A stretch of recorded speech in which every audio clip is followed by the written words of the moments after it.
Live your yes. Pricing and product availability may vary. Visit PaneraBread.com. Dave Packer, ABC News.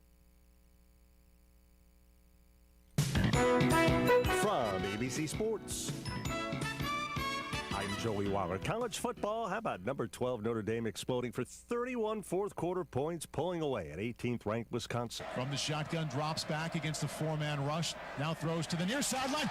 Intercepted. Jack Kaiser at the 40-foot race that he will win down the near sideline. This will be a pick six.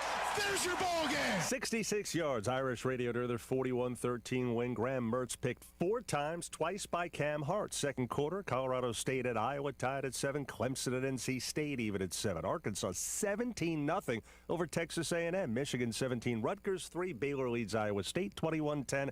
And Georgia State a 10-6 lead at Auburn. Ryder Cup about halfway through 4-ball competition. Europe leading 3 matches. The U.S. won. Overall, America up 9-3, needing 5.5 points for the Cup. This is ABC Sports. The pandemic's reminded us we live in a sea of airborne germs that can assault us with every breath. Your nose is the body's first line of defense by helping filter out allergens, bacteria, and viruses before they reach your lungs. But like any air filter, the more clogged up it gets, the less it works. So how do you clean your nose? I'm Martin Hoke, and I didn't invent nasal irrigation. The neti pot's been around thousands of years. But I did invent Navage to make cleaning your nose easy. Navage uses powered suction to flush out mucus and germs that cause congestion, or worse, can make you sick. Over 2 million people use Navage to breathe better, sleep deeper, snore less, and feel healthier without drugs. Navage has over 70,000 online reviews averaging 4.7 stars because it works and it's easy to use. Go to Navage.com or find Navage at Walgreens, CVS, Rite Aid, Bed Bath, and Target. Now available with eucalyptus for a spa-like experience. Navage. N-A-V-A-G-E. Clean nose, healthy life. Dolphins quarterback Tua Tagovailoa to the injured list with fractured ribs, sidelining him at least 3 weeks. Cowboys linebacker Keanu Neal testing positive for COVID, so he'll miss Monday night against the Eagles. College football, number 6 Penn State handling Villanova. Washington and Strange, Lambert Smith far side, love it to the right. Takes the snap, back to pass, steps up, waits, fires in the end zone. Parker Washington, touchdown, Penn State. 23 yards, rather. That's Nittany Lions radio to their 38-17 laugher. Sean Clifford, 401 passing, 4 TDs to that man, Parker Washington. Third quarter, Washington State a 13-10 lead on Utah. The second, Louisville 24-7 leaders at Florida State, and Purdue 6-3 over Illinois. Earlier, LSU wins at Mississippi State 28-25. At overtime, Boston College a thriller 41-34 over Missouri. It was SMU winning at TCU 42-34. Texas Wops, Texas Tech 70-35. At Army 23-10 over Miami, Ohio. National League bottom 8. Cardinals lead the Cubs 5-4 off a 3-run 7th. St. Louis seeking a franchise record 15th straight win. Bottom 3, Phillies 2, Pirates nothing. American top 4, Astros and A's scoreless. And bottom 3, Red Sox jumping out 1-0 on the Yankees on a Kevin Plawecki homer. Joey Waller, ABC Sports.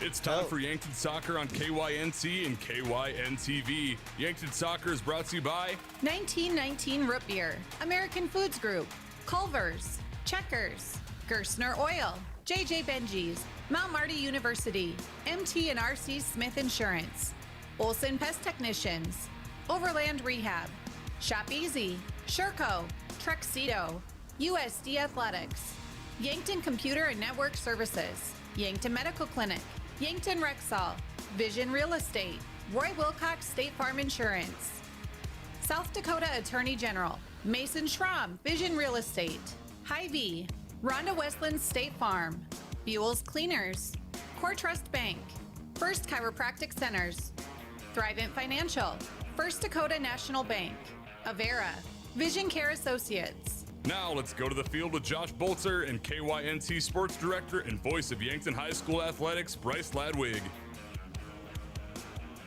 Hello, everyone, and welcome here at Crane Youngworth Field. I'm Josh Bolzer, and you're listening to Yankton soccer doubleheader action today against the Aberdeen Central Golden Eagles. We're starting with the Bucks here today as these two teams are towards the top of Class 11 AA or Class AA here. Aberdeen sitting at 9-1 on the season, sitting at second in AA. Yankton sitting at 5th overall in AA as well at 9-1, and these two teams are playing their best soccer here at the right moment. If you look at the Bucks here, sitting on a 5-match win streak, have not given up a goal in their last 5 matchups, and that included at Pier on Tuesday, where they won 5-0 in dominant fashion. Did a really good job once again winning 5-0 against Pier, and it's going to be interesting to see if they can keep that going here against a really good Aberdeen team, like I said, sitting at second here in Class AA. You know, we were talking about 5 straight matches here for the Bucks without giving up a goal, and that's got to be credit to goalkeeper Zachary Lose, the senior. You know, earlier in the season, Coach Dave Dannenbring had mentioned that Zach Lose was one of the best goalkeepers in the state, if not the best goalkeepers, and he really has backed it up. Looking at it here once again, 8 total matches this season where he has not given up a goal. Really doing a great job this season. When we come back, we're going to take a look here at some more, go a little bit more in depth into this one as we go. You're listening to KYNT. I'm Josh Bolter. Don't go anywhere. Your family is a part of the Hy-Vee family. That's why they're here in Yankton for anything you need. Looking for steakhouse quality beef, fresh produce, and organic options, or the best options for anything else that's on your list?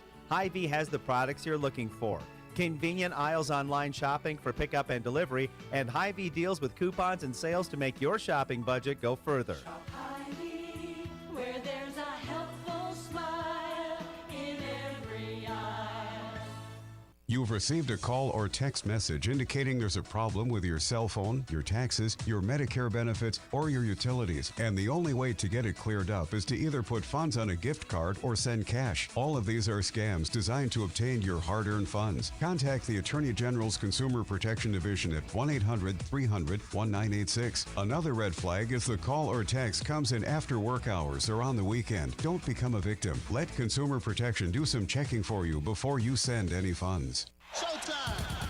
When you're ready to root on the home team, make sure the celebration includes 1919 root beer. 1919 is brewed in small batches with only the finest ingredients, real sugar and real vanilla. The unique recipe and these choice ingredients make 1919 the creamiest, full-bodied draft root beer available. In addition, 1919 is alcohol-free and contains no corn syrup, gluten, or caffeine and should be served cold or over ice cream. Available in 12-packs and single-serve cans at grocery, convenience stores, and restaurants. Try it today. Your family is a part of the Hy-Vee family. That's why they're here in Yankton for anything you need. Looking for steakhouse quality beef, fresh produce, and organic options, or the best options for anything else that's on your list? Hy-Vee has the products you're looking for. Convenient aisles online shopping for pickup and delivery, and Hy-Vee deals with coupons and sales to make your shopping budget go further. Shop Hy-Vee, where there's a helpful smile in every aisle. Locally owned businesses help build strong communities, and that's true with Triple Time Rudy's. You get a locally owned business that offers fuel discounts for Yankton's largest employers, supports local schools and events, and carries quality South Dakota products like Dimmock cheese and Kaler Locker meats that customers love. Triple Time Rudy's is conveniently located at 17th and Broadway for your daily fill-ups and convenience needs. So pull in to Triple Time Rudy's today. At Culver's, we cook our butter burgers pretty much the same as you would at home. Only our 3-cut blend of fresh beef will do. Then you'll need to master our signature press and sear technique. You may want to practice a few thousand times. Add real Wisconsin cheese, top with a lightly buttered toasted bun, and serve yourself with a big warm smile. Better yet, come to Culver's and leave the whole cook-to-order butter burger thing to us. Welcome to Delicious. Culver's in Yankton, located at 3208 Broadway Avenue.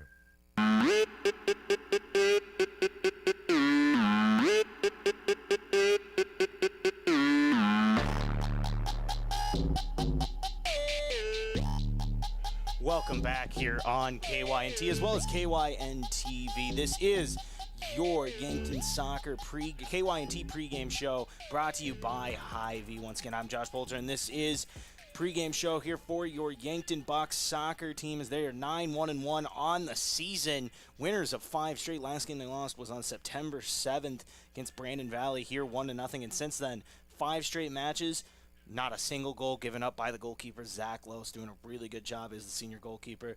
And they are taking on the Aberdeen Central Golden Eagles, sitting at second in Class AA at 9-1, really having a productive season as well. These are two of the best teams in Class AA, and it's going to be a big-time matchup here between these two squads.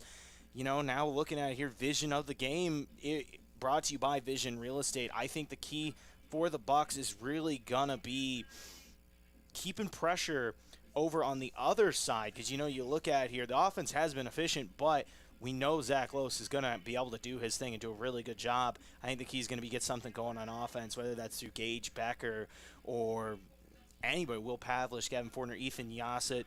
You know, you look at here, any one of them, just trying to get something going on offense here to keep some pressure off of Zach Lose, who once again is doing an incredible job, but you want to keep it away from his side of the field just to try to avoid some pressure and keep things going. We're going to take another quick little break. We'll be back in just a few minutes. Don't go anywhere. You're listening to the pregame show here on KYNT.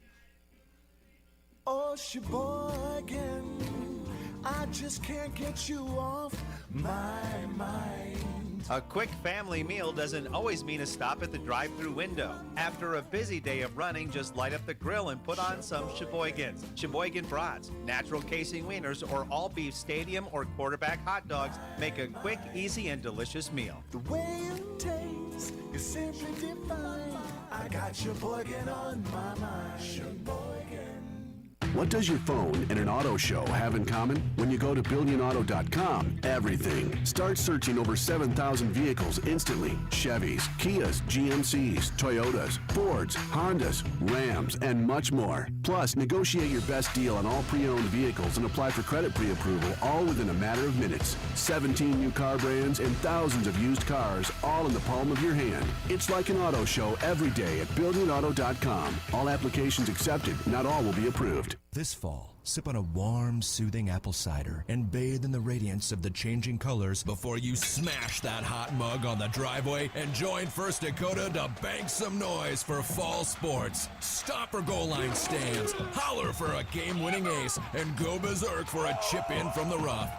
Let's give the home team all we've got. Bank some noise with us at First Dakota National Bank. Open a new account online today at firstdakota.com, member FDIC. Checkers Sports Bar and Grill is everyone's favorite place to eat and catch the game. Whether it's dine-in or carry-out, Checkers menu has mouth-watering burgers, satisfying sandwiches, and wraps, and of course, wings. With 17 specialty wing flavors, there's a sauce for everyone, like buffalo, spicy garlic, and honey chipotle. And don't forget to try their sauce of the month. You can get all these hot and ready to eat daily from 11 to 11. Checkers Sports Bar and Grill, 689-2244.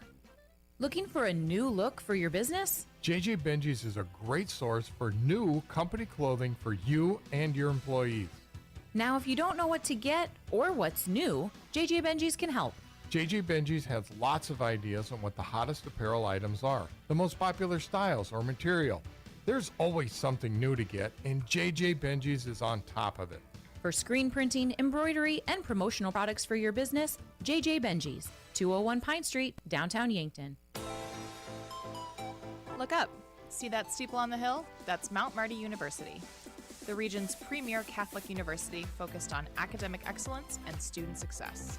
While you're exploring Yankton, stop by our campus, take a tour, meet our faculty, experience all of our changes and growth, and start imagining yourself as a Lancer. Now is the time to begin exploring your next big move. Visit mountmarty.edu and see yourself here. Getting the kids to practice on time. Remembering if it's your day to bring snacks. Making it to the game with a clean jersey. Why are simple things sometimes so complicated? Thankfully, with Auto Owners, insurance doesn't have to be one of them. Auto Owners works with independent agents who answer when you call, so you can worry about more important things, like whether your kid is going to run toward first or third base. That's simple human sense. Don't gamble. Insure with MT&RC Smith Insurance in Yankton, your independent agent for home, business, auto, life, and bonds. MTRCSmithinsurance.com. Fall sports are in full swing. Unfortunately, with them may come injury. The Yankton Medical Clinic provides patients with the latest technologies and procedures in orthopedic care. Orthopedic surgeons, Dr. Brent Adams and Dr. Jeremy Kudera, specialize in athletic injuries, including fractures and sprains, shoulder, ankle, and knee injuries, and more. They'll have your favorite athlete back in the game in no time, offering the highest level of care right here at home. Call the Yankton Medical Clinic today. So much care, so close to home. Olson Pest Technicians is a family-owned business since 1966. And with over 50 years of pest management, they understand your issues, and their well-trained team will help you solve your pest problems. Issues with cockroaches, ants, bedbugs, bats, termites, spiders, rats, mice, or other creepy crawling pests? Give your home a fresh start and use the proven method of fumigation to take care of your pest problem. Olson's Pest Technicians will thoroughly get rid of pests so you can rest easy again. Call Olson Pest today, 800-KILL-BUG. That's 1-800-KILBUGS. A physical therapy plan of care is completely individualized to you, the patient. I'm Dave Holland, physical therapist at Overland Rehab. If you have had a shoulder injury or surgery and have been prescribed physical therapy, we'll address your unique goals and recovery with a plan designed just for you. Contact Overland Rehab for convenient appointments in 8 locations in Northeast Nebraska and right here in Yankton, located on West 8th Street, otherwise known as the Lake Road.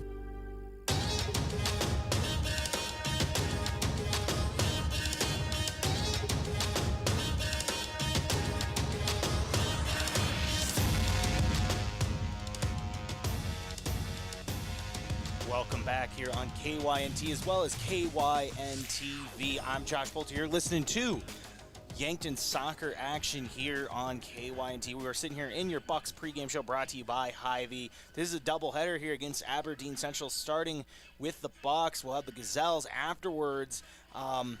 Looking at it here for the Bucks, this is a big-time matchup. Yankton sitting at 9-1-1 on the season. Aberdeen Central sitting at 9-1. So these are two of the best teams in Class AA. Speaking of Class AA, let's kind of take a look here at the standings in the class, brought to you by State Farm.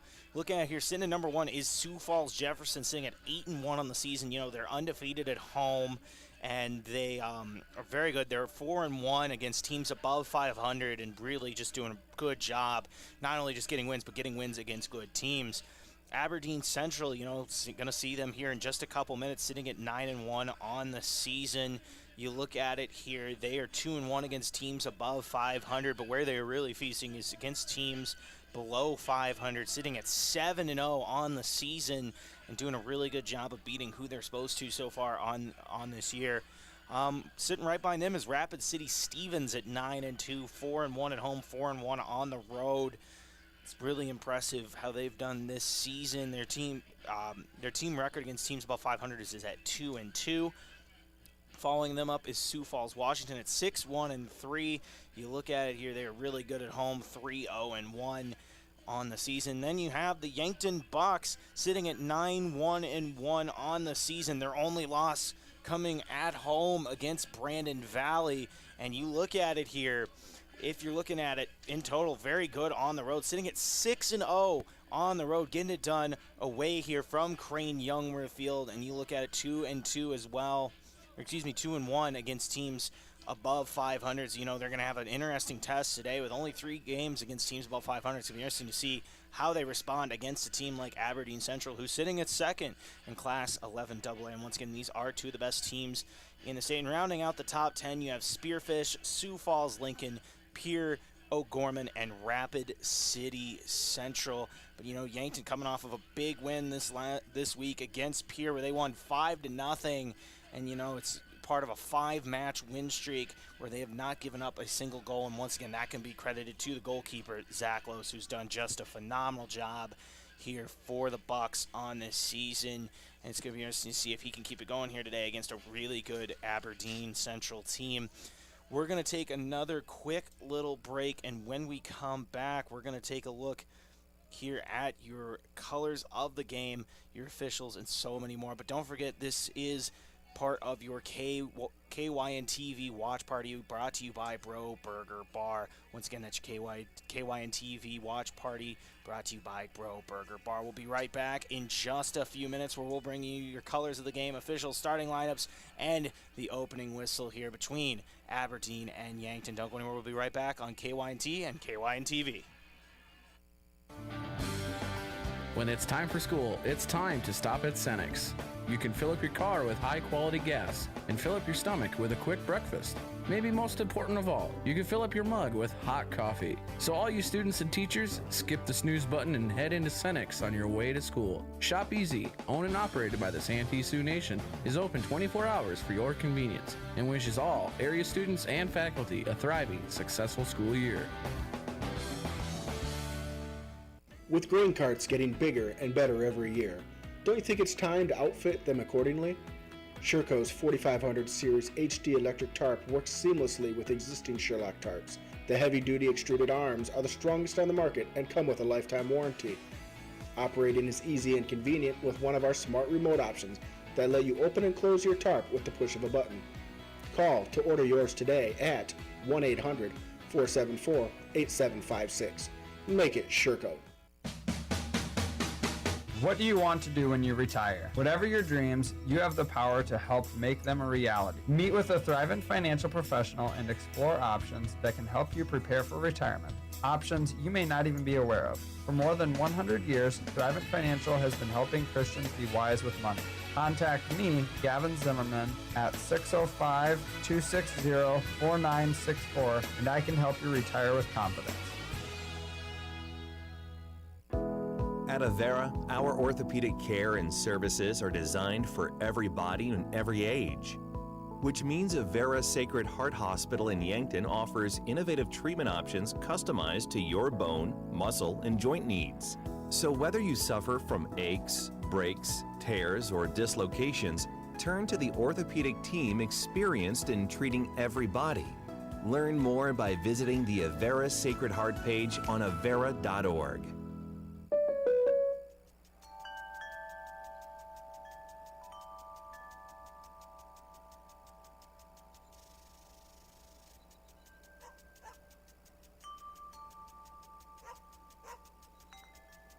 This moment of relief brought to you by your local State Farm agent, Rhonda Westland, who also brings relief with all your home and auto insurance needs.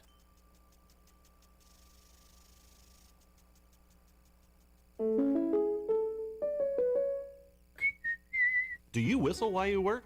You will at Truxedo. Truxedo is currently looking for team members, full-time and part-time. I loved Truxedo. I really enjoyed the people. I like all of my coworkers. I always end up laughing. I've never gone home upset. Paid job training and excellent benefits within 30 days of starting. If you're looking for a job that challenges you and a great starting wage, then join the Truxedo team. Apply online now at truxedo.com/careers.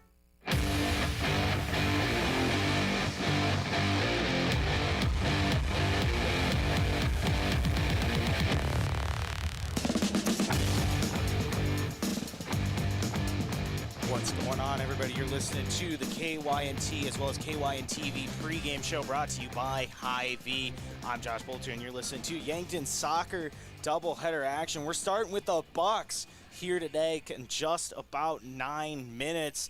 Bucks sitting at 9-1-1 on the season, hosting the Aberdeen Central Golden Eagles, sitting at 9-1 on the season. These two teams both inside the top 5 of the standings here at Class 11 AA. Aberdeen sitting at second, Yankton sitting in fifth. So this is a big one for both teams, trying to prove themselves just outside of the playoffs. You look, just a couple games left on the season, this one, and then one more for Yankton in the regular season. They'll be on the road at Sioux Falls Roosevelt on Tuesday. That's a 6 p.m. start for that one. It's going to be interesting to see your Sioux Falls Roosevelt sitting currently at 11th in the class at 2-5-2. So that's going to be an interesting one as well on Tuesday. But right now, the big one is tonight here at 5 p.m. It's been a big day for sports here at Crane Youngworth Field. Just earlier today, we had Mount Marty in action as they fell 36-28 against Briarcliff. An unfortunate loss there for the Lancers, but either way, though, you can tell they're getting better as each week goes on. as we're sitting here in this one, it's time to look here at your colors of the game. You know, one of my favorite parts coming to a game is seeing jersey colors and stuff like that. And you look at it here, your colors of the game are brought to you by Buell's Cleaners. For the Golden Eagles, they're wearing white jerseys with yellow numbers and blue shorts. The Bucks will be in their usual red. Right now they're wearing their warm-up black t-shirts, but as soon as it gets started, they'll be in their red jerseys with white numbers and black shorts. Then you look at here, your officials of the game, brought to you by South Dakota Office Attorney General. You look at it here, John Buenrostro, as well as Nancy Saunders and John Sandman. It's going to be interesting to see as they're going to be calling or officiating a really big game here. Like I said, two of the best teams here in Class 11 AA. Once again, we've kind of talked about it at length, but you look here, 5 straight matchups for the goalkeeper, Zach Loos, without giving up a goal. And really, it's been the offense getting it going as well the last couple matches, as between the matches against Mitchell and Pierre, Yankton has won by a combined 15-0, so 15 goals in their last 2 matches, really getting it going on offense as well as on defense. Just been a complete couple of games here for the Bucks. And once again, they're going to try to keep that going as they are taking on Aberdeen today, sitting at 9-1. We talked about it, how good Aberdeen's been against teams above 500. You know, they're sitting here really getting stuff done. You know, 2 wins against teams above 500 and only 1 loss on the season. Once again, both these teams trying to prove themselves against the very best of Class 11 AA. Don't go anywhere. When we come back, we'll take a look at starting lineups, as well as we'll have our opening whistle here from Crane Youngworth Field. I'm Josh Bolte. You're listening to KYNT as well as KYNTV. Your family is a part of the Hy-Vee family. That's why they're here in Yankton for anything you need. Looking for steakhouse quality beef, fresh produce, and organic options, or the best options for anything else that's on your list? Hy-Vee has the products you're looking for. Convenient aisles online shopping for pickup and delivery, and Hy-Vee deals with coupons and sales to make your shopping budget go further. Where there's a helpful smile in every eye. Handoff goes Lawrence, speed burst straight ahead inside the 25, 20, 15, 10, 5, touchdown, South Dakota! Reunite with Coyote Nation for Dakota Days, the biggest celebration of the year. Brought to you by Core Trust Bank and the South Dakota Beef Industry Council. The Coyotes host Indiana State Saturday, October 2nd in the newly renovated Dakota Dome. Dakota Days tickets are available now. Visit goyotes.com/tickets for more information. We are South Dakota. Well, throw that in the trash. What happened? I was watching the game on KYN TV and the TV went out. Don't trash it. Recycle it at Recycle IT. What's that? The electronics recycling company here in Yankton. They're open Monday, Tuesday, Wednesday from 9 to 6. Not in a landfill and not in a ditch. 605-653-9913. RecycleItYankton.com. If aches and pains taking you out of your game, who are you going to call? At First Chiropractic Centers, we have been helping people get back into their game for over 37 years. Whether your game is sports related, doing household chores, exercising, or just day-to-day activity, and your pain is preventing you from enjoying or participating in your chosen activity, we can help. Who are you going to call? First Chiropractic Centers in Yankton, Scotland, Bloomfield, Hartington, Wagner, and Tyndall. First Chiropractic Center, whole health with hands-on healing. Hi, this is Dan from Vision Real Estate. Buying, selling, and moving, heck, they're all stressful. We get it, and that's why we've done a few things to help lighten your load. First, we'll give you some moving boxes just to help you get started. Then our clients are always welcome to use our enclosed trailer for free. And you know, our agents, they're all full-time professionals, so you can find us when you need us. Vision Real Estate, it's the right move. For your complete personal and business computer solutions, rely on Yankton Computer and Network Services. We provide Yankton and the surrounding communities with top-of-the-line computer equipment, repairs, and managed IT systems, along with whole home Wi-Fi, home security systems, and more. We stand behind our products and always strive to bring you the best in customer service. Give us a call today, 605-664-2222, or stop by our office located at 1901 Broadway. From all of us at Yankton Computer and Network Services, best of luck to our Yankton Bucks and Gazelles this season.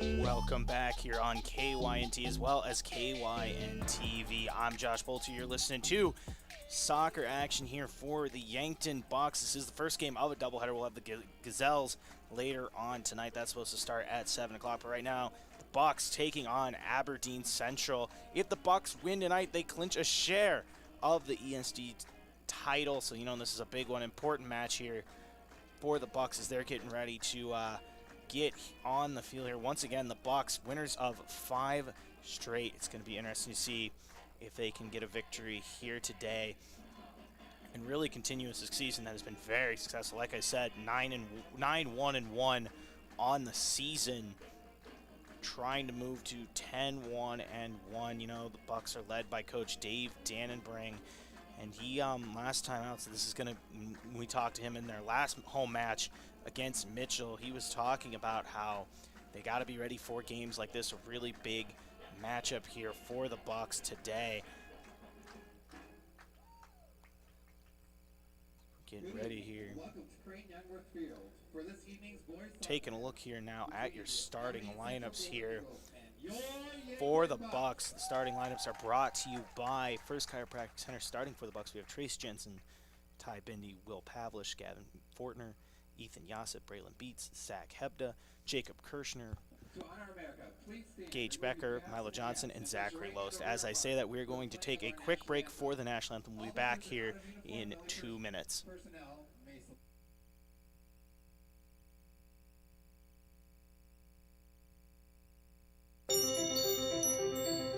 Kids seem to always be misplacing things. Socks, shoes, backpacks, books, you name it. So when it comes to important things like EpiPens for serious allergies or inhalers for breathing problems, make sure there's always some on hand when those items go missing or run out. Hi, this is Michael from Yankton Rexall. We pride ourselves on providing accurate prescriptions and appropriate medical information for your child's health. Good health attributes to good students. Yankton Rexall, your hometown pharmacy since 1923, located in the Meridian District. Vision Care Associates provides excellent diagnostic care. Using the most advanced technology in the industry, the doctors offer their patients the highest standard of care, allowing them to diagnose and manage many eye diseases. Choose Dr. Anderson, Dr. Fieser, and Dr. Slowey for expert personalized eye care. You'll be glad you did. Vision Care Associates, where the health of your eyes comes first.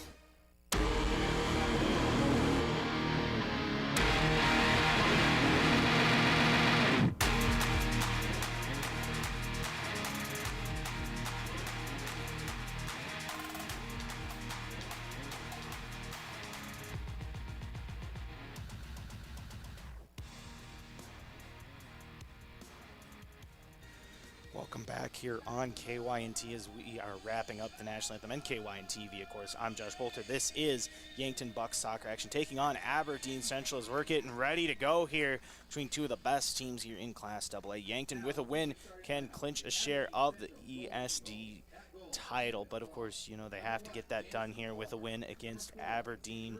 So it's going to be interesting to see as this one goes down.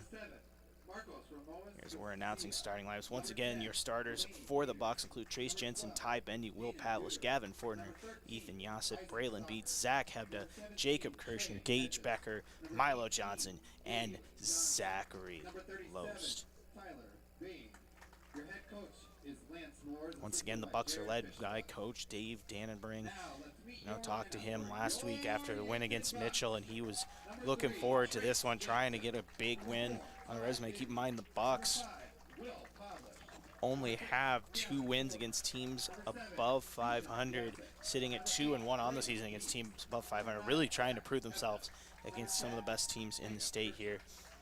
This one gets going. Once again, after this one, we will have action here between the Gazelles and the Golden Eagles in this double headers. We're getting ready here. Once again, lineups getting announced. Looking at your officials, once again, we have Jose Buenrosto, Nancy Saunders, and John Sandman. Ryan Moore is activity director of Yankton High School, is the host game administrator tonight. Let's play Buck Soccer. Only 2 losses between these two teams on the season. It's interesting to see these two teams get it done here today. Once again, Bucks winners of 5 straight. Their last loss was on September 7th. Actually, their only loss of the season coming on September 7th against Brandon Valley, 1-0.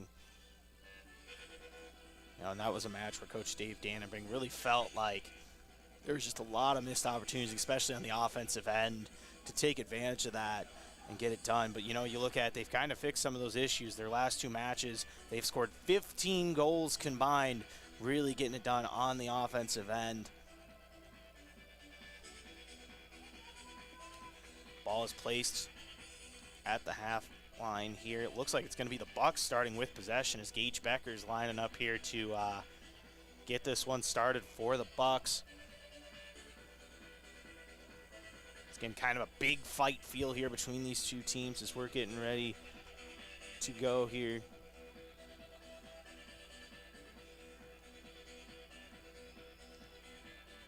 And now we are going here as this one's going to be kicked over to Yasa in the center channel. Yasa gets it down center channel over to Braylon Beats. He's going to have that one stolen. Looks like it was number 3 there, Jack Riggs.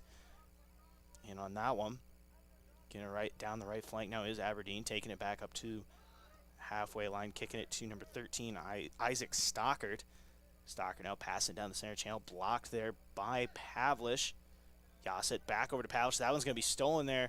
Looks like it was number 1, Jamison Palmer. Gets it inside to Duder. Denon Duder now getting it out into the right flank. Getting it into the attacking box. Taking a shot on goal there is Marcos Ramos Garcia, but that's going to be saved by the goalkeeper, Zach Loest. And Loest, once again, just been really dominant here over their last 5 matchups, not giving up a single goal. Gets another save there to start this one. And, you look at it here as this one's going down the right flank. It's going to be Beats making a push down the flank. Beats taking it into the attacking box, trying to make the pass. They're looking for Becker, and that's going to be blocked by Jameson Palmer on that one. He's going to knock it out of bounds. After that first shot blocked on goal there, that is brought to you by H&R Block.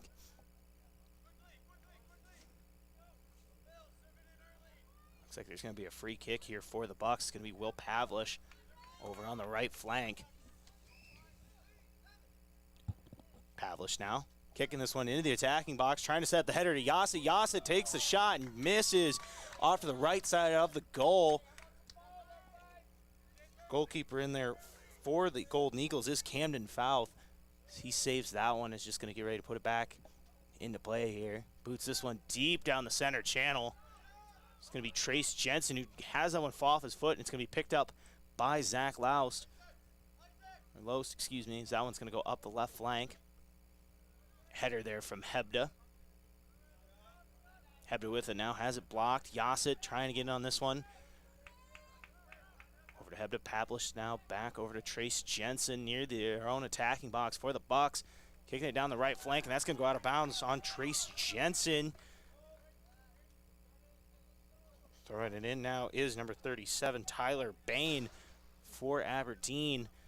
That one's going to get knocked out of bounds and will stay Aberdeen's possession here. Throwing it in now is Ramos Garcia. Garcia, a senior here, throwing it in. Trying to get into that left corner of the attacking box. Header there from Kirshner. Fighting for possession now, and that's going to go out of bounds. Looks like it was Gogan on that one.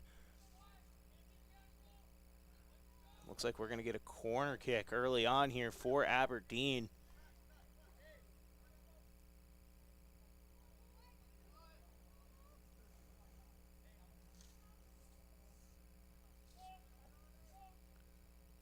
Corner kick here. Header is going to go over the goalpost. Looks like it was number 4, Monga, in on that one.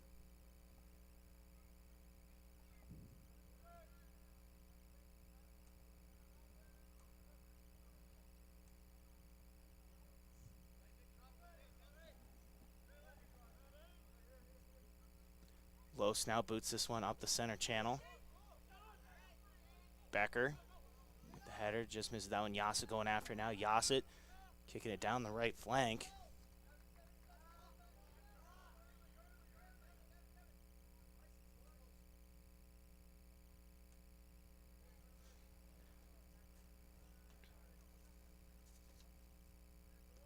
Booting it back into play now and down the left flank over to number 7, Ramos Garcia.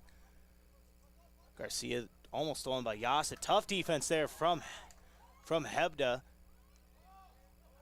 Jensen now over to Pavlich, up into the right flank to Yassett. Yassett trying to make something happen, passes it past the halfway line to Beats, and Beats is making a play down the right flank. That's going to be knocked out of bounds. It looks like it's going to be Golden Eagles possession.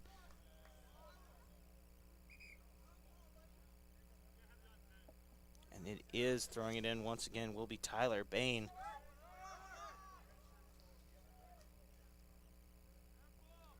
Bain now looking for Stockert, blocked by Yassett, and Yassett making a play on the right corner of the attacking box. Yassett trying to pass it to Beats and has the header there, but it's going to be saved by Camden Fouth on that one. Nice save from the sophomore goalkeeper for Aberdeen Central on that one. As he boots this one back up the center channel. Pavlich now taking in the center circle, past the halfway line, passes it to Yassett. Yassett over to Hebda now in the right flank. Hebda passing into Beats. Beats trying to take a shot and is going to be blocked there. It looks like it was a combination of Palmer and Stockert, but that's going to go out of the back of the attacking box, and that's going to be a corner kick here for the Bucks, and it's going to be Ethan Yassett here getting ready to take this corner kick. We're still tied at 0, just a few minutes into this one.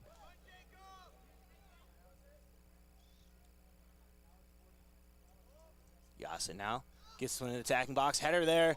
Looked like it was Will Pavlich, and on that one is going to be saved once again by Fouth.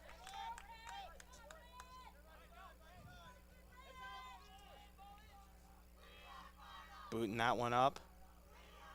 Missed there by Bindi. That's going to go down the left flank, and it's going to be number 10, Peters, trying to pass this one into the attacking box over to Duder.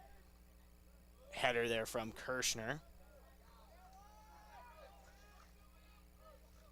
Over into the right flank. That's going to be booted way down by Hebda. Header there from Palmer. Now trying to do the header again there. Looks like it was Beats that actually got in on that one. That's going to be booted way down the right flank and out of bounds into the visiting bleacher section. That's going to actually bounce back out. Anyway, it looks like it'll be out on Aberdeen. It will be Bucks possession.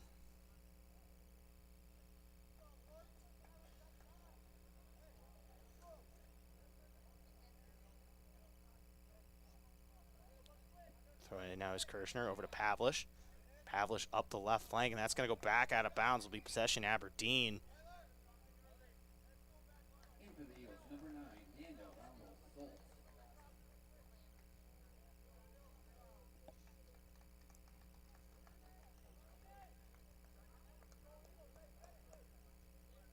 Here, throw this one now. Now will be Aberdeen. That's going to go up the left flank there. Looks like it's Monga in on it. Passes it back into the center channel. Over to number 9, Gambo Solis. Gambo Solis now up the left flank. Passes to Peters. Peters back to Solis. With it now is Garcia. Garcia gets it to number 12, Dieter on that one, and that's going to be saved once again by the goalkeeper, Zach Lowe, staying busy early on in this one with another save. Once again, the incredible goalkeeper for the Bucks getting his job done here today.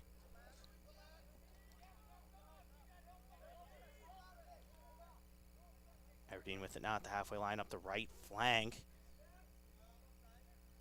Passes it into near that center channel.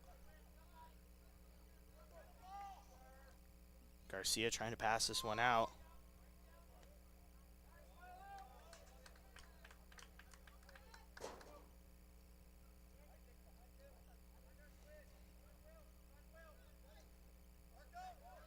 Run it back in now. Bucks possession. Pavlich with it in the center channel. Passes it deep down the attacking box. Header there from Manga. Gets in the left flank. Taking the shot and just missing is Gage Becker towards the there, but it's going to go out of bounds, and that will be a corner kick for the Bucks. Either way, though, Becker had the look from a deep shot and wasn't able to convert. Tough shot to make. Once again, these two teams sitting with just one loss apiece on the season. Aberdeen at 9-1, Yankton at 9-1-1 as Becker kicks this one back in, saved by Fouth once again. Fouth booting this one deep down the center channel. Looks like it's actually going to roll into the left half space. Just missing is Trace Jensen, but Kirshner is going to have that one bounce off his chest. It's now going to be Dieter now going to the right flank. Takes a shot. Header there from Kirshner. Just missing it there is Aberdeen, and Hebda's going to steal it and push it up the right flank. Blocked by number 13, Isaac Stockert. This one's going to go down the right flank. Becker's chasing after, and Fouth's just going to run all the way up and boot that one out the left side.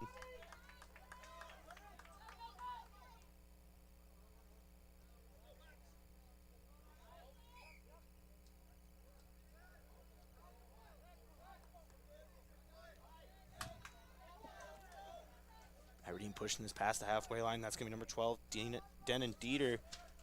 And on that one, Dieter now pushing it back. Looks like that's number 3, Jack Riggs, and on that one possibly. Garcia with it now in the center channel. Yassett blocks that pass from number 13, Isaac Stockert. Becker with it now in the left half space, past the halfway line, over to Yassett, back into the center circle. Yassett booting it deep down into the attacking box, was looking there for Braylon Beats, but it's once again going to be picked up there by Camden Fouth, the goalkeeper. Both goalkeepers doing a phenomenal job early on into this one, just 10 minutes into this contest. Peters back down the center channel. That's going to be booted way down. Looking for it is Dieter. Dieter within the right flank now. Taking his time, trying to set something up. That's going to roll out of bounds. Yankton possession. Looks like it's going to be Kirshner throwing this one in. Kirshner throws this one down to Becker on the left flank. Tries to go for the header. Going to be blocked there by Stockert. Golden Eagles are going to reset here, kicking it down to their goalkeeper, Fouth.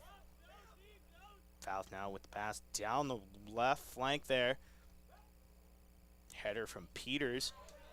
Hebda chasing after it now. It's going to be stolen by Garcia. Ramos Garcia now passing it up to Peters, who loses control in the left half space. Gets it, though, into the center channel to Dieter. Dieter with a couple defenders on him, led by Will Pavlish, who steals it and passes it up to Yassett in the center channel. Yassett now over to Hebda, past the halfway line, looking for Beats once again. This is going to go down the right flank near the attacking box. Looks like we're going to get a bit of a shove there from Manga, and he's going to kick it out of bounds, and that's going to be another corner kick here for the Bucks.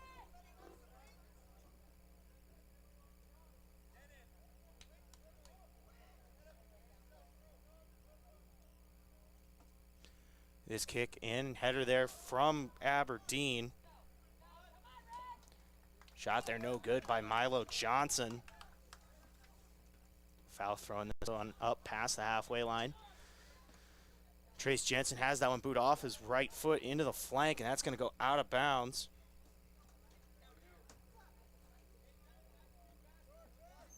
Throwing in is Gambo Solis.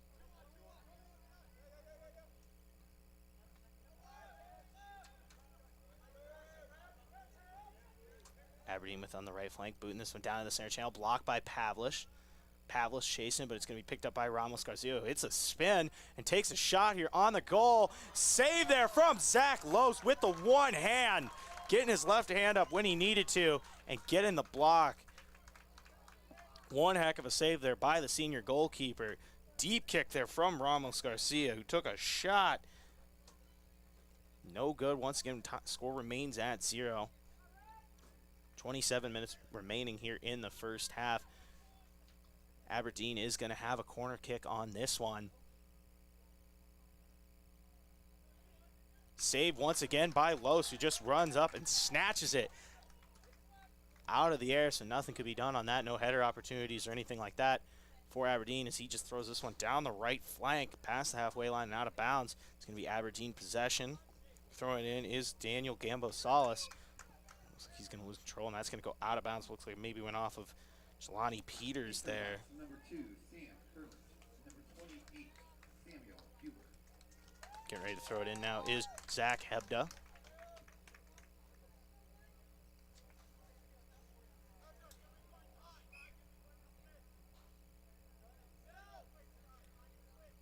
Throwing in is over to Ty Bindi. Bindi now over to Jensen. Jensen boots this one past the center circle there in the center channel, and booting it back is Aberdeen. Jensen now trying to pass Johnson. Johnson loses control but gets it over in the left flank to Sam Herbert. Herbert has that one stolen. It's going to be Garcia making a push up the center channel into the attacking box, and he's going to miss the goal to the right there on the shot attempt. No good. Los now setting it back down, getting ready to put this one back into play.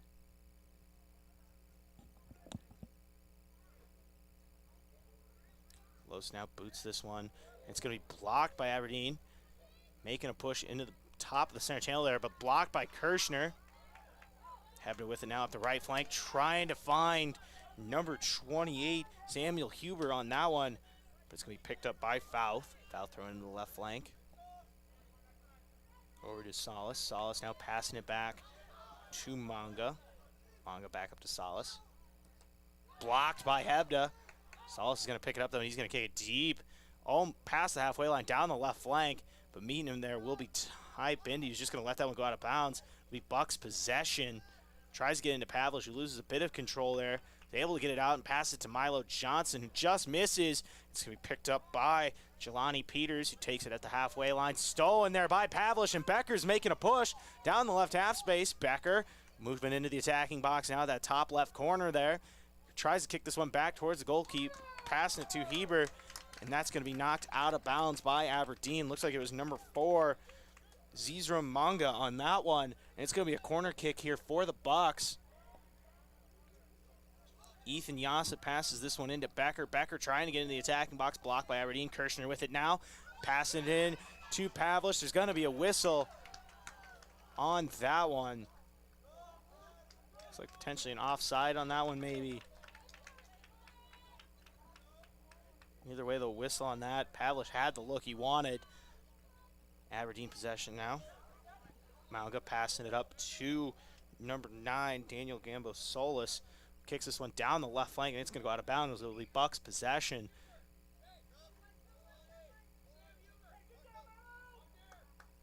Into the Eagles, number 14, Jordan Greben. Into the Bucks, number 1, Alexander Knuckles. Looks like Jordan Greben's checking in here for Aberdeen, as well as Alexander Knuckles checking in here for Milo Johnson for the Bucks. Play resumes here, 23-20 to play in the first half here. These two teams, two of the best here in Class AA. Bucks clinch a share of the ESD title if they can pick up a victory here over Aberdeen. But right now we're tied at 0 with 23 minutes remaining. And making a push is Aberdeen, blocked by Trace Jensen, who sends that one back up the left flank. Trace Jensen with a heck of a defensive play there. Now go with it now, trying to make a push. Stolen by Yassett.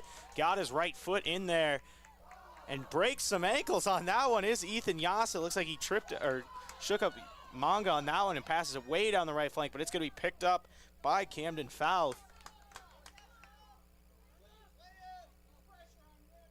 Fouth now booting this one. Up to Manga. Kirschner has that one blocked by Manga, who passes it up to Dieter. Dieter trying to get something going in the attacking box to Garcia. Header there from Ty Bindi. Bindi now passes out in the left flank. Looks like it's Sam Herbert over there trying to make something happen. Pass it to Pavlich near the center channel. Back over to Kirschner. Kirschner up to Yassett near the center circle. Yassett over to Pavlich, past the halfway line. Looks like he's going to trip up with Manga. But picking it up is Huber. Huber trying to make something happen. Has it stolen there by Dieter. Herbert now on the left flank, passing it up to Kirschner. Kirschner making a push. Looks like we're going to whistle on that one. Potentially offsides maybe once again. 21:40 to play here in the first half. Incredible back and forth defensive matchup between these two teams. Camden Fouth and Zach Loest making plays at the goalkeeper position here today for both squads. Now as Malga's pushing it up here, looking for Dieter. It's going to be blocked by Trace Jensen. Back up to the center channel now. Passing his Jack Riggs over into the right flank. Stockert over in the right flank now. Looks like losing it there is Creighton Aberley.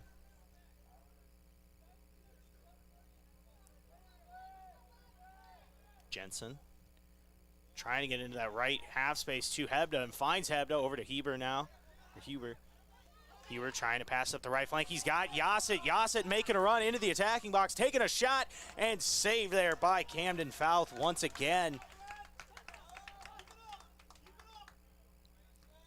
Fouth now pushing this one past the halfway line, looking for Garcia again. Garcia's got a chance at it if he can find it, but that's going to go out of bounds. Will be Bucks possession. Throwing in will be Alexander Knuckles.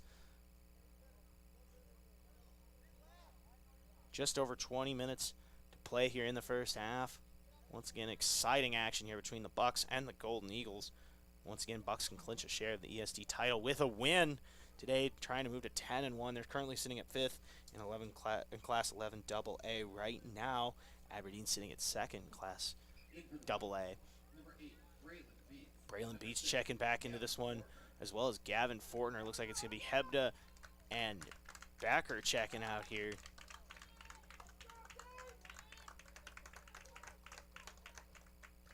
Getting to throw this one in will be Knuckles once again. Halfway through this first half. Knuckles now throwing this one up over to Kirshner towards the top of their own attacking box. Kirshner over to Trace Jensen. Jensen trying to get something going here. Pushes it deep, almost past the halfway line, but that's going to be a header there from Stockert. Stockert over to Manga. Passes it to the right flank. In the attacking box with it now, and taking the shot is Garcia. Sliding save there from Loest.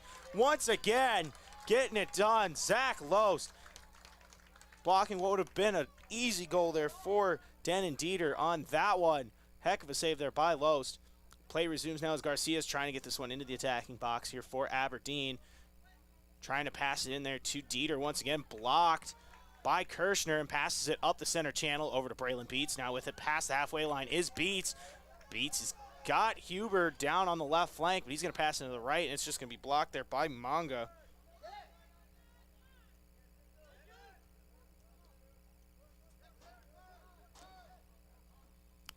That one trying to go to Garcia. No good on that one. So that's going to go out of bounds. It'll be Bucks possession. Jensen now. Over to Knuckles. Knuckles in the right half space, trying to push it up, makes man miss. Gets it past the halfway line over to Beats. Gets it to Yassett down in the center channel. Yassett stops for a second, trying to pass in the left half space. Stolen there by Aberdeen. Looks like it was number 17, Trey Hedges, on that one. With it now is Gog. Gog passing up to Garcia. Garcia now in the center channel, going towards that tagging box. Stolen there by Pavlich, but recovering. It is Pavlich, and he's making a push. Pavlich now in the center circle, passing up to Beats. Beats now trying to get it going. Sliding save there by Solis.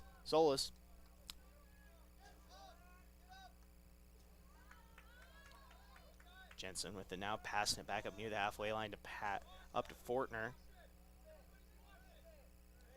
Blocked there by Denon Dieter.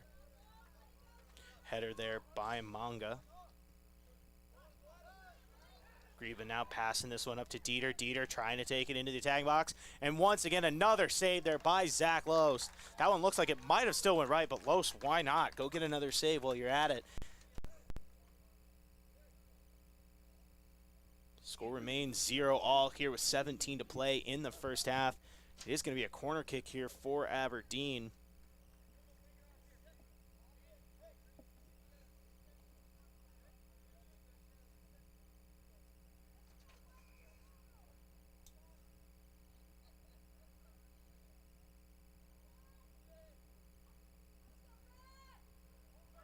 Kicking it into the attacking box now is Aberdeen on the corner kick. Taking a shot once again is Dieter, and it's going to, their number 10, Jelani Peters, but it's going to be saved once again by Zach Loest, who reached up high with his left hand again and tipped it over the goalpost.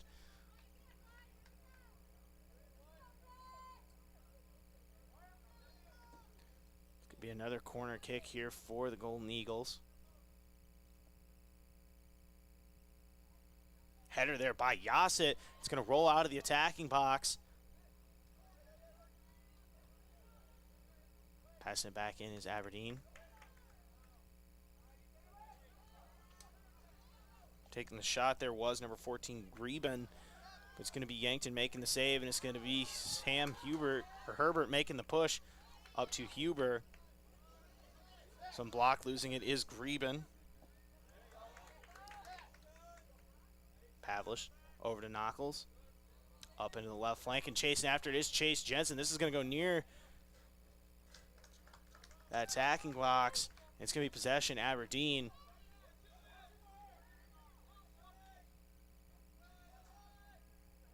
But now is Gog. He's going to pass this one back up. Huber now past the halfway line, kicking it down the left flank, completely flipping the field here. Palmer now booting it back up the right flank to Gog. Gog down the right flank. Looks like it's going to be Jensen picking this one up. Jensen trying to pass it to Huber.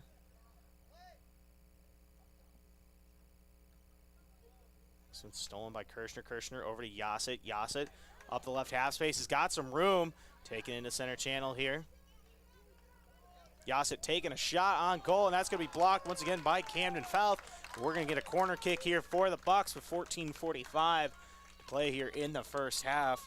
Ethan Yassett once again with another corner kick. 37, Tyler Bain. In for the Bucks. Number 24, Milo Johnson. And number 9, Zach Hebda. Milo Johnson and Zach Hebda checking in here for the Bucks with 14:20 to play here in the first half. Ethan Yassett over in the corner for the corner kick here. Boots this one in. Looking for the header there. Was Beats. It looks like it's going to be another corner kick here for the Bucks. Found Beats for the header, and it looks like Beats just got that one a little high. Yassett now over to Pavlish. Pavlish trying to get it in there, and he's going to miss the goal wide left.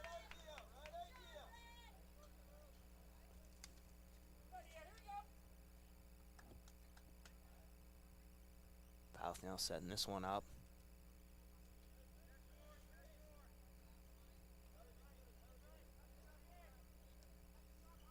Now boots this one up the right half space. Gog now getting into the right flank. It's going to be stolen by Johnson, but it's going to go out of bounds. It's going to be Aberdeen possession. With it now is Garcia. Garcia trying to get this one, but it looks like it went out of bounds. It's going to be Bucks possession. Throw in here is Jacob Kirshner. Kirshner now throwing this one into Johnson. Gog with it for Aberdeen, kicks it past the halfway line, looking for Peters, stolen by Ty Bindi. Yassett now trying to get something going, blocked there by Mongo, who's going to kick this one past the halfway line over into the center channel. Header there from Dieter, trying to set up Peters. That's going to be kicked out of bounds and out of the attacking box there by Trace Jensen.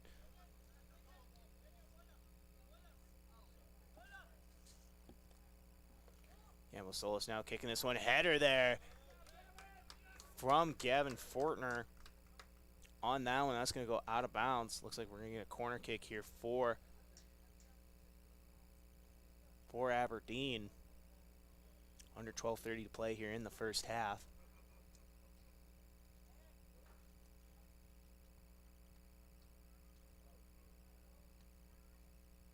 Getting this one in. Will look like it went off of Los there and back in. And that one's going to go left there on the shot. Looks like it was number 12, Denon Dieter, sophomore, and on that one who took the shot just a little left on that one.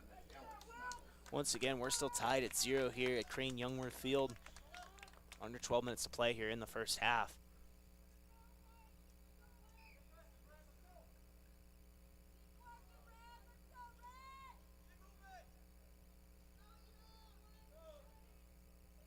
Los booting this one up past the halfway line. Header there from Palmer. Followed by a header there by Dieter. Gog with it now past the halfway line. Trying to pass up to Garcia. Stolen there by Kirshner, taking it past the halfway line. Kirshner now up the left half space, trying to get something going here. Has it stolen. Gog now with it. Trying to get it down the right flank. Looks like that's Garcia trying to push that in the attacking box. And be Trace Jensen who's going to let this one roll out the back of the attacking box. Looks like it'll be Bucks possession. Just under 11 to play here in the first half.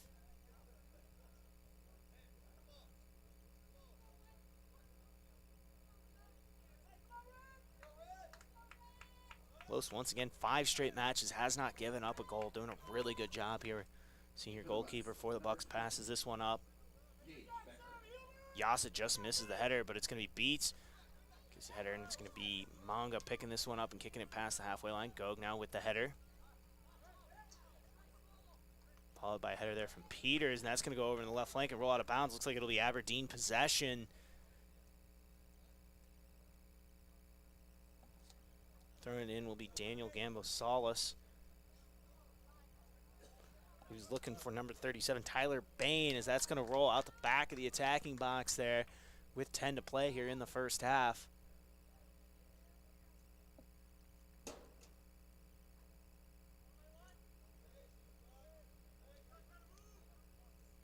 Los now telling his guys to move there. You can hear him pretty audibly from the goal. He's telling his guys to move, and that one's going to go up the right flank and out of bounds. It will be Aberdeen possession. This one rolling it near the attacking box. Jensen now passing it to Pavlish. Making a move is Milo Johnson up to Becker. Becker now up the left flank. Becker has that one stolen there by, RC looks like number 17, Trey Hedges. Passes this one up to Stockert. Stolen by Yassett. So now is Gog over to Solis, who's going to pass this one down the right or down the left flank. Blocked there by Jensen. Johnson trying to find Fortner, and that's going to go out of bounds. It's going to be Aberdeen possession. Throwing it in is Trey Hedges. Hedges now looking for Garcia. Garcia trying to get it back over to Hedges. Hedges just missing. That's going to go out of bounds. It will be Yankton possession.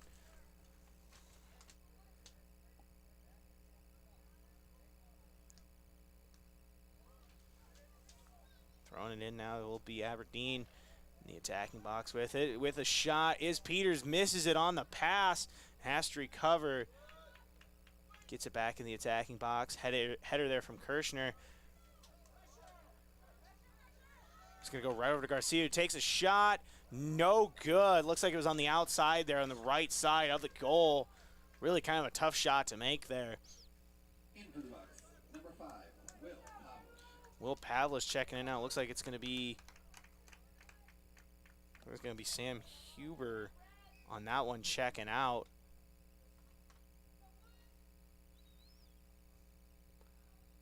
Los now booting this one up the right flank, looking for Hebda, and that's going to roll out of bounds at about the halfway line. It's going to be Aberdeen possession. Throwing it in is Gambo Salas. Jensen now booting this one high in the sky towards the halfway line. Bounces, looked like it bounced off of Hebda's right foot there. Gets a block as well.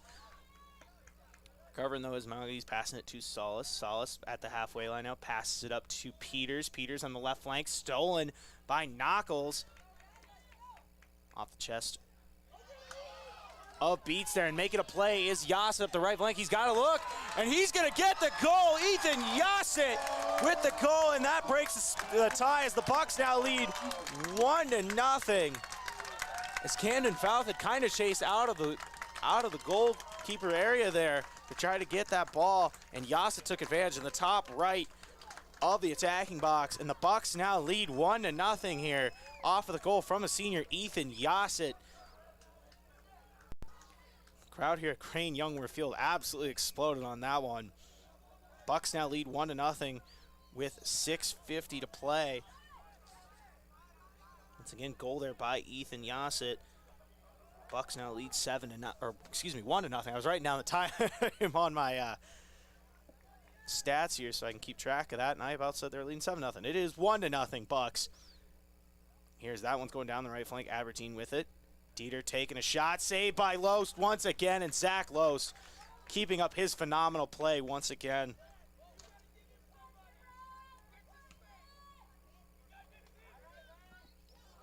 Down the right flank now and into the center channel, looking for Becker. Aberdeen picks it up. It looks like it's going to be number 17, Trey Hedges, making the push now on the right flank. Passes up to Garcia once again.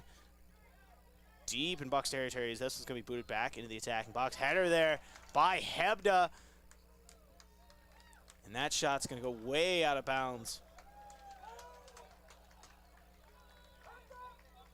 Under 6 minutes to play here in the first half. Once again, Bucks lead 1-0 off the goal from Ethan Yassett at the with 7 minutes left in this one. He was able to break the score. Right now there's 5:35 left to play. Los now kicks this one off the left to Kirschner, over to Knuckles.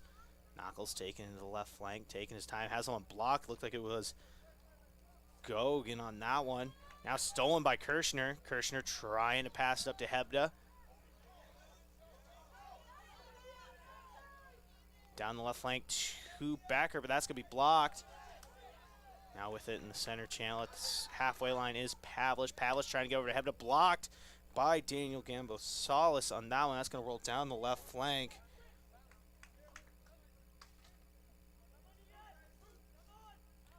Bindi throwing this one in here for the Bucks. Hebda looked like he had that one blocked by Solis. Dieter now. Where to go? Gog finding Tyler Bain. Bain pushing in the attack box. Blocked there on the header by Pavlich. It looks like that one almost went back. Looks like a Buck almost kicked that towards the goal, but it's going to be picked up by Loest. It's under 4.5 to play here in the first half. Loest now boots this one way down the center channel, and Yasset's got a look in the right half space, taking the attacking box. Now Yassett taking a shot, but that's going to be saved by Camden Fouth. Yassett had the same look he had on his first goal here in the first half. Score will stay 1-0. Gog now passing this one down the right flank. It looks like that one's just going to roll. And it's going to go out the back of the attacking box there with under 4 to play. Heads up by Knuckles there to show some restraint and let that one go.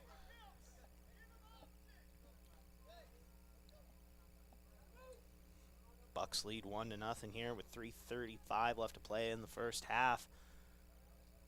Kirschner now kicks this one up the left flank, looking for Herbert, but it looks like that went out of bounds, and it's going to be Aberdeen possession.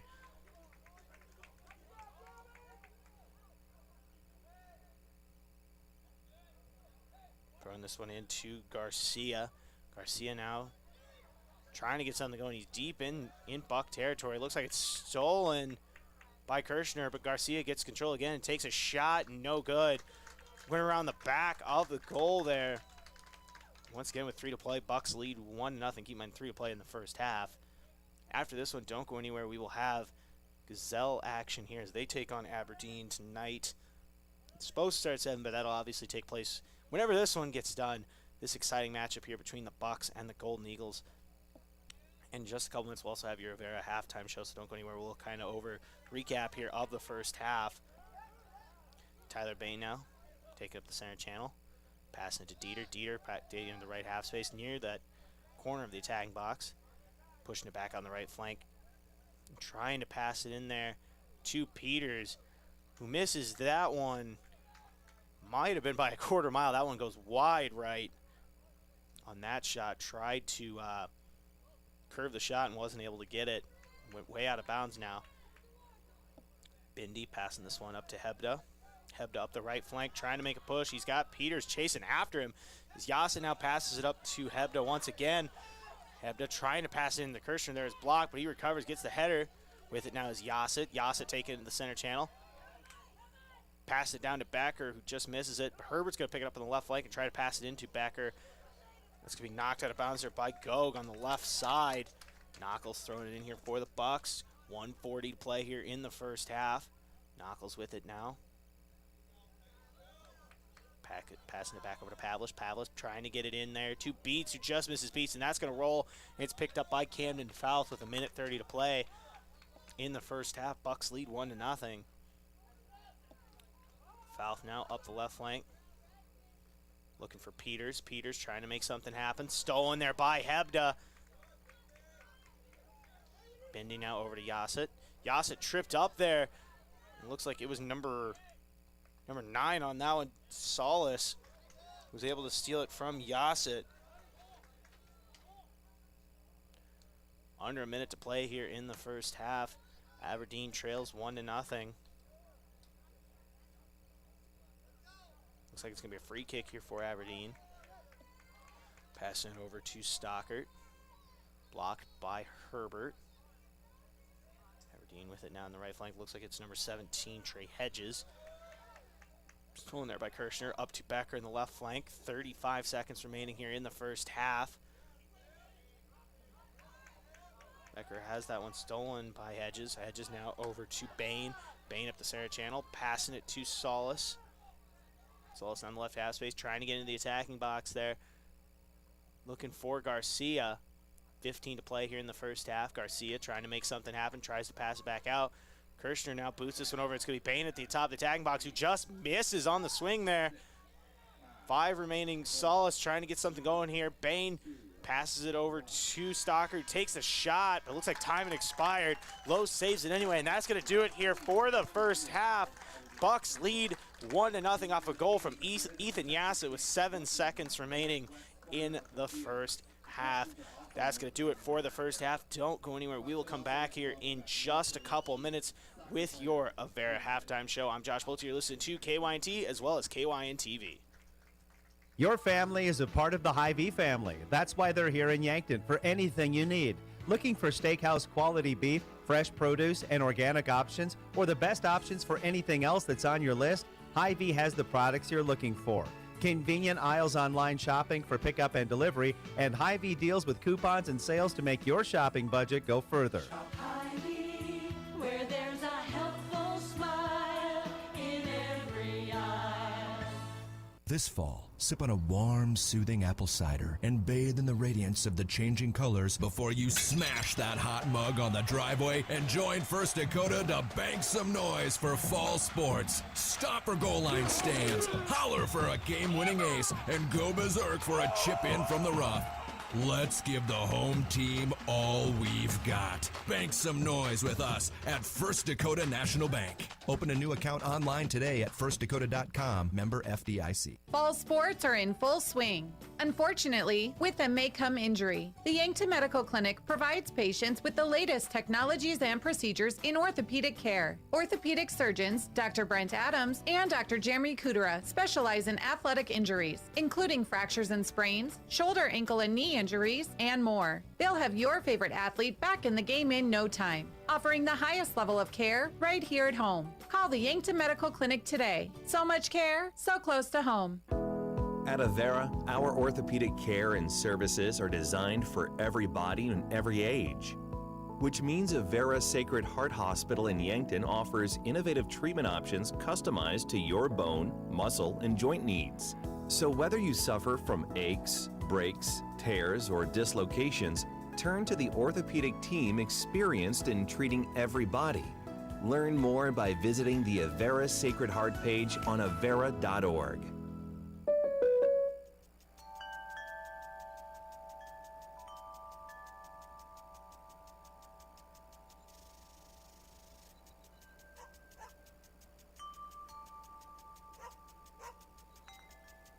This moment of relief brought to you by your local State Farm agent, Rhonda Westland, who also brings relief with all your home and auto insurance needs.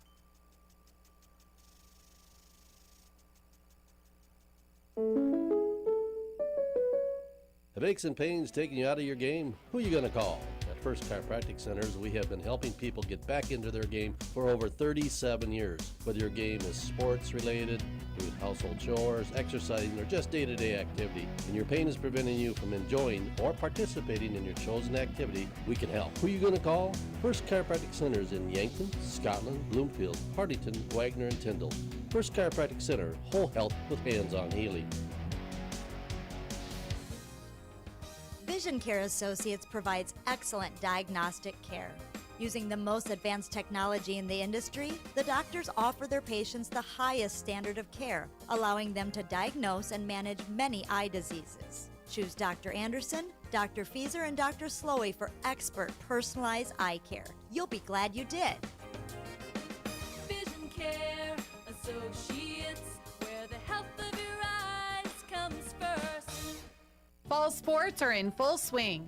Unfortunately, with them may come injury. The Yankton Medical Clinic provides patients with the latest technologies and procedures in orthopedic care. Orthopedic surgeons, Dr. Brent Adams and Dr. Jeremy Kudera, specialize in athletic injuries, including fractures and sprains, shoulder, ankle, and knee injuries, and more. They'll have your favorite athlete back in the game in no time, offering the highest level of care right here at home. Call the Yankton Medical Clinic today. So much care, so close to home.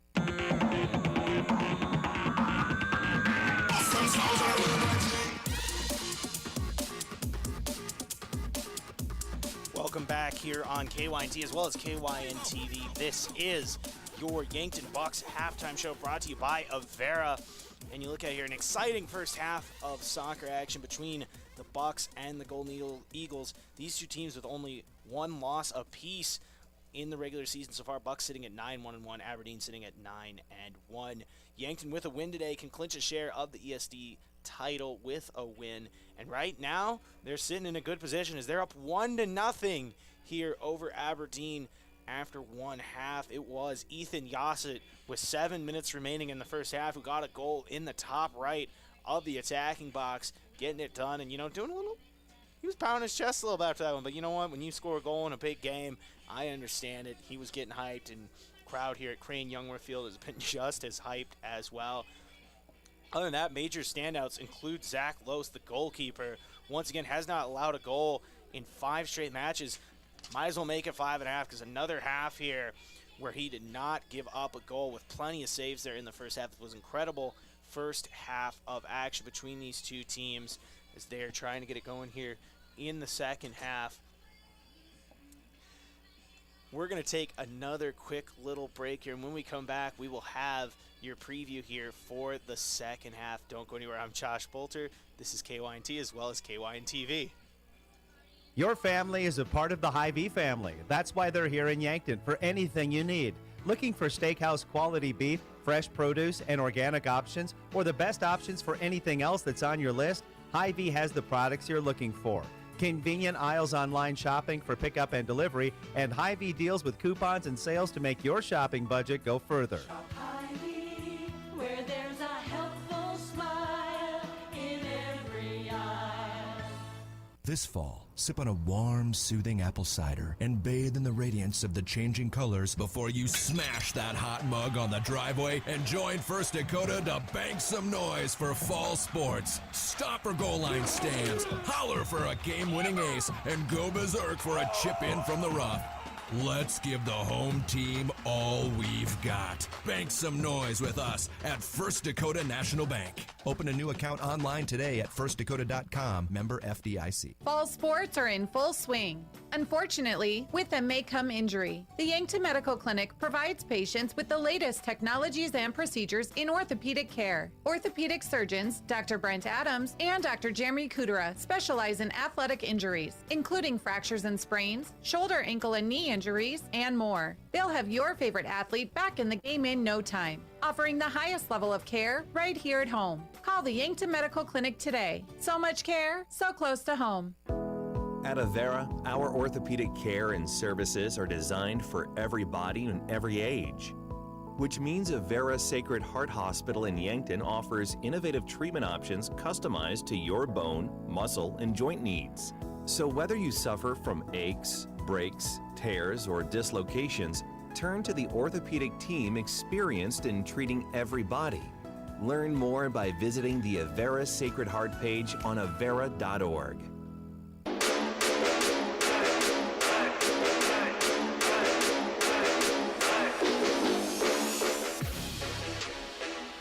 Welcome back here on the KYNT halftime show brought to you by Avera as well as on KYN-TV. Shout out to our cameraman, Tell Tanner, today doing a great job. He's been just as busy as I have.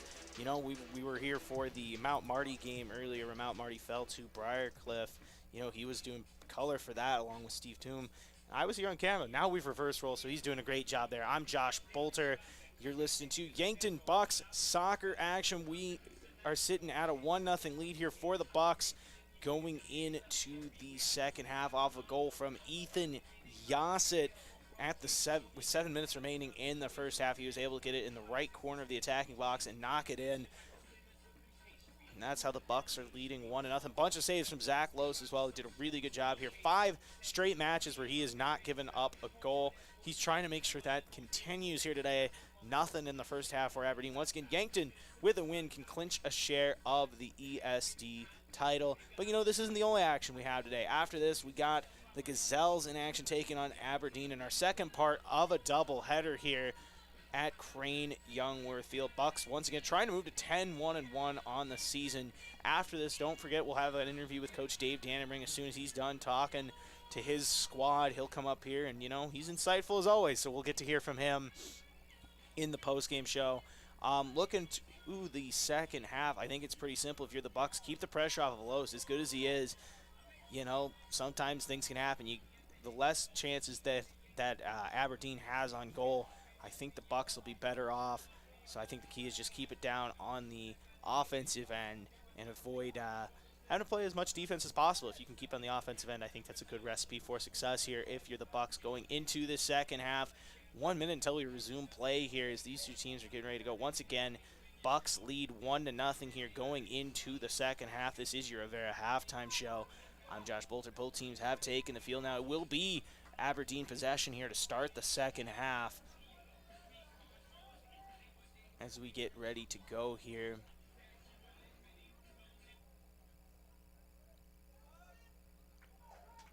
And now as we were getting ready to resume play here, it's going to be number 12, Denon Dieter, it looks like, on that one. See, the problem we have here at Crane Youngworth Field right now is the sun's a little bright, and with the yellow numbers, it's kind of hard to see sometimes. So it looks like it was Denon Dieter on that one. Pushing up the left flank. That's going to go out of bounds. Looks like it was off of Jelani Peters. Throwing it in now is Milo Johnson. Johnson up over to Pavlish. Pavlish to Yassett. Yassett now over onto the left half space to Fortner. Fortner back in the left flank to Kirschner. Pavlish pushing it up to Beats.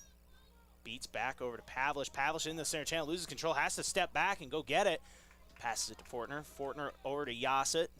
Has that one stolen there. Looks like it was Stalker. That's going to be knocked out of bounds by Yankton. It's going to be Aberdeen possession. Throwing it in is number 17, Trey Hedges. Hedges now over to Stockert. Stockert past the halfway line. Stolen by Yassett. Yassett pushing it. Gets it to Becker, who's going to take the shot. Blocked. But Becker gets it back and gets the goal. Gage Becker. Just a minute and 10 seconds into the second half. Gets the goal. Gage Becker getting it done. The Bucks now lead 2-0 here.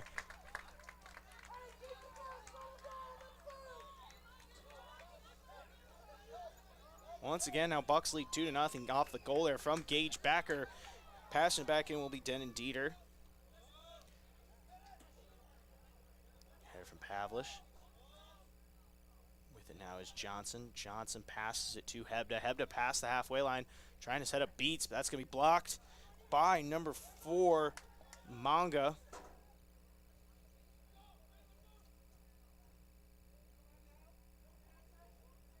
Stockert trying to pass it to left flank. Peters down the center channel. Header there from Kirschner. Gog recovering here for Aberdeen. Going to be a whistle, potentially a free kick here for the Golden Eagles. Looks like it's going to be an Dieter now setting up here for the free kick. Once again, Bucks lead 2-0. Just got their second goal of the match here from Gage Becker. Yassett scored the other one in the first half. 7 minutes remaining. 2-0 Bucks lead. Free kick from Aberdeen goes into the attacking box and rolls off the left side of the goal. Out of bounds. Zach Lose now. Kicks this one up the left flank. Looking for Fortner. Fortner's able to chase it down with the header. It's going to bounce off there of Palmer. Fortner getting ready to throw this one in. Fortner throws it into the attacking box, looking for Becker. That's going to be saved there by Fouth.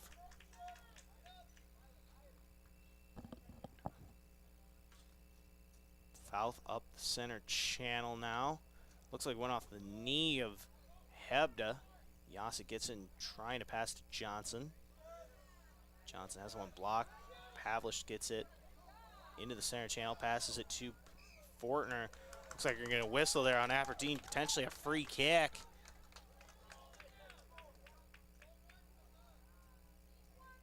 Free kick here for the Bucks. Jacob Kirschner back to kick this one. Once again, he's in the center circle there, past the halfway line. Kirschner boots this one into the attacking box, and it looks like that's going to be picked up by Fouth.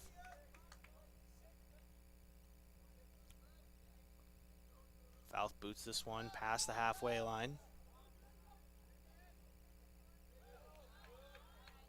Header from Bindi.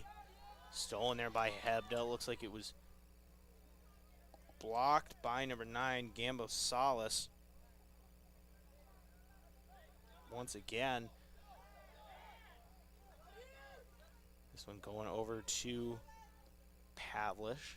Excuse me, that's Gavin Fortner. That's blocked by Trey Hedges.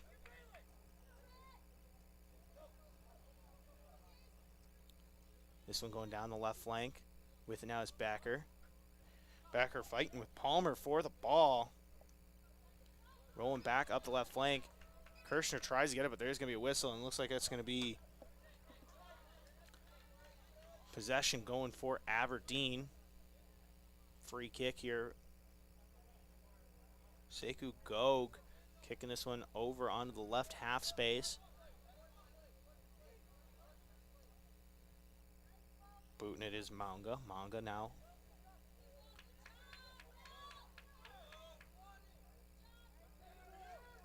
Peters over to Gog. Back over to Stockert. Stockert gets in the left flank. Manga taking a shot into the attacking box, looking for Garcia. Header from Bindi. Or excuse me, from Jensen.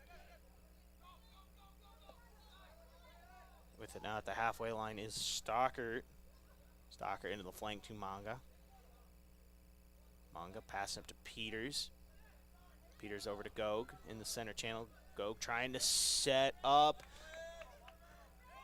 Hedges there, who takes a shot or passes it to Garcia on the header. And that's going to roll out the left side of the goal once again. Gabe Johnson checking in here for Aberdeen.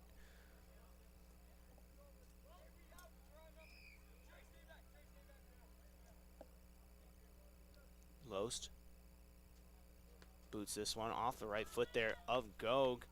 Pavlich gains possession. And Pavlich boots this down to Becker. Becker's got to look if he can catch up to it. It's going to roll in the attacking box, and Fouth's just going to pick that one up on the save there. We're still at 2-0 Bucks here. Header from Gog.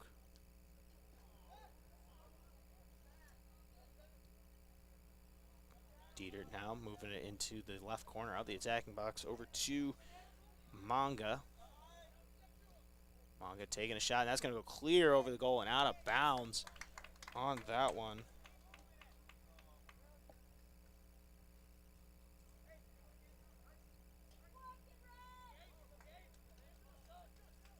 Close now, getting ready to send this one back into play.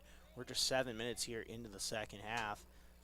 Los sends this one past the halfway line, looking for beats, blocked by Palmer. Dieter now passing the left flank within the center channel now is Garcia. Garcia making a push. Peters has that one blocked. It's going to roll in the attacking box, and it looks like that's going to roll out the back of the attacking box there. Los got caught up with Trace Jensen. Both were trying to make a play on the ball there. Looks like it's going to be a corner kick for Aberdeen.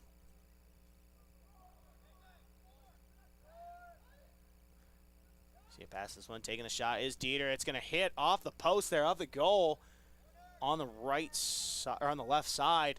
It's going to go out of bounds. We're going to get another corner kick here for the Golden Eagles. It's going to be Garcia once again. Actually, looks like Dieter on this one. Dieter sends it in. Caught by Loest. Loest now throws this one down the left flank, and chasing after it is Gage Becker. Goes out of bounds. It's going to stay Bucks possession. He throws it into Yassett. Yassett now pushing up the left half space there. Blocked by Manga. Go out of bounds. 31-35 remaining here in this one. Bucks lead 2-0. Yassett looking for Kirshner. Just goes past Kirshner, but he recovers. Tries to get into the right flank, looking for Hebda, and that's going to go out of bounds.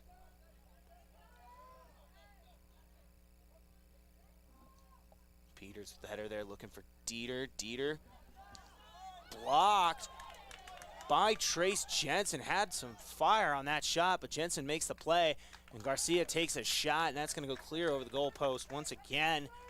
No good. Score remains 2-0.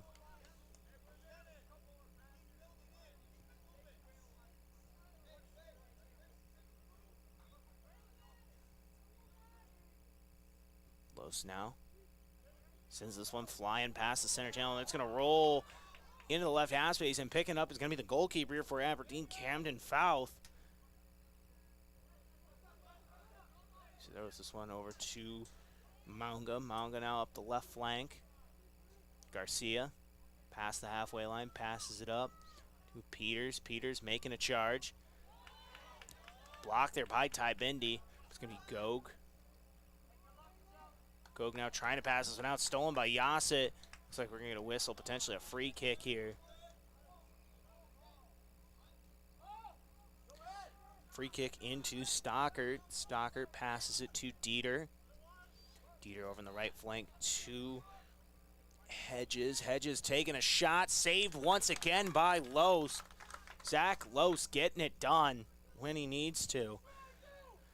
He sends this one down the center channel. It looks like it bounced off the head there of number 4, Zizra Manga. Wasn't even really looking at it. Johnson blocks that pass. Bindi now off the knee of Jensen. Hebda trying to pass this one. Beats back over to Hebda. Hebda at the halfway line. Has it blocked by Manga, but he's going to recover, and Beats is making a push down the right flank. Beats passing it into Becker. Becker's got to look. Looks like he's going to miss the pass. He's able to recover. Passes it back out to Fortner. Fortner trying to pass to Becker. Blocked by number 17, Trey Hedges. Aberdeen survives that one. It's number 18, Gabe Johnson, tries to get it going. Looks like that's going to roll out of bounds. Now with it, when the passing in is Gog. It looks like it's going to be off of a free kick here. 2-0 Bucks lead.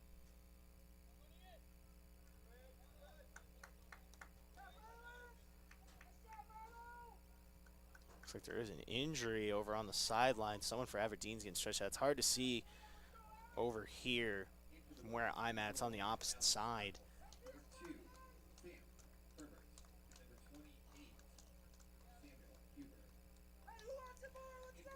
While this is going on, we're going to take a quick 1-minute break. Don't go anywhere. We'll be right back. You're listening to KYNT and KYNTV.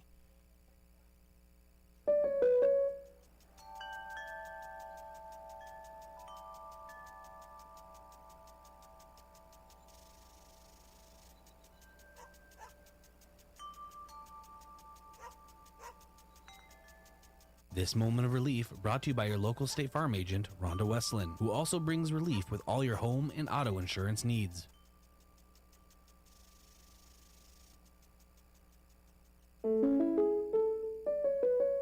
If aches and pains taking you out of your game, who are you going to call? At First Chiropractic Centers, we have been helping people get back into their game for over 37 years. Whether your game is sports related, doing household chores, exercising, or just day-to-day activity, and your pain is preventing you from enjoying or participating in your chosen activity, we can help. Who are you going to call? First Chiropractic Centers in Yankton, Scotland, Bloomfield, Hartington, Wagner, and Tyndall. First Chiropractic Center, whole health with hands-on healing.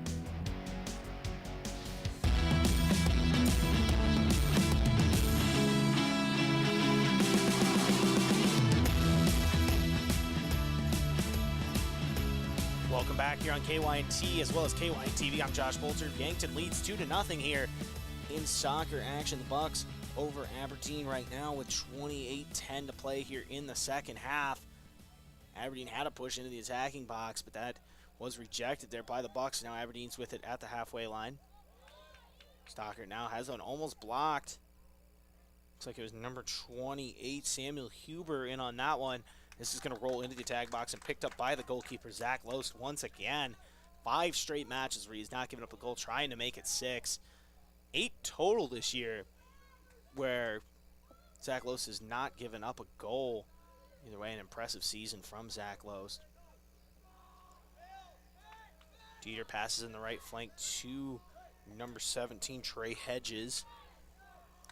Hedges tries to pass it to number 18, Gabe Johnson. That's going to roll out of bounds. Possession goes to the Bucks. But the Bucks are immediately going to throw that one out of bounds, and it'll stay with Aberdeen. Looks like Aberdeen lost possession on that one again, and it's going to be Kirshner throwing it in now.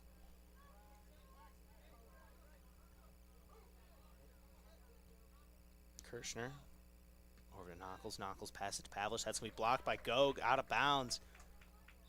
Pavlich throwing it into Knuckles. Excuse me, Fortner throwing it into Knuckles. Now Knuckles to Pavlich. Pavlich back over to Knuckles. Gets it through the legs of Garcia. Yassett now sends it down to number 28, Sam Huber. Pass it to Yassett. Yassett at the top of the attacking box there. Blocked and stolen by Aberdeen. Deep down the left flank now over to Dieter. Dieter trying to make something happen here. Aberdeen shut out so far. Taking the shot. Blocked by Kirshner, it looked like. Garcia now making a push, and that's going to be stolen and knocked out of bounds by Sam Herbert. Couple heads-up defensive plays there from the Bucks, helping out their goalkeeper, Zach Loest. It was Kirshner and Herbert in on those couple of plays. Don't forget, after this one, we do have the Gazelles taking on Aberdeen. That'll be immediately after this one. We also have Coach Dave Dannenbring in the post-game interview. This one passed in, now kicked back out by Kirshner in the attacking box to the halfway line. It's Gage Becker trying to make something happen. Aberdeen regains control. It's going to be Garcia. Kicks off the back of his foot there. Sent back by Jensen.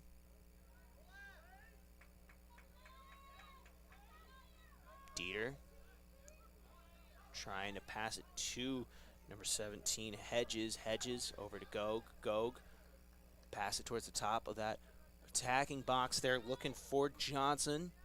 Johnson looks like he's blocked, and that's going to roll out of bounds. Gog now. Passes it back up to Palmer in the center circle there.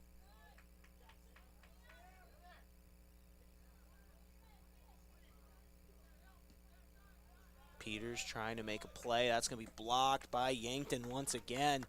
Roll out of bounds, possession. Aberdeen throwing it in is Hedges. Hedges now over to Gog. Taking the shot, blocked by Knuckles.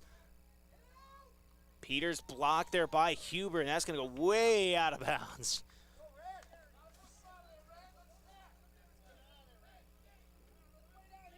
Garcia. Being guarded closely by Herbert. Trying to pass in. Header there from Jensen. Gog passing the right flank to Hedges. Trying to get into Dieter. Dieter now in the back corner of the attacking box. Trying to set up Johnson. That's going to be saved by Loest once again. Zach Loest making the play when he is needed most.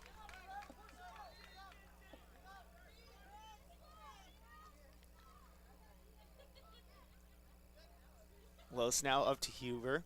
Huber with the header, rolling deep into the attacking box, picked up there by Camden Fouth. This one thrown up the left flank. Yassett taking it up the right half space. Has a couple people open, specifically Huber in the flank, but chooses to pass it towards Herbert the right or up the halfway line. Fortner now within left flank has got a look. Fortner's got a shot. Sliding save there from Fouth.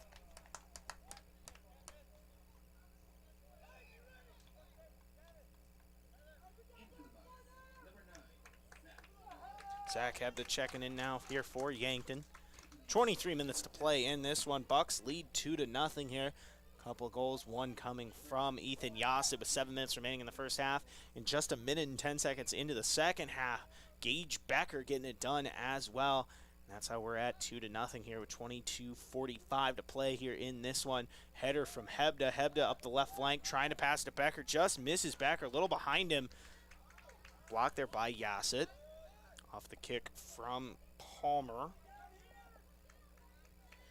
Aberdeen with it now on the left flank. It looks like it's number 4, Maunga, in on that one.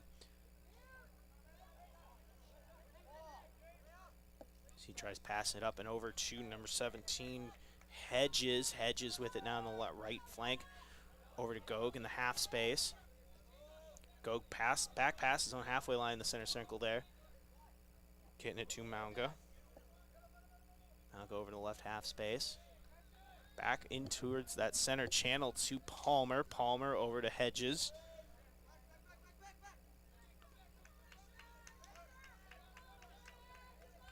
Hedges now to Stockert. Stockert passes it to in the center channel to Garcia. Over into the left flank now to Maunga. Maunga trying to pass it back to Hedges.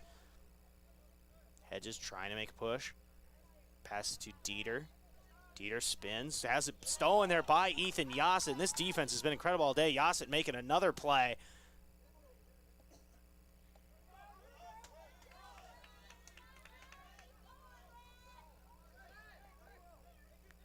Gog with it. Trying to pass, blocked there by Huber. Huber trying to make something happen, passes it to Pavlish. Pavlish trying to set up Herbert in the right flank, and he's got him. Passes it to Huber now. Does Herbert, and Huber looking for Becker. Becker pushing in the attacking box, taking a shot now, blocked and saved there by Camden Fouth. However, we're going to get a corner kick from the Bucks. Either way, though, heck of a save there by Camden Fouth, getting his right hand up and saving that one. Just about halfway through this second half here is Ethan Yassett getting ready for the corner kick. Yassett inside now, just missing it is Huber. Kirshner's going to recover though. Trying to pass it in to Hebda, who takes the header and just misses it.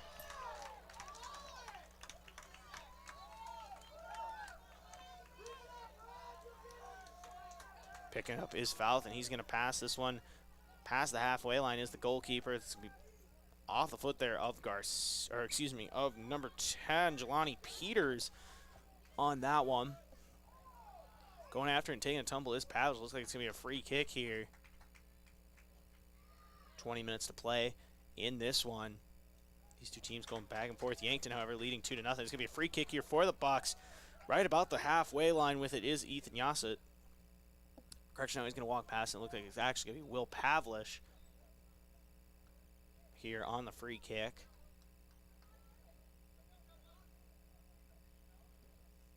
Pavlish shoots this one in the attacking box. Bucks got the numbers. Taking a shot is Hebda, and that's going to roll in. Zach Hebda with the goal, and the Bucks taking a commanding 3-0 lead. Zach Hebda on that one with 19:31 to play in the box. Now taking a commanding lead, like I said here. Had the numbers they wanted. They had the 3v1 matchup, and Hebda's able to make it happen for the goal. And the Bucks now lead. Correction, looks like they're not going to count that one. I apologize for that. Looks like they called it off. Sometimes you get a little excited when you see something like that, and they called off. So it is 2-0 actually. There is no goal on that.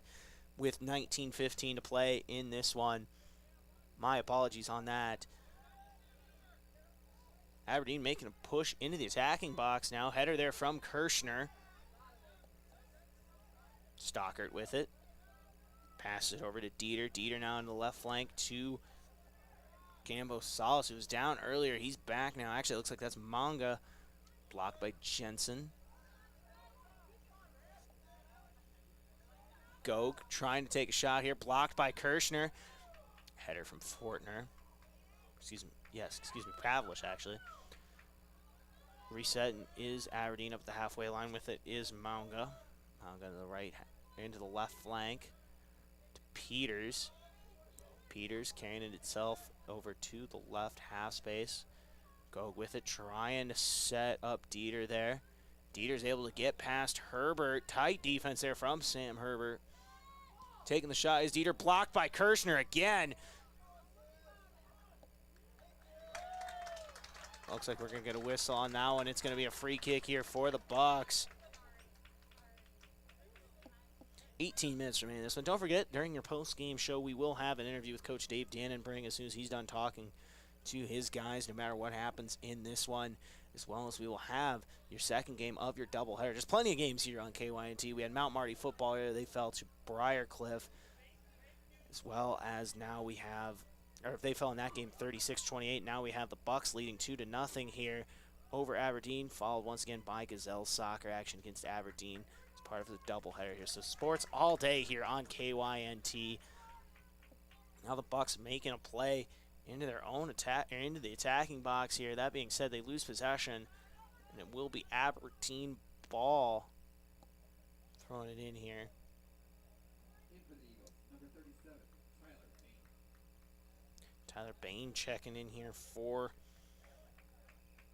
Aberdeen. He's an 8th grader. Peters trying to push this one up the flank. Looks like it's going to roll out of bounds. It'll be yanked to possession. Bindi throwing it into Pavlish. Pavlish over to Herbert. Back to Bindi on the right flank. Knuckles kicking this one way back and having a push is Garcia. Garcia trying to get up to Dieter. Dieter now in the attacking box, blocked by Kirschner. Once again, Jacob Kirschner doing a great job in his own attacking box, letting nothing past him, as well as with Zach Lose, the goalkeeper. Go with it now, takes a fall, and that one looks like he maybe got tripped up with Hebda on that one. Free kick here for Dieter. Looks like there's actually going to be a yellow card on that one on Hebda, and he's going to come out. It's going to be Braylon Beats. Actually, Gavin Fortner checking in here with 16:28 to play.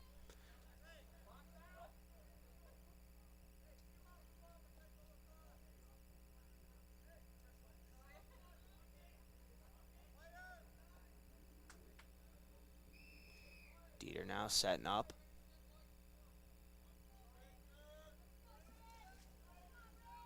It's actually going to be Garcia now. They faked him out, and he's got a pass to Dieter, and Dieter's got a look.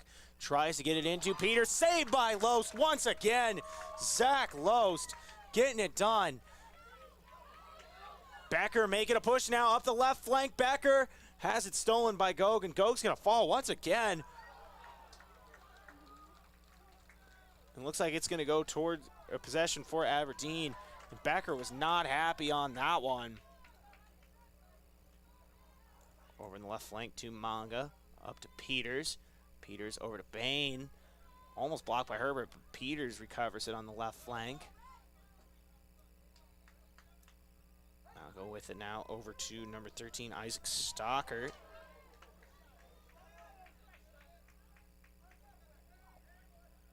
Hedges. Passing it to Stockert. Stockert within the center channel. Stockert over to Gog. Gog back over to Hedges. That one's going to go out of bounds. That's going to be possession for the Bucks.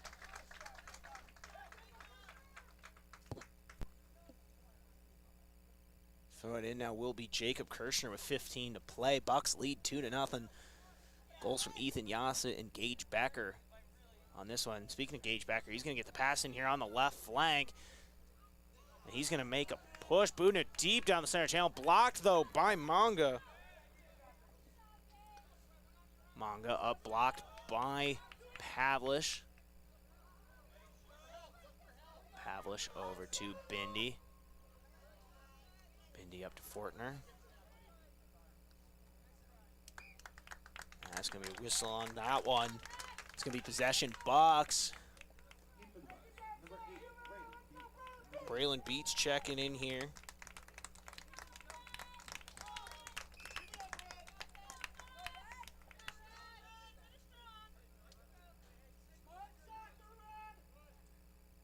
Beats trying to throw into Becker. Blocking him is Palmer off of that one. He's just going to kick it back to his own goalkeeper, Camden Fouth.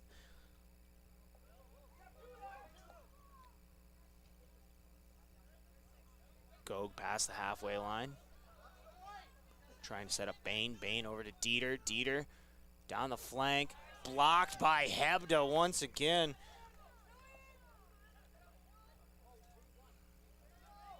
Dieter taking a shot. No good. Los got high on that one. He's a little slow to get up. Like I said, took quite the tumble on that one. Either way, he gets back up now.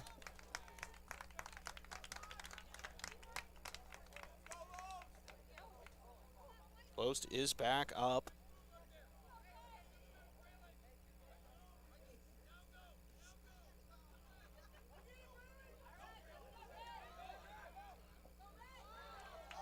Beats now making a push up the center channel. Beats trying to find Yasset. Yasset's got to look and loses control of it.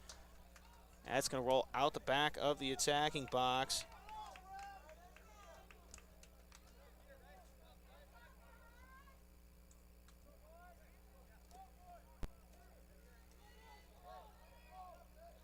Back into play now here for Aberdeen.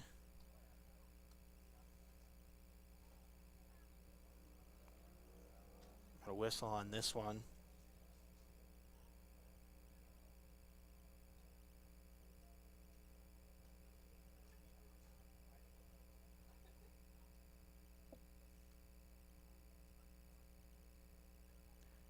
One of the officials now is having a conversation with Coach Dannenbring here for Yankton.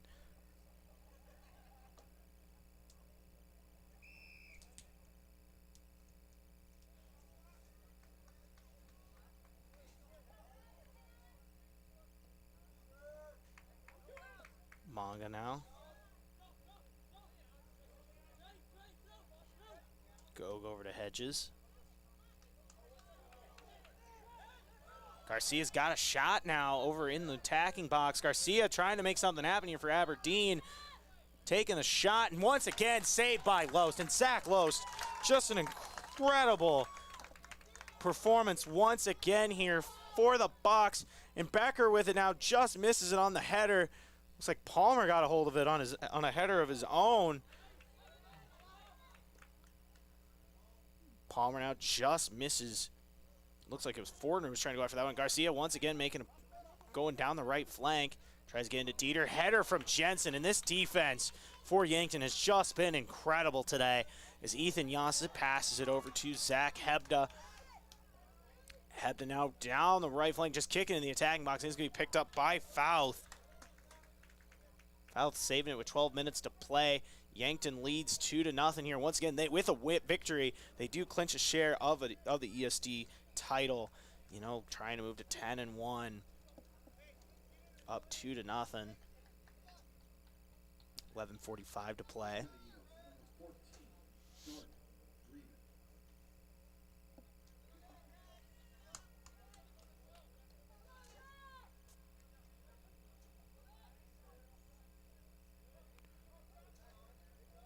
Deer now over to Stockert, blocked by Yasset.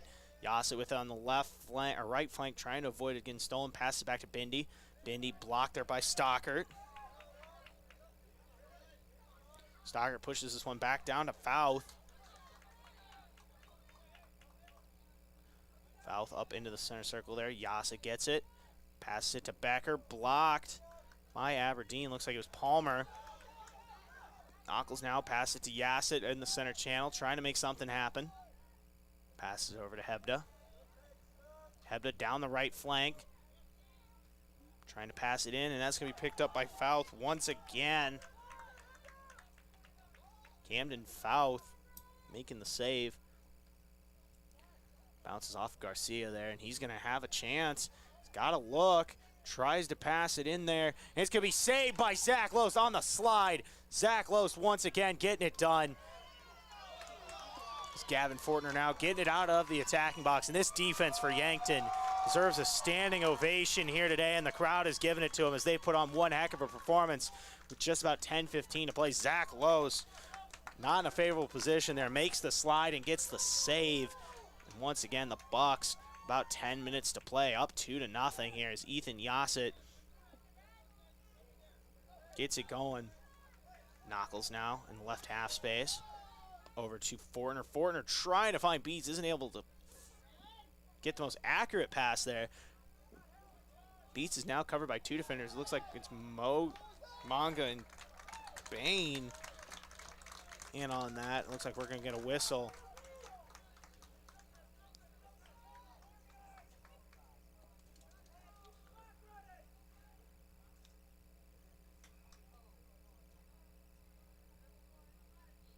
Yassett now with a free kick just outside of the right corner there of the attacking box. Has got a good look here, trying to pad this lead for Yankton.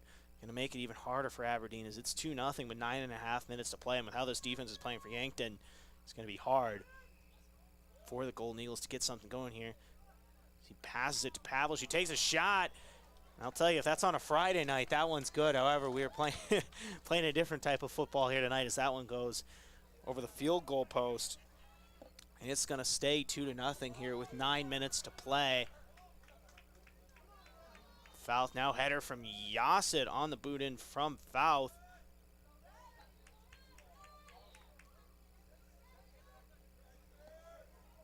Gog with it. Stolen by Knuckles. Becker in the left flank. Passes it to Fortner in the left channel. Fortner back over to Becker. Becker trying to get this one in the attacking box. Looks like it's blocked there by Manga. Header by Kirshner. That's going to roll out of bounds. Throw it in now. Down the right flank is Garcia, and that's going to be sent out of bounds by Trace Jensen. Throwing it in is Garcia. It's going to roll off the foot there. It looked like it was number 10, Jelani Peters. With now is Manga passing it to Gog up the center channel, trying to get it in. Saved by Loest once again. And just lays on it and eats it with 8 minutes to play. And the Bucks are 8 minutes away here from winning a share of the ESD title with a victory as they boot this one way down the right half space there. With it is Beats, who looks like he loses control but gets it back and has it stolen once again. Palmer sends it back to Fouth, who sends this one up the center channel. Becker jumps up in the air and gets it off his right foot, and it looks like that's going to be saved by Fouth there on that one. Header there from Garcia.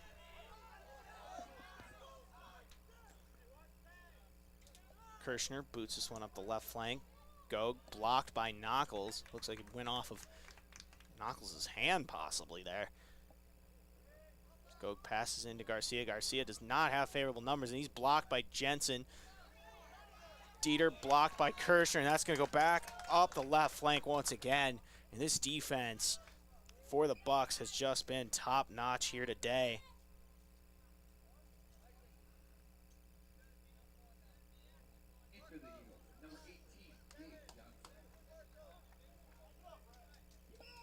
Checking in for the Eagles is Gabe Johnson. 6:30 to play in this one.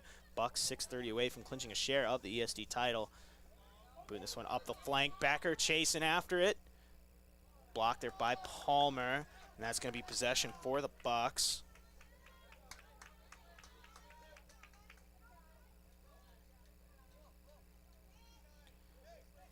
Knuckles over to Pavlich.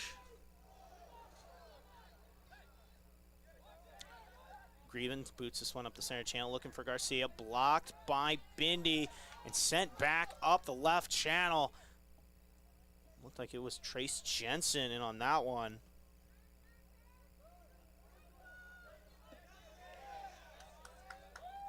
It looks like there's going to be a turnover on that, possibly an offsides. Pavlish sends this one down in the attack box. Becker's there. Becker's got a look, but it's going to be caught by Camden Fouth. Fouth in on that one with 5:30 to play. Hedges up the right flank, blocked by Pavlish. Yasset over to Beats, and they've got numbers. The Bucks have numbers here. It's Beats. Tries to get this one in the top of the attacking box, stolen by Aberdeen. Gabe Johnson in the right half space now, taking his time. Passing it up to Stockert. Stockert moving past the center circle there. Passes it into the left flank. In the attacking box to Garcia, off of Garcia's foot, and taking a shot is Peters, and that's going to go clear over the goalpost with 4:50 to play in this one.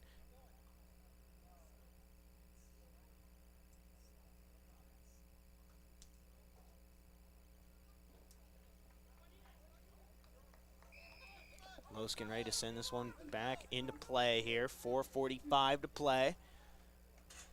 Lost up the left flank, looking for Fortner. Fortner with the header over to Becker. Nice header there from Fortner. Becker has it blocked by Palmer. Palmer blocked now by Fortner. In the center channel to Huber. Yasset. Send it to Fortner. Blocked by number 17, Hedges. Hebda steals it there from number 14, Jordan Greben. Block there.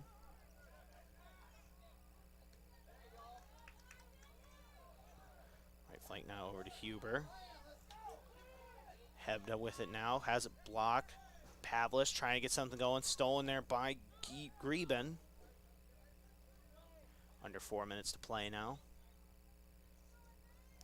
This one sent back in towards the back of the attacking box there for Aberdeen. That's picked up by Camden Fouth. Once again, Aberdeen's gonna need a miracle here. They're down 2-0. Trey Hedges with the header there now. It's Pavlish with it, boots it past the halfway line. Pavlish looking for the header, doesn't find it. Palmer with it now for Aberdeen in the right half space. Blocked by Becker off the left foot there of Gage Becker. Becker with a goal in this one at the 38-48 mark here of the second half. Other goal for the Bucks by Ethan Yasset, who's got it now in the center channel. Stops, looking to set something up here. Tries to get over in the right flank to Huber. Huber now back over to Yasset. It doesn't seem like Yasset saw the ball boot up into the sky there. So now at the halfway line, Kirshner with it at the left half space.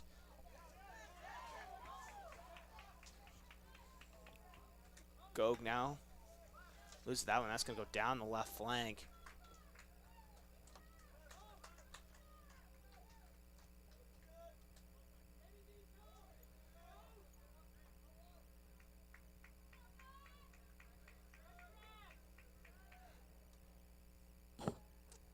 Within the left flank now is Aberdeen. Just missing that one on the pass. And Yasset's got to play in the attack box. Sliding save there by Dieter. Greben with it, has it stolen. But Aberdeen recovers. Bain with it, pushing it back to Fouth. 2 minutes to play here.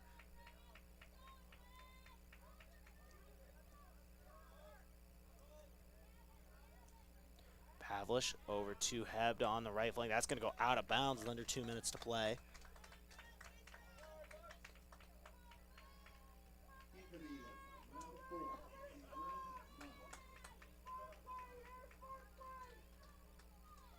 Good checking into this one. Minute 35 to play here. Huber passes it up, and that's going to be blocked by Stockert. Stockert sends it over to the right flank. Chasing after it is Johnson. That's going to go out of bounds. Possession, Bucks, minute 25 to play here. And the Bucks appear to be on their way to a victory and clinching at least a share of the ESD title here tonight.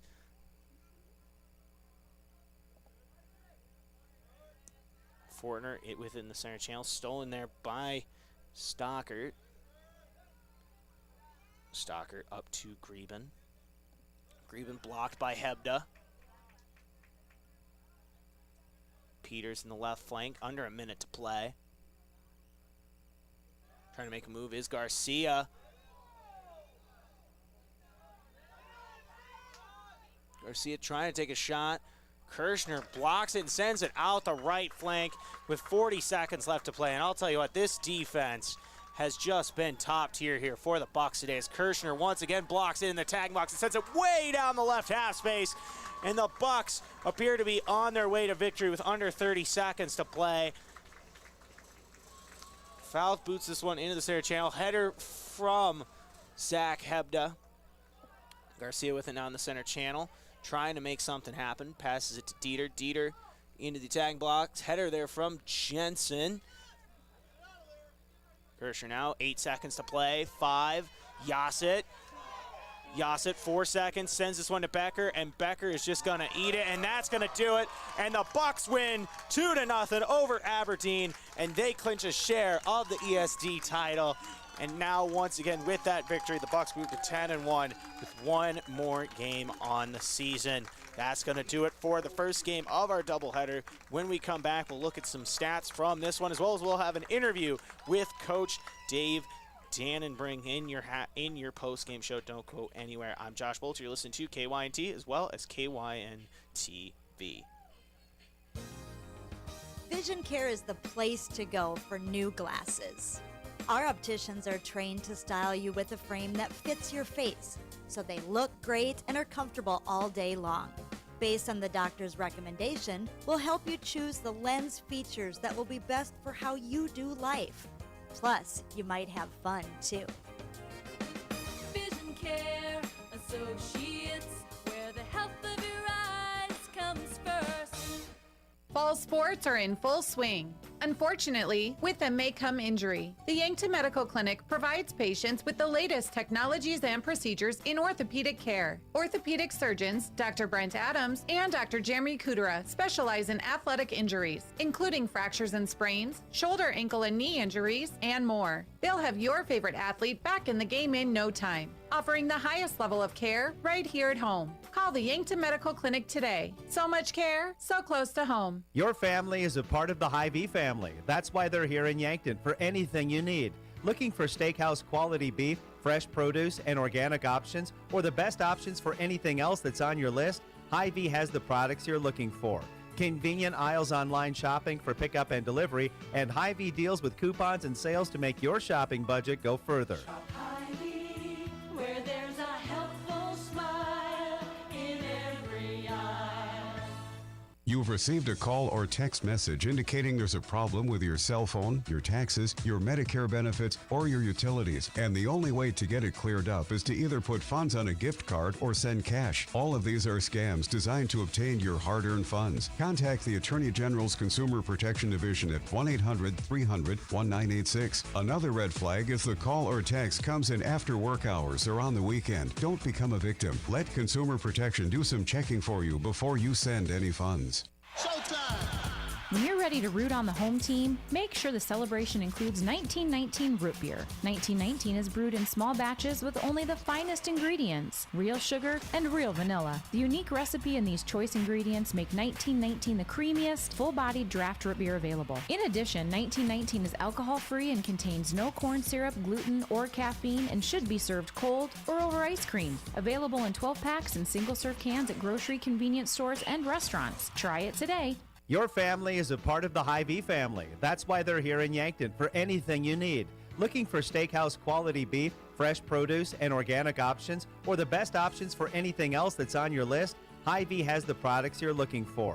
Convenient aisles online shopping for pickup and delivery, and Hy-Vee deals with coupons and sales to make your shopping budget go further.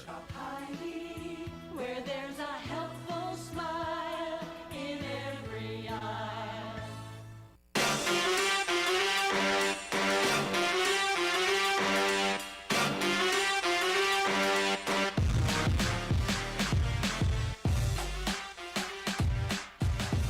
Welcome back here on the KYNT as well as KYNTV post-game show where the Bucks pick up a big 2-0 win here over Aberdeen in soccer action. I'm Josh Bolter. And what a big win here for the Bucks as they win once again 2-0. It is your High V post-game show. You know, what can you say? This defense has been incredible, really, all season long. 6 straight matches without giving up a goal, and they clinch a share of the ESD title. Just a big win overall here and a great performance from the Bucks overall. Look all around, you could give top performers of the game to just about anybody. I think in this one, though, brought to you by Top Notch Windows Cleaning, the guys we're going to shout out include Ethan Yossett, Jacob Kirshner, and Zach Lowe's. Kirshner, plenty of big blocks inside the attacking box. Ethan Yossett with a goal in the first half to break the scoring. And Zach Lowe's, what else can you say? 6 straight matches without giving up a goal. 9 total matches this season without giving up a goal. It's just incredible. He has been top notch this year. Those are your top performers of the game. Looking at your stats here, brought to you by USD Athletics. 2 goals in this one. Ethan Yossett with a goal at the 7-minute mark of the first half, and then Gage Becker with a goal with 38-48 at the 38-48 mark left in the second half. Really, both of those were the only 2 goals on the night, but either way, a big game for the Bucks. And now looking at your defensive player of the game, brought to you by Olsen Pest Technicians. What else can you say but Zach Loest once again getting it done when he was needed most, really making a big play time after time again. 6 straight matches without a goal. You can't say anything else without Zach Loest, as he is your defensive player of the game. Offensive player of the game, we're going to go with Ethan Yossett. Broke the scoring in this one. That's brought to you by Hy-Vee, where there's a helpful smile in every aisle. So Ethan Yossett wins your offensive player of the game. We're going to take another break here, and when we come back, we're hoping to get a word with Coach Dave Dannenbring, and we'll start previewing the Gazelles match here against Aberdeen. Don't go anywhere. We'll be right back on KYNT as well as KYN-TV. Locally owned businesses help build strong communities, and that's true with Triple Time Rudy's. You get a locally owned business that offers fuel discounts for Yankton's largest employers, supports local schools and events, and carries quality South Dakota products like Dimmick cheese and Kaler Locker meats that customers love. Triple Time Rudy's is conveniently located at 17th and Broadway for your daily fill-ups and convenience needs. So pull in to Triple Time Rudy's today. At Culver's, we cook our butter burgers pretty much the same as you would at home. Only our 3-cut blend of fresh beef will do.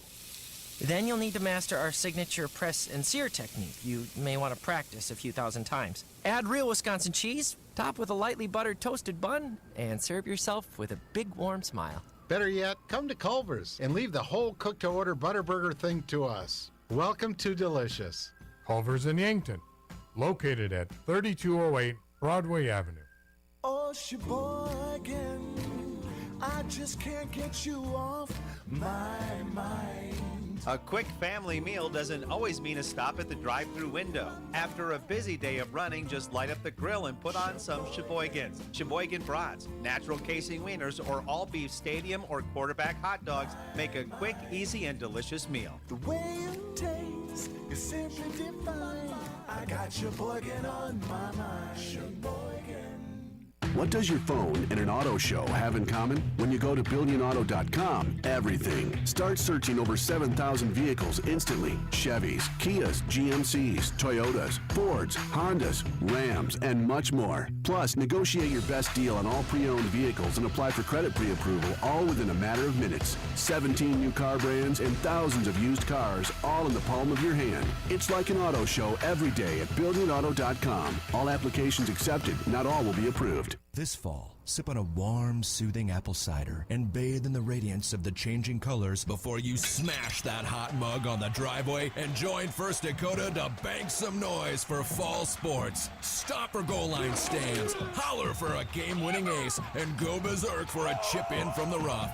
Let's give the home team all we've got. Bank some noise with us at First Dakota National Bank. Open a new account online today at firstdakota.com. Member FDIC.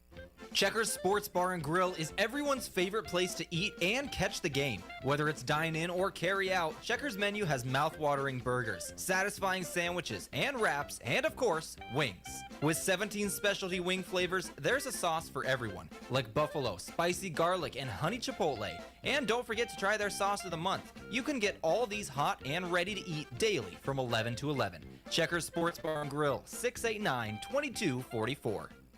Looking for a new look for your business? JJ Benji's is a great source for new company clothing for you and your employees. Now, if you don't know what to get or what's new, JJ Benji's can help. JJ Benji's has lots of ideas on what the hottest apparel items are, the most popular styles or material. There's always something new to get, and JJ Benji's is on top of it. For screen printing, embroidery, and promotional products for your business, JJ Benji's, 201 Pine Street, downtown Yankton. Look up. See that steeple on the hill? That's Mount Marty University, the region's premier Catholic university focused on academic excellence and student success. While you're exploring Yankton, stop by our campus, take a tour, meet our faculty, experience all of our changes and growth, and start imagining yourself as a Lancer. Now is the time to begin exploring your next big move. Visit mountmarty.edu and see yourself here. Getting the kids to practice on time. Remembering if it's your day to bring snacks. Making it to the game with a clean jersey. Why are simple things sometimes so complicated? Thankfully, with Auto Owners, insurance doesn't have to be one of them. Auto Owners works with independent agents who answer when you call, so you can worry about more important things, like whether your kid is going to run toward first or third base. That's simple human sense. Don't gamble. Insure with MTRC Smith Insurance in Yankton, your independent agent for home, business, auto, life, and bonds. MTRCSmithInsurance.com. Fall sports are in full swing. Unfortunately, with them may come injury. The Yankton Medical Clinic provides patients with the latest technologies and procedures in orthopedic care. Orthopedic surgeons, Dr. Brent Adams and Dr. Jeremy Kudera, specialize in athletic injuries, including fractures and sprains, shoulder, ankle, and knee injuries, and more. They'll have your favorite athlete back in the game in no time, offering the highest level of care right here at home. Call the Yankton Medical Clinic today. So much care, so close to home. Olson Pest Technicians is a family-owned business since 1966. And with over 50 years of pest management, they understand your issues, and their well-trained team will help you solve your pest problems. Issues with cockroaches, ants, bedbugs, bats, termites, spiders, rats, mice, or other creepy crawling pests? Give your home a fresh start and use the proven method of fumigation to take care of your pest problem. Olson's Pest Technicians will thoroughly get rid of pests so you can rest easy again. Call Olson Pest today, 800-KILL-BUG. That's 1-800-KILBUGS. A physical therapy plan of care is completely individualized to you, the patient. I'm Dave Holland, physical therapist at Overland Rehab. If you have had a shoulder injury or surgery and have been prescribed physical therapy, we'll address your unique goals in recovery with a plan designed just for you. Contact Overland Rehab for convenient appointments in 8 locations in Northeast Nebraska and right here in Yankton, located on West 8th Street, otherwise known as the Lake Road.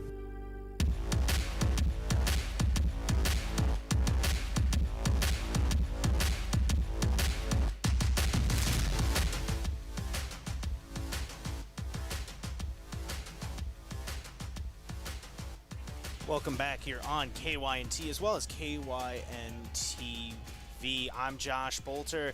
We are kind of in a pregame / postgame, kind of a hybrid here as we only have a few minutes in between until we get started with the Gazelles taking on Aberdeen here. We're waiting on Coach Dave Dandenbring after an exciting 2-0 win for the Aberdeen Central Golden Eagles. Once we get a hold of him, we will have hopefully an interview with him, and the Bucks move to 10-1 on the season and clinch a share of the ESD title with that victory. A big win over Aberdeen today. Goals from Ethan Yassett and Gage Becker. 6 straight matches where they have shut out their opponents, not giving up a goal since their only loss of the season against Brandon Valley. Really getting things done when they need to. Just an incredible performance from the Bucks. But now we're going to shift our focus here onto the Gazelles, and the Gazelles now sitting here on the season at 4-5-2. They tied against Pierre last Tuesday. Looking at it here at 0, really a good defensive performance. We haven't seen a ton of that from the Gazelles this season, but they stepped up on defense on Tuesday against Pierre. Now trying to move back to 500. They're currently sitting at 11th in the standings. That being said, they have a tall task ahead of them today. Aberdeen 9-1 on the season. A really good squad here walking into Crane Young Warfield. It's going to be a tough matchup here for the Gazelles, but looking at it either way, got to play who's on your schedule, and the Gazelles it's going to be interesting to see what they can do here against the Golden Eagles tonight. I think one of the major keys of the game here for the Gazelles is going to be keeping the ball on the offensive end. A lot of the times here at Crane, we've seen the goalkeeper, Ashlyn Vogt, really have a lot of trouble because the ball's been on her side of the field the entire time, and that's ended in some ugly matches, including the one last time they were here at home against Mitchell where they lost 7-1. You know, it's going to be interesting to see if the Gazelles can keep the issue going on offense. Once again, taking a look here at the standings, Brandon Valley is first, sitting at 10-1. Aberdeen right behind him at 9-1 as well. Right behind him, Rapid City Stevens at 9-1-1. Looking more into Aberdeen here. They're 4-1 against teams above 500 and undefeated on the road. Their only loss coming at home. You know, you look at it, this is a team that is good against good teams, and they are good on the road. So you have something here where you're just like, well, what do you do if you're Yankton's? Going to be interesting to see if they can figure that out here tonight. You know, I think once again, like I said, the key is going to be forcing the issue on offense, avoiding keeping that down on the defensive side, getting it on the other side, and not allowing Aberdeen to have shots on the goal. As well, Yankton sitting at 11th in the standings, right behind Sioux Falls Roosevelt. If they win tonight, they will move up to 500, 5-5-2 on the season. Either way, going to be interesting to see what happens. When we come back, we'll take a look here at the starting lineups, the officials, the colors, all that good stuff. We'll be back here in about 3 minutes. Don't go anywhere. You're listening to KYNT as well as KYN TV. When it's time for school, it's time to stop at Cenex. You can fill up your car with high-quality gas and fill up your stomach with a quick breakfast. Maybe most important of all, you can fill up your mug with hot coffee. So all you students and teachers, skip the snooze button and head into Cenex on your way to school. Shop Easy, owned and operated by the Santee Sioux Nation, is open 24 hours for your convenience and wishes all area students and faculty a thriving, successful school year. With grain carts getting bigger and better every year, don't you think it's time to outfit them accordingly? Sherco's 4500 series HD electric tarp works seamlessly with existing Sherlock tarps. The heavy-duty extruded arms are the strongest on the market and come with a lifetime warranty. Operating is easy and convenient with one of our smart remote options that let you open and close your tarp with the push of a button. Call to order yours today at 1-800-474-8756. Make it Sherco. What do you want to do when you retire? Whatever your dreams, you have the power to help make them a reality. Meet with a thriving financial professional and explore options that can help you prepare for retirement. Options you may not even be aware of. For more than 100 years, Thrivent Financial has been helping Christians be wise with money. Contact me, Gavin Zimmerman, at 605-260-4964, and I can help you retire with confidence. At Avera, our orthopedic care and services are designed for every body and every age, which means Avera Sacred Heart Hospital in Yankton offers innovative treatment options customized to your bone, muscle, and joint needs. So whether you suffer from aches, breaks, tears, or dislocations, turn to the orthopedic team experienced in treating every body. Learn more by visiting the Avera Sacred Heart page on avera.org.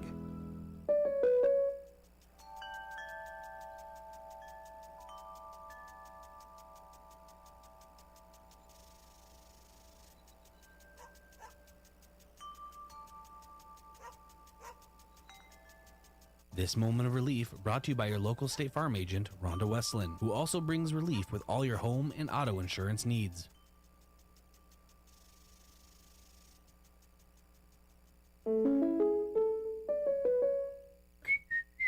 Do you whistle while you work? You will at Truxedo. Truxedo is currently looking for team members, full-time and part-time. I loved Truxedo. I really enjoy the people. I like all of my coworkers. I always end up laughing. I've never gone home upset. Paid job training and excellent benefits within 30 days of starting. If you're looking for a job that challenges you and a great starting wage, then join the Tuxedo team. Apply online now at truxedo.com/careers. Your family is a part of the Hy-Vee family. That's why they're here in Yankton for anything you need. Looking for steakhouse quality beef, fresh produce, and organic options, or the best options for anything else that's on your list? Hy-Vee has the products you're looking for. Convenient aisles online shopping for pickup and delivery, and Hy-Vee deals with coupons and sales to make your shopping budget go further. Hy-Vee, where there's a helpful smile in every eye.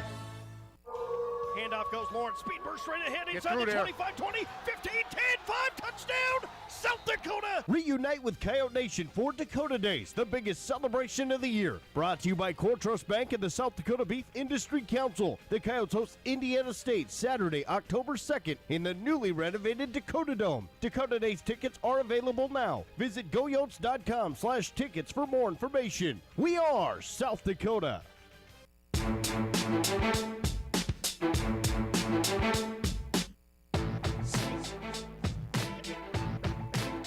Welcome back here on KYNT as well as KYN TV. I'm Josh Bolter, and you're listening to kind of a hybrid here between the postgame and pregame here. Postgame for the Bucks, pregame for the Gazelles. Big win for the Bucks tonight over Aberdeen Central, 2-0, clinching a share of the ESD title with that victory, moving to 10-1 on the season. And now I am joined by Coach Dave Dannenbring. And Coach, big win tonight, and I feel like we got to talk about the defense. 6 straight matches without giving up a goal. They've really been on the top of their game lately. They were on top tonight because Aberdeen, again, they were number 2 coming in, and they've got a great team, a great record. They've got just so many good ball handlers. They play 4 guys across the back, 3 in the middle, and 3 up top, and all 6 of their middle third and attacking third players were just such good ball handlers, and they are so well coached on how they overlap and how they fill space, and it's just like a soccer clinic every time you watch them. They're just so good that way, but they didn't beat us, and that is what our defense is able to do. I'm proud of all of our guys on how they've learned to play defense and just keep guys in front of them and not stab and not just get burnt and then get mad and then turn around and try to knock guys down. We had very few really stupid penalties tonight, and it was rough. I apologize for having to have the official stop and come and talk to us and talk to our bench, but there was some that right in front of us, our guys were being pulled down, and it was going to get out of hand, and we were just like, man, we don't care. Call it. we just don't want this to get out of hand, because there was, a point, both teams, guys were kind of getting hurt, and that's how sports goes, and we knew going into it that this officiating crew, they let us play physical, which I love. But from the crowd and on TV, it's going to look really bad that they stop the game, they come over, they talk to me. He just said, "Tell your bench to let us call it," which he had every right to do that. But like you said, our defense was so good, and there was a couple of times they were frustrated with me yelling one thing and Ethan Yassett, who's the leader of the front half of our offense, yelling one thing, and then Zach Loest, who's really making all the calls, yelling another thing. So I individually took them all out and said, okay, my instructions are going to trump all these guys, and here's what we're going to do, and this is how we're going to talk about it. And once they settled down, they did a pretty good job with that. So I was really proud of those guys, how they did it, how they kept their cool, how we continued to move the ball, our strength, and how conditioned they are. And that's not me doing it, because we haven't really done any conditioning this year. They came in good shape, they came in strong, and we haven't had to spend any time of, okay, boys, we got to take time out of our day and run and just be in shape. They did it themselves, and so that was really, really good. We're strong enough, we can keep up the pressure at the end, and we've got enough subs that we can do it. So it was a great win for us. Just exciting to be part of high school sports, especially Yankton high school sports out here at this amazing Crane Youngworth Field. And just the whole setting here and the big crowd on a Saturday night. It was really good. So. Absolutely. You can tell the crowd was really into tonight and really appreciated what you guys were doing and was into it, and it was awesome. Now we're getting ready for Gazelles action, Coach, and I want to ask you, what do you think is going to be the key tonight for the Gazelles going to this one, playing a really good Aberdeen team? Well, talking with Tyler Shearing, who is an amazing X and O coach, man, he knows so much, and I'll admit, every week, I go to him and say, okay, this is what I think we're going to see. How would you do it? Or I'll say, hey, I'm asking for a friend. Have you ever seen this before? And he's been so good, and he's been so helpful. And, what they're going to do here, they're going to try and lull Yankton asleep and then have some quick hitters, because they've got a couple of fast wings on the outside, and they play just like their guys do. Which, it's just interesting. They don't have the same coaching staff, but they've got that same philosophy. Aberdeen has enough good athletes and that strength and speed, and so they're gonna try to hit them from the outside and take advantage of our young kids on defense for these girls. Yeah, it's going to be an interesting one here for sure. Looking at it here, for the Gazelles, who really stands out to you on this team? Who do you look at and say, wow, they're just really, really good? Well, you always have to talk about Cora Sherman. She's just so athletic, and I remember her as a sophomore. I'm standing in the hallway watching kids walk down, and I see her walk by, and I'm like, holy cow, that's the most athletic female I think I've ever seen. And, she's just so good. You got Kate Beeman in the back. Kate is just, again, in shape, strong, really smart. You've got Abby Schmidt in the middle, and their leaders there, Callie Boomsma. And the great thing about them, I've had all those kids in class, and they are just great kids. They're great kids. Unfortunately for me, I've got 6 sons, and there's kind of a gap between that. It's like, yeah, if I had a son in that class, any of those, if I could make a deal with their parents to say, hey, how about if we just make a prearranged marriage with any of those kids, because they're just such nice girls and fun to be around, and so it was a great thing. So I'll let you do some play-by-play here. Awesome, thank you, Coach. Looking at here is the possessions with the Bucks right now, and that's Cora Sherman trying to pass that one down. That's going to roll in the attacking box. It looks like it's number 7, Elena Hansen, kicking that one out. Gazelles getting an early push, though, getting in the back half of the Golden Eagles defense here. This one passed out to number 40, Taryn Hedich, going down the left flank. Getting in there is Callie Boomsma.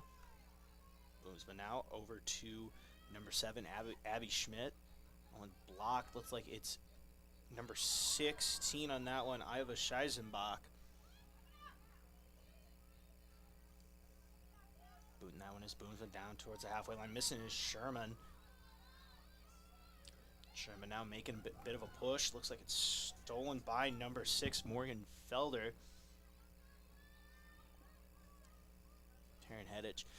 Coach, one thing I've talked about with the Gazelles a lot this season is they've kind of had some struggles pushing it on the offensive end. They spend a lot of time down on the defensive end. What would you do in that situation to try to fix that and maybe get some more looks on offense? Go recruit some better ball handlers, but you can't in high school sports. And you play the game with the talent that you have, and that's where these girls, there's a lot of young ones, and their ball handling skills are, I'm not going to say weaker, but when you don't have a couple that can just attack and control that ball, that's one of the reasons that we play our formation, so that we can plug up the middle. And we do have trouble controlling the ball. So when we can plug it up and we can transition and slow down the other team, that's how we're going to play. And so that's how Tyler's going to play here. He's going to put his strength is that defense, stop them, and have an experienced goalie that can just be able to make some plays. And we're the same way, that we've got 3 defenders across the back, and a lot of people think we're crazy, but it allows us to use the talent we have up front.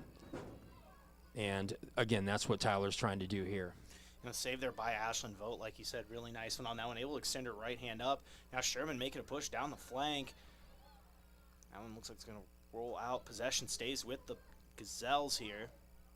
You know, and we're at a good advantage here because we have Riley Smith as the boys' assistant, and he played goalie for Mount Marty, and he works with all the goalkeepers, boys and girls, and you know that really helps having somebody with that kind of knowledge and that desire to work with those goalies. You know, because I told them, you know, I know they can't use their hands, but after that, everything I know, you know, show me a YouTube video and you know that's it. And Zach Loos, he can put on a goalie clinic now, and having Coach Smith work with both boys and girls goalies is just a huge advantage for both our programs. Right, and like you said, having someone with that experience playing college soccer and being able to work with everyone is just so cool. Getting that work in here now as this one booted past the halfway line in the center channel here. Taking it up is number 24, McKaylee Miller. Trying to pass it, blocked there by Madison Beats on the left flank. Take a look here in their last matchup. Tie at 0 apiece with Pier. That was on Tuesday. As Sherman now making it, taken into the center channel here. She's got Beats down the left half space. Tries to find her. Beats got a look, blocked there by number 11, Courtney Nip. Beats with it now, pushing it, taking a pass into Sherman. Sherman's got a look, blocked there. Couple nice offensive looks there for the Gazelles and aren't able to capitalize. And that's what makes this game so hard, where Cora had it right there, and if you're off balance a little bit, you think, oh, I can't quite take that shot. So you take that extra touch, and it gives the defense time to close, and then it takes away that scoring opportunity. And that's where Aberdeen boys were so good. They have this foreign exchange student that our boys kept saying, pass it to the Italian, you know, because he was so good. It was just like the movie Kicking and Screaming, that holy cow, he was just so good at that, you know. And like Cora, she's a good ball handler, and you got to pull that trigger even if you're a little off balance, and that's hard for young kids to do.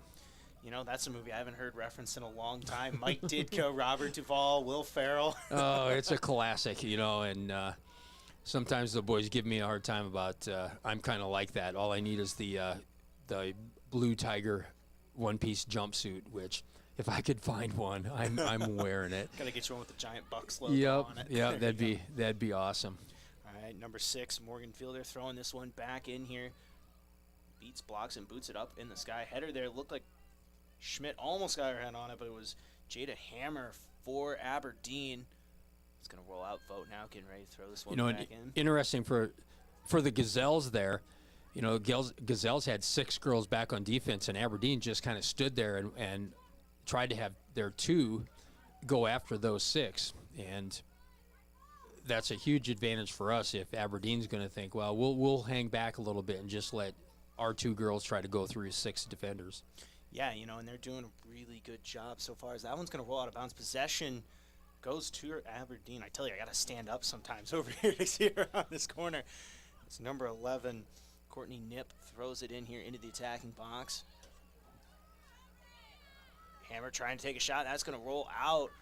Looked like it was good defense there from Abby Schmidt. Very good defense, just to close. And you say don't stab at it with one foot, because if you stab, now your other foot's planted, and if you miss it, they're going right around you. There's no way that you can run with them. And so Abby is a good defender. She runs with her, keeps her in front, interrupts her shot. With it now is Hammer. Hammer trying to push it up into number 6, Morgan Fielder. It's going to take a shot. That's going to go clear over.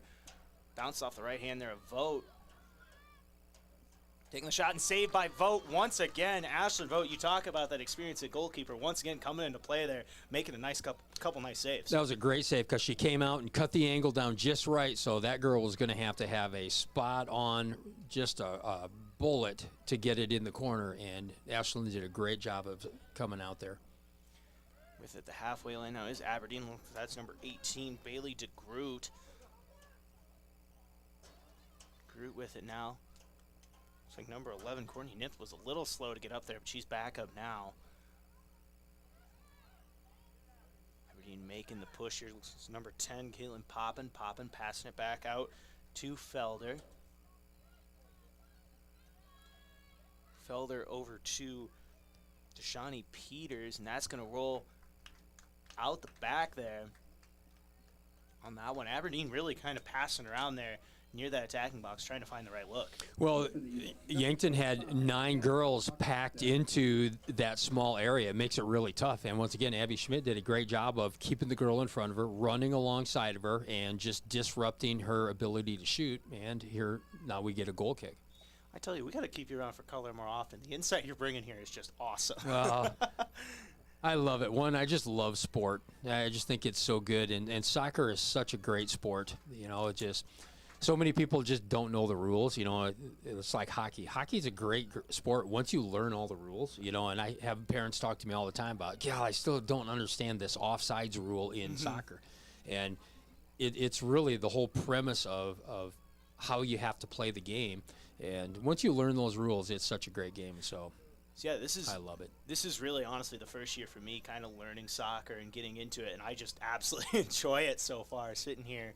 You know, of course, it's awesome getting to cover 2 really good teams sitting here watching the Bucks and Gazelles, always having fun, you know, as we continue here. Looks like it's number 7, Elena Hansen, passes down, beats now, sends it way down the center channel there. Nice job of flipping the field there by Madison Beats. It is, and those are the kind of plays that if you can gather the ball and control it a little more so that your best defense a lot of times is a controlling offense. And that's what we tried to do tonight with the boys, that if we can control it just a little bit, now you're taking away opportunities for their offense. With it now at the halfway line is number 25, Madison Hostetter. Hedich now. Passes it into Peters. Peters taking a shot in there and saved by Vogt once again. Ashlyn Vogt making another save. Been busy early on, but really stepping up. She has been, and they've been pretty easy saves because of the defense on how they've shifted really well. And they, third time I've said it here, they run with the offensive player, just disrupt her ability to just, bam, have an open shot. And it forces, you know, an off-balance shot for the offense, and then it makes it better for Ashlyn. Kyrie knocks that one out. It's going to continue. It's going to be Aberdeen possession here. I tell you, sometimes you got to kind of squint there to see those yellow numbers on this side. That looked like number 7, Elena Hansen. It is hard, and then they all have a ponytail that's hanging in front of that number, and it's hard to tell. Peters with it now, trying to pass it out on the flank. Looks like she's got... Gets it back to Peters now, trying to pass it in, taking a shot, and over the goal. There is Aberdeen, once again, waiting on a number confirmation. That looked like number 40, Taryn Hedich, and on that one, just kind of overshooting it. Yeah, and that's a good thing because I can hear Coach Shearing yelling, step up to her, because that time that whole defense starts moving closer and closer and closer back to our goal. And now when she does get that shot, it's a makeable shot for her, and luckily she shot it over the top. 0-0 is the score here, 28:35 left in the first half. Once again, if you're just joining, I am with Coach Dave Dannenbring. Bucks won 2-0 tonight over Aberdeen, picking up a big win, moving to 10-1 on the season, clinching a share of the ESD title. You know, just a big win overall, and, you know, setting the tone. Maybe tonight could see a Gazelles win as well, as we're tied at 0. That one bouncing off the goal there. Fray of Gazelle defenders in on that one. It's going to be Cora Sherman taking it out and pushing up the flank.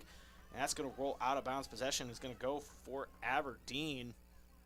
Oh, and those are tough because you're heading the ball. They're trying to head it out of there. And, you know, we almost had an own goal, which it's going to eventually happen in soccer where you're trying to get it out of there. And then it just goes at a funny angle and into the goal. Great job by the Gazelles, though, to get it out of pressure. Feller now pushing it into the center channel here. It's going to be Hedich. That looks like it was blocked there by Eden Wolfgram. Wolfgram, just a 7th grader, you know, seeing some serious minutes this year. You know, that's got to be key for a young program for the Gazelles to get some of those younger kids a lot of minutes, including her and like Ayanna Becker as well. Well, you hate to have to use 7th graders. It's way better to have some more mature muscle on the field, but some of those girls are just good, and you look at Eden Wolfgram, just the genetics that she has, with her sister Peyton and, her brother. They just a great athletic family, and she's skilled enough and mature enough as a 7th grader that she can be on the field and contribute, and not many 7th graders can do that. And it is good, now that as the years go, you have some leaders, you have a lot of experience, and it'll be nothing but good in the future for the Gazelles. Absolutely. As Hotstetter passes that one over to Hedich. Hedich now trying to get this down the left half space. Blocked there.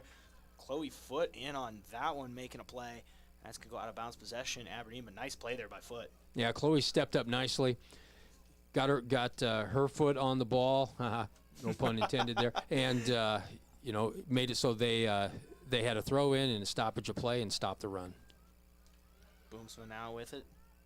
Trying to pass it up the center channel there, blocked by Hotstetter once again. Trying to get it around Hannah Tramp there. Schmidt knocks that one. That's going to go out of bounds. Possession Aberdeen, but once again, Schmidt making another nice defensive play.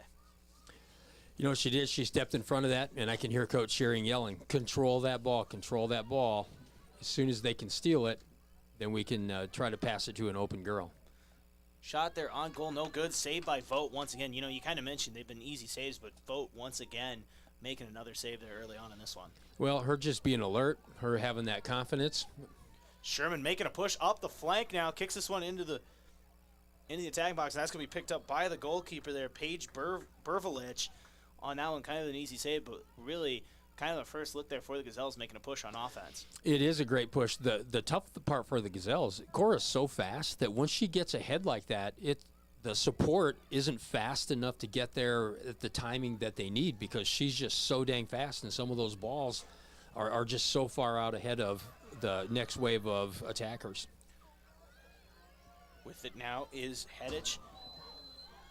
Looks like we're going to get a whistle here. I was looking down my roster sheet. Did you see what happened? That's a tough play, because the Aberdeen girl's going to make a shot. She steps on the ball and she trips on the ball, but the Yankton girl's coming behind her and hits her from the back. So now all of a sudden you get a free kick, when in a sense it wasn't the Yankton girl's fault. It was Aberdeen. She just tripped and they get tangled up, and then it looks bad because it's from behind. Shawnee Peters is now going to be in on the free kick. She's got a pretty good look right outside of the attacking box. Up the middle. Can't ask for a much better look on a free kick. Nope, this is a great distance for the shooter. And this one's going to go over the goal, so Yankton catches a bit of a break there, but either way, that was, like we were kind of talking about, an ideal free kick. Yep, when you get that distance, on the football field, when they're from about the 15-yard line out to the 25-yard line, man, because they can really put their foot into it and get the spin on it if those kids have the ability to do it. Boys a little better at doing that because of the strength that they have, but there's some girls that have that ability, and that's always scary for a goalkeeper at that distance. Vogt now getting this one over to Kate Beeman. Beeman pushing this in the flank. That is Aubrey Lloyd. Lloyd, a sophomore, really seeing her first action of the night.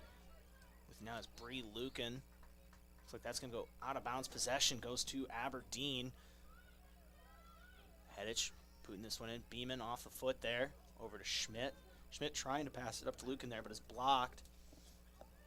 Push it in now is Fielder. Fielder trying to get something going here. Tight defense from Boomsma and saved by Vogt once again. But like we were talking about, it's kind of been that back line there, getting some tough defense for the Gazelles. It was, and boy, that girl, that was some good footwork. She had a number of touches. She touched it with the outside of her foot, went around a defender who was caught flat-footed, and now she gets a shot off. So that was a great athletic play by her. Throwing in there was number 3, Tessa Gillis for Yankton. It looks like Peters kind of got in the way of that. Head there at Peters. Hedich now with it. Getting into the center circle there. Kicking it over into the right half space to number 25, Madison Hochstetter once again. Hochstetter over to Fielder. Fielder back on the line as well. Chris now has that one blocked. Hedich trying to get this one over to Peters. Peters with it near the left half space as well. Lloyd pushes up. That's going to be blocked by Hochstetter once again. And kicking in now, and that's going to roll out the back there of the attacking box. It's going to be possession for the Bucks. Yeah, Aberdeen is well coached. If you on a play like that, you can see they get a passing string of at least 4 passes where 2 girls run to space and overlap, and then at the end there, the girl passes to the open space where a girl was trying to get there. She was just a little bit slow, and the pass was just a little bit long, so that was a great play by them. 22 minutes remaining here in the first half. By the way, I'm Josh Bolter, joined by Bucks coach Dave Dannenbrink, who's just, chilling with me. He's doing a great job. Is this your commentary debut? You know what? I did a basketball game quite a few years ago, a Bucks basketball game. There was some kind of a live auction, some kind of a fundraiser, and actually Brooke Shield won it or bought it, and he couldn't do it and asked if anybody would be willing to do it, and I thought, I'll do it.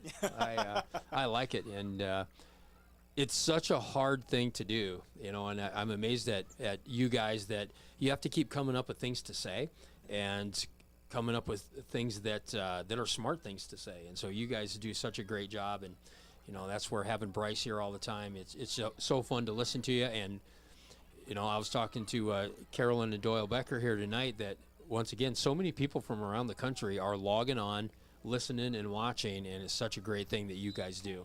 Yeah, and of course it's awesome. My commentary debut, I was I'm still a student at the University of South Dakota. It was a women's basketball game. They were USC was taking on number 21 Iowa State. So you can imagine my nerves that night.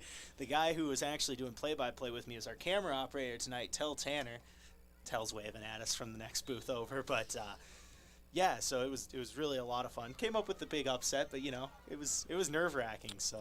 Oh yeah, it's one of those things you sit and watch. You look at people in the crowd and you miss what's going on, but it's once again, it's just great to watch sports. It's great to see young kids out there. Aubrey Lloyd boots that one down just a bit, but it's going to be Taryn Heddage coming up with it, trying to get it over in the right flank to Fielder. Fielder now trying to make a play. She's got a few numbers here down there, and taking a shot is Heddage. Bounced off there of Aubrey Lloyd, kind of taking it off the shoulder there. Now she's going to kick it back up the left flank, and that looks like that's going to go out of bounds. Possession goes to Aberdeen. And that was a great offensive play. Again, great runs, great overlapping by Aberdeen, and then a great defensive play by Kate Beeman. And, man, she took a hard ball. Looks like she's kind of limping, where she looks like she took it in the hip or kind of in the stomach. And, man, that's the thing about those defenders, that you've got to have some guts and stand in there and take those, and they can really hurt. One day in practice, we were short a goalie, and so I step in there to play, and, oh, my God, Ethan Yassett drilled one. And I took it off the shoulder, and oh my gosh, it dang near knocked the wind out of me. And then it knuckleballs sometimes, and oh man, it is so hard back there. And Kate just stood there and took it like a woman, and did a great job for the Gazelles. Now, do you think when you were playing goalie that day, do you think maybe they were trying to put a little extra heat on their kicks? Yeah. And it was my fault because I kept touting how I had cat-like reflexes, and they were such horrible shooters that I wasn't going to have to stop anything anyway. And then, bam, I take one. It's like, okay, I have way more respect for what Zach Lose does and what all of our defenders do. Yeah, Ashlyn Boat as well, doing a great job, shutting out a really good team so far here tonight. A team that's 9-1 on the season. Aberdeen sitting at second in Class AA. Really good program for Aberdeen here on both sides. They are, and the Gazelles are really holding their own. And I watched some of the game last week up in Pierre because the two fields were side by side and our benches were back to back, and so I could kind of turn around and watch during our JV game. And they've done such a good job of stepping up and playing defense and closing down these good teams. They're now making a push, trying to pass it in there. Looked like she was looking for number 33, Lauren Justin, on that one. Just kind of misses on the pass there. Just misses, and there we had the backside covered, which was really good. And Abby Schmidt comes and closes on the shooter. And if Abby doesn't come, then she has a little more time to make a better cross, but Abby really forced her to get the ball off her foot, and now all of a sudden we get it again. Wolfgram now with it, trying to pass it out to Beats. Beats setting it up and gets a nice push flip in the field there. And that's going down the right flank deep there. Aberdeen's got it now. It's kind of hard to see, but it looks like it's going to go up to Peters on the left flank. Oh, good step by Abby there to win that ball back. We can turn and transition. That's just the spot where it's tough, where you've got to have a really good through ball and a girl running at an angle to be able to keep that play up. With it now is Hedich. Hedich now in the center channel, passing it up to Felder. In there is Abby Schmidt, couple defenders, and that's going to go out, and that save on goal there is brought to you by H&R Block. See, I gotta read the sponsors too every now and then. Oh, man. But, you know. Yeah, somebody's got to pay the bills and keep her on the air, but we appreciate all those sponsors that are willing to do it. At just under 17 minutes to play here in the first half. I'm Josh Bolter, joined by Bucks coach Dave Dannenbring. And that header, no good there by Aberdeen. Looked like it was number 24, McKiley Miller, possibly on that one. They had a great ball coming in, and that's what you do. And whoever's going to make the better play, and you know the defenders were there to just not give her a free shot, and then she shoots it wide.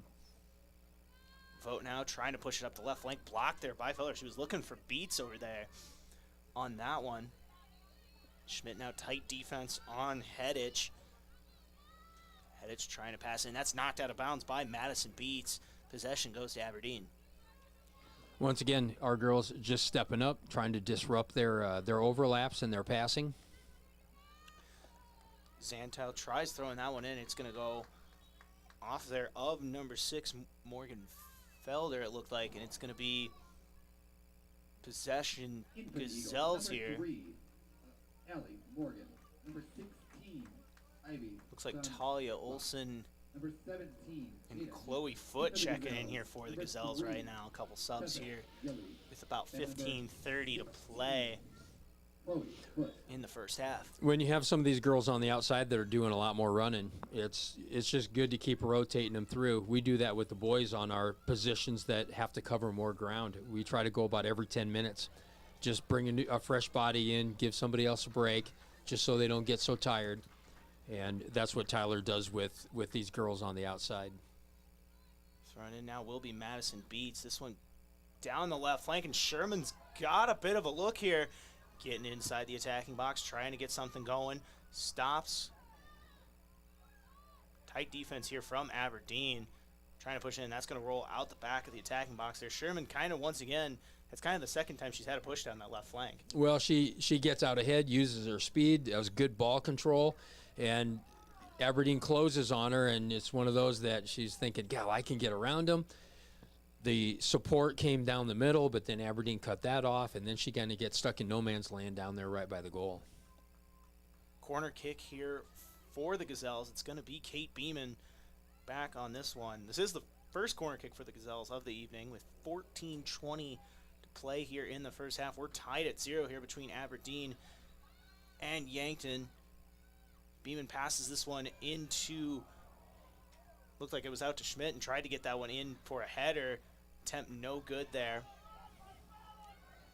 Wolfgram with it now. Looks like it's stolen there by Hedich. Blocked by Schmidt. Nice block there. But able to get it down the field is number 33, Laura Justin, on that one, and that's going to go out of bounds. Coach, how do you feel about that play on the corner kick there? Passing it out, passing it back to Beeman, and then trying to get it inside. Well, corners are tough. It's a long, long kick, and a lot of times if the team is going to give you that short pass, you take it because then you can really get more power on it, and we call it ping-ponging it around inside, and that's the hardest thing for the goalie. And, you know, I asked Zach Lose, I said, what's the easiest thing for you to stop? And he said, well, when a team just lobs the ball up really high and they expect a header, I can just run out and grab it. He said if it's low and then it gets in the traffic, he said you don't know where it's going to go, and that's why teams do that. Sherman now's got to look. Oh, just missing. That's a save there by Paige Berlovich. Tough save there on that one. Sherman once again with another look on that one. Just wasn't able to come up with the goal. And you hear the crowd going crazy because it looks so bad. You know, she's going down. They kind of get tangled up a little bit, and that's a tough call for the official of, oh, man, is that a foul? Is that not a foul? But Cora just did a great job of trying to make something out of that play. With it now, once again, is number 34 there. That's Cameron Arneson. Not sure what that was. Wow. Either way, one heck of a boom there. Something going on downtown or something. That was like a loud boom. Everybody in the crowd's looking around like, what in the world? It shook the windows here. Absolutely. As we resume play here, Ivy Schnazenbach tries to get this going. Deep kick there down towards the half line. Didn't see who got their foot on that one for Yankton. Not sure if you saw, Coach. I didn't see. Once again, Josh Bolter joined by Bucks coach Dave Dannenbring. This one's going down the right flank. They're blocked by number 7, Elena Hansen. Hansen now blocked by Beats. Beats trying to get this one up, and she is blocked there by number 27, Abigail Witt. Down the right flank with it now is Aberdeen. Number 13, Kaylee Kaisau. That's going to go out of bounds on that one. Couple names here. They're getting some JV names in here for Aberdeen right now that I'm having to flip my roster over and kind of look at here. Well, he's starting to have some wholesale changes, but that's how the teams that are really good, when they have a little bit of depth, you just keep those people coming so you can eventually wear the other team down. I think that's one of the things that happens with the Gazelles is after a while they just get tired, and they don't have as many strong subs in the back line, and you can wear them down. You know, we tried to do that with Aberdeen boys tonight, where they were getting a little bit tired, and then it became our advantage if we can keep rotating those guys through. With the shot there on the goal was number 28, Kaylee Zantel, but that's going to roll off the right of the goal there. And those are the plays that drive coaches nuts, where you're waiting, giving them time, and then also we just lose an easy pass coming off the outside, especially down in their attacking third. Right, and that's one of those tough ones, like you said, in the attacking third, where you don't want to lose possession and give them a chance on the goal here. With it now is number 3, Allie Morgan, and that shot is no good. Saved by Vogt once again, and she's really having a nice game, especially that defensive back there for the Gazelles, really having a nice job tonight. She did, and Callie Boomsma really made that play happen by stepping up in there, stopping the easy shot, having them have to pass it back another 10 yards, and so then you get a long shot, which gives Ashland a little bit better angle and a little bit more time to see where it's going and make that save. Yeah, and you know what, it feels like this Gazelles defense over the last match and a half have really kind of figured some things out. You know, after a match against Mitchell where they gave up 7 goals, they've really kind of recovered from that, not allowing anything against Pierre. And now, with only about 9.5 minutes left in the first half here against Aberdeen, pitching a shutout once again, they've really kind of improved on defense. Well, the last couple. I was at the boys JV game during the Mitchell game, and I showed up. I think, how did that happen? Because they've been pretty solid on defense, and you know, then all of a sudden they came out against Pierre here last week or on Tuesday, and really did, like you say, step that up. Solid play, a little bit better communication. That was a good run there by Aberdeen, and again, we step in and disrupt things, and they have to kick it out of bounds. Yeah, and it was Jada Hammer in on that one for Aberdeen, taking a shot, missed left on the goal there. Once again, though, you kind of talked about it. Abby Schmidt, Kate Beeman, you know, Ashlyn Vogt really doing a good job in there, getting things done, and like you said, really doing a good job on defense. Well, and that's what you expect out of your senior leaders, and they're stepping up and doing it. Now Ashland gives everybody time to get in their position and catch their breath just a little bit, but you know, it's balls like that again, if they can connect on those, then we can turn and go and get Cora involved in the game. And As you're saying that, Bree Lucan gets a steal there and has pushed it up to Sherman on the right flank. Sherman's got a few numbers down here. She can find the pass and gets it inside the attacking third there. Blocked.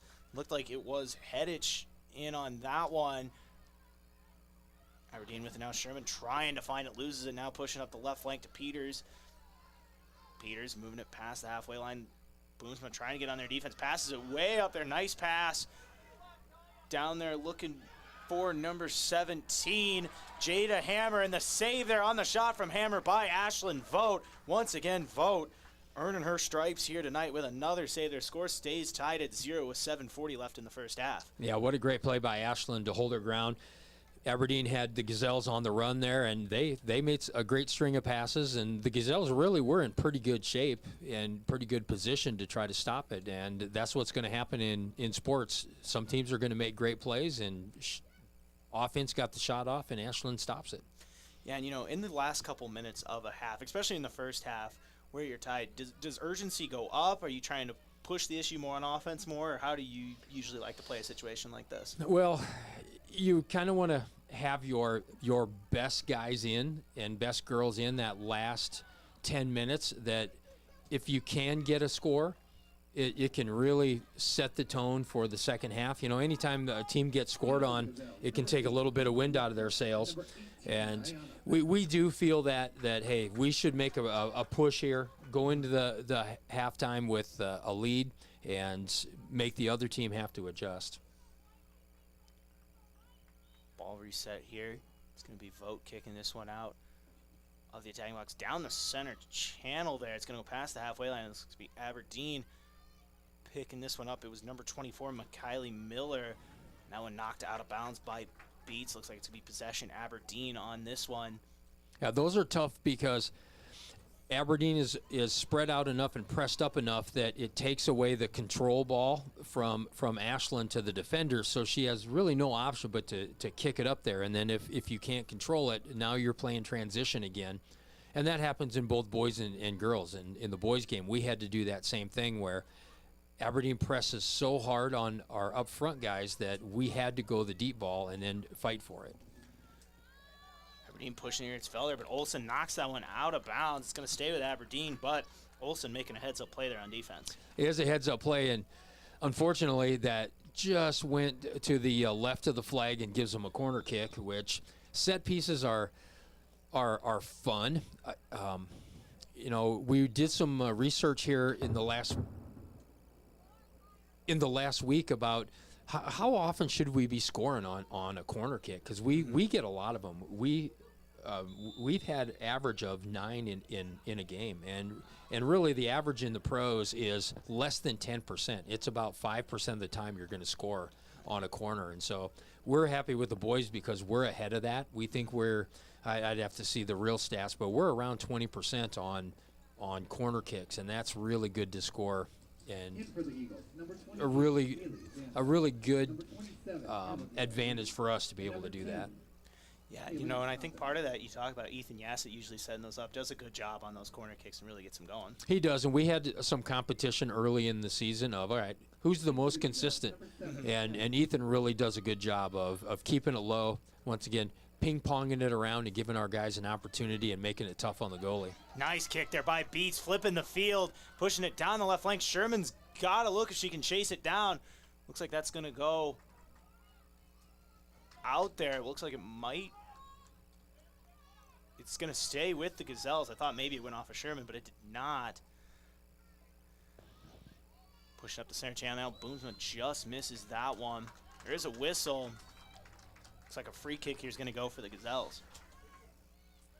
And that's a tough play because Yankton's trying to hold back because they know that Aberdeen's got some shooters, and it leaves that middle wide open that when you do make a play and the ball goes through there, if we don't have anybody there, but luckily Callie made a great play and gives us a free kick. Beeman pushes that one. That's just going to be picked up there by Berlovich. Booted that one all the way down into the attacking third and picked up by the goalkeeper there for Aberdeen. That was a nice kick too because it bounces, at about the penalty kick line, and that gives the striker, of course, Sherman, a chance to make a play on that. Gazelles possession here. Looks like we're going to have a sub for Yankton. It's hard to see. It looks like it's number 4, Kira Christ, sophomore, coming in here. Number 4 for the Throw this one in. Right. Throws this one in, blocked by Aberdeen. Chris is able to get control of it. Schmidt booting this one into the attacking third. Header there by number 3, Allie Morgan for Aberdeen. Bounces off Chris there. Trying to gain control of it, kind of in a dogfight down there with Hedich. Yeah, she was doing a good job, and here she is again, just fighting like crazy, and that just looks bad. She's fighting. The girl turns around just at the right time, and then you hit him from the back. Either way, though, you kind of mentioned it, really doing a good job of being aggressive, forcing the issue, trying to get a steal there as this one goes down the left half space there to Jada Hammer. On the flank now is Aberdeen. Header there from Schmidt. Nice steal there play by Wolfgram, like you said. Nice play by the 7th grader. Really getting ahead there and getting the block. And Aberdeen's doing a nice job because they know Cora Sherman, and so it looks like they're man marking her with one girl, and that makes it so she's almost always double teamed, because when Yankton is playing with that one striker up top, it makes it so they can focus on her when Aberdeen's wings are taking our wing out of the play a lot of the times. And so poor Cora, she's got her work cut out there with being double teamed. Set up now is Deshawnee Peters. Looks like she's going to get a free kick in the left half space. Here, 2 minutes to play in the first half. Tied at 0 here between Yankton and Aberdeen. And that one's caught by Ashlyn Vogt on the free kick, and she boots that one way down past the halfway line there on the right flank. Ashlyn Vogt with another save. Well, it's, once again, she's at the right place at the right time and makes the great play. Aberdeen possession now. Hedich trying to get this one over to, looks like it's Courtney Nip on that one. Beats almost blocks that one. In the right flank with it now is Fielder. She loses control, and that's going to be Gazelles' possession on that one with 1:20 left. It's going to be Talia Olsen throwing it in here, the senior. Tries throwing it up the flank, 2 beats. That's going to be blocked by number 25, Hochstetter, for Aberdeen. Chris now pushing up the flank past the halfway line. She's got a look, and she is making a nice push. That's going to be knocked out of bounds there. It looks like it was Hedich. It looks like Chris maybe even had hit the deck on that one. Well, she went down hard, and the crowd's yelling, and that's understandable whenever there's contact, but it looks like she just tripped a little bit and goes down hard. And some of those, like you even said in the boys' game tonight, sometimes you just accidentally kind of trip over a foot, and then that stuff just kind of happens. And It does, and especially when they're running close, and you've got that ball, and you're looking down, then you look up, and it's a hard game. About 20 seconds remaining here in the first half. Olsen blocks that one, beats with it now, passes it over to Micaiah Ray, and Ray boots that one down the left flank with about 10 seconds left. Beats near it, looks like it's going to go out of bounds off of beat. Aberdeen with 5 seconds left, throwing it in.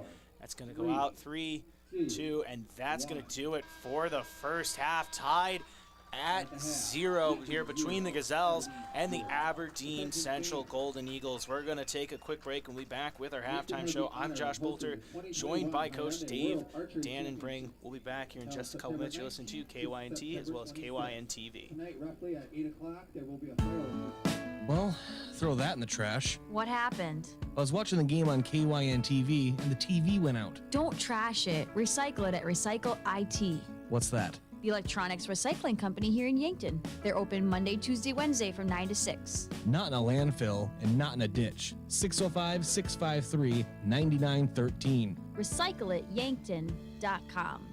If aches and pains taking you out of your game, who are you going to call? At First Chiropractic Centers, we have been helping people get back into their game for over 37 years. Whether your game is sports related, doing household chores, exercising, or just day-to-day activity, and your pain is preventing you from enjoying or participating in your chosen activity, we can help. Who are you going to call? First Chiropractic Centers in Yankton, Scotland, Bloomfield, Hartington, Wagner, and Tyndall. First Chiropractic Center, whole health with hands-on healing. Hi, this is Dan from Vision Real Estate. Buying, selling, and moving, heck, they're all stressful. We get it, and that's why we've done a few things to help lighten your load. First, we'll give you some moving boxes, just to help you get started. Then our clients are always welcome to use our enclosed trailer for free. And you know, our agents, they're all full-time professionals, so you can find us when you need us. Vision Real Estate, it's the right move. For your complete personal and business computer solutions, rely on Yankton Computer and Network Services. We provide Yankton and the surrounding communities with top-of-the-line computer equipment, repairs, and managed IT systems, along with whole home Wi-Fi, home security systems, and more. We stand behind our products and always strive to bring you the best in customer service. Give us a call today, 605-664-2222, or stop by our office located at 1901 Broadway. From all of us at Yankton Computer and Network Services, best of luck to our Yankton Bucks and Gazelles this season. Kids seem to always be misplacing things. Socks, shoes, backpacks, books, you name it. So when it comes to important things like EpiPens for serious allergies or inhalers for breathing problems, make sure there's always some on hand when those items go missing or run out. Hi, this is Michael from Yankton Rexall. We pride ourselves on providing accurate prescriptions and appropriate medical information for your child's health. Good health attributes to good students. Yankton Rexall, your hometown pharmacy since 1923, located in the Meridian District. Vision Care Associates provides excellent diagnostic care. Using the most advanced technology in the industry, the doctors offer their patients the highest standard of care, allowing them to diagnose and manage many eye diseases. Choose Dr. Anderson, Dr. Fieser, and Dr. Slowey for expert personalized eye care. You'll be glad you did. Vision Care Associates, where the health of your eyes comes first.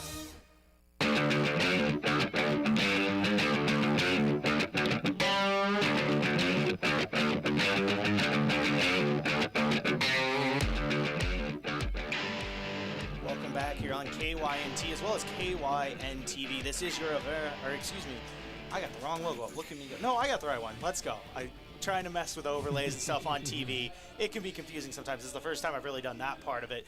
But this is your halftime show. I'm Josh Bolter, joined by Yankton's This Bucks fall, soccer sip coach on a warm, Dave, soothing apple Dan, cider Bray. and bathe in the radiance of the changing colors before And you we're sitting smash here that at hot half. mug on the driveway and join First Once again, Dakota now, to Coach, bank we're some tied at noise 0 for here at halftime. What have you kind of seen in the first half? What was kind of the story of that first half? Well, first of all, I think Coach Shearing and Coach Didi have to be very pleased that they're sitting in the position that they are. You know, having Aberdeen being such a good team, and I think Yankton is executing the game plan that Coach Shearing came up with. He and I talked before the boys' game just about the boys and the girls and what Aberdeen does, and he said we're going to have to sit back a little bit and play more defensively and try to shut them down and then try to get a quick transition, and they seem to be doing that. You know, we've commented a number of times of Callie Boomsma and Abby Schmidt and Kate Beeman and the rest of those young kids coming over there and shutting down their Aberdeen scoring attacks and trying to get those quick hitters. We just haven't connected on those long balls, but they're hard. That's a hard thing to do, and it takes some real talent. And I think Coach Shearing knew that. I think he felt that if he opened up and had more girls pressing forward, that was going to leave them a little bit vulnerable to what Aberdeen has done, where they've got a lot of good overlaps. Their girls are really coached on going to an open space, keep running, stay ahead of the girl with the ball up to the defense so they're not off sides, and be there for the option. And so they've had some opportunities. Yankton has shut down some of those opportunities, which I know Coach Shearing, that was his plan. And then Ashlyn Vogt has made some great saves, which that's how sports should be. That you execute a plan and, you know, you're 0-0 and you haven't allowed them to just make big plays. The other thing that Yankton hasn't done is they haven't done any real stupid plays. I mean, they've all kind of been in the right spot and worked hard. The other thing I've got to give the girls credit for, all the way up here at the booth, you can hear them communicating. And you hear people yell from the stands all the time that you've got to talk. And, you know, and we coach up the boys and say, okay, well, what are we going to talk about? I mean, what is everybody yelling? And what they need to talk about is, hey, you've got a girl coming behind you, and somebody's got to communicate and say, like, Abby, you step to her, and Kate, you come up in support, as opposed to two people just going for the ball and leaving a gaping hole. And the Gazelles have done a really good job of, I think, like I say, communicating, being in the right place at the right time, running with Aberdeen when they're making their runs, and just disrupting their shots. And now, going into the second half, if you're Coach Shearing, what are you saying? What are you trying to preach to your team here at half going into the second half? Well, I'm gonna tell the girls that they have done such a great job on defense. Look at the score. Ashlyn is there. She's got the talent and the experience that if they do get a shot off, she's going to save a lot of them.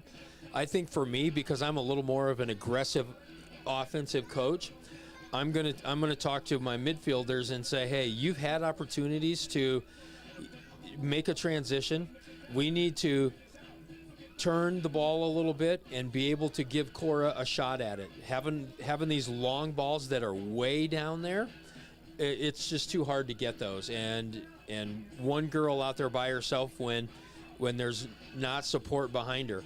But like I had said earlier, I see what he's trying to do, where you're afraid of being vulnerable, so you tell some of your wings to hold back a little bit, but you give up a little bit of that offensive firepower and that ability to track down some of those long balls. So it'll be interesting to see if Coach Shearing does tell some of his wings, hey, let's pull up, let's support Cora a little bit more.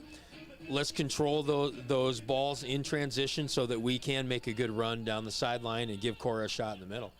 Awesome. There you heard it from Yankton Bucks soccer coach himself, Dave Dannenbrink. He's going to be with us for the entire game. It's really an awesome experience, and I cannot thank you enough for hanging out with us tonight and really kind of giving us some awesome insight to the listeners and to myself, someone who's still, kind of learning the game.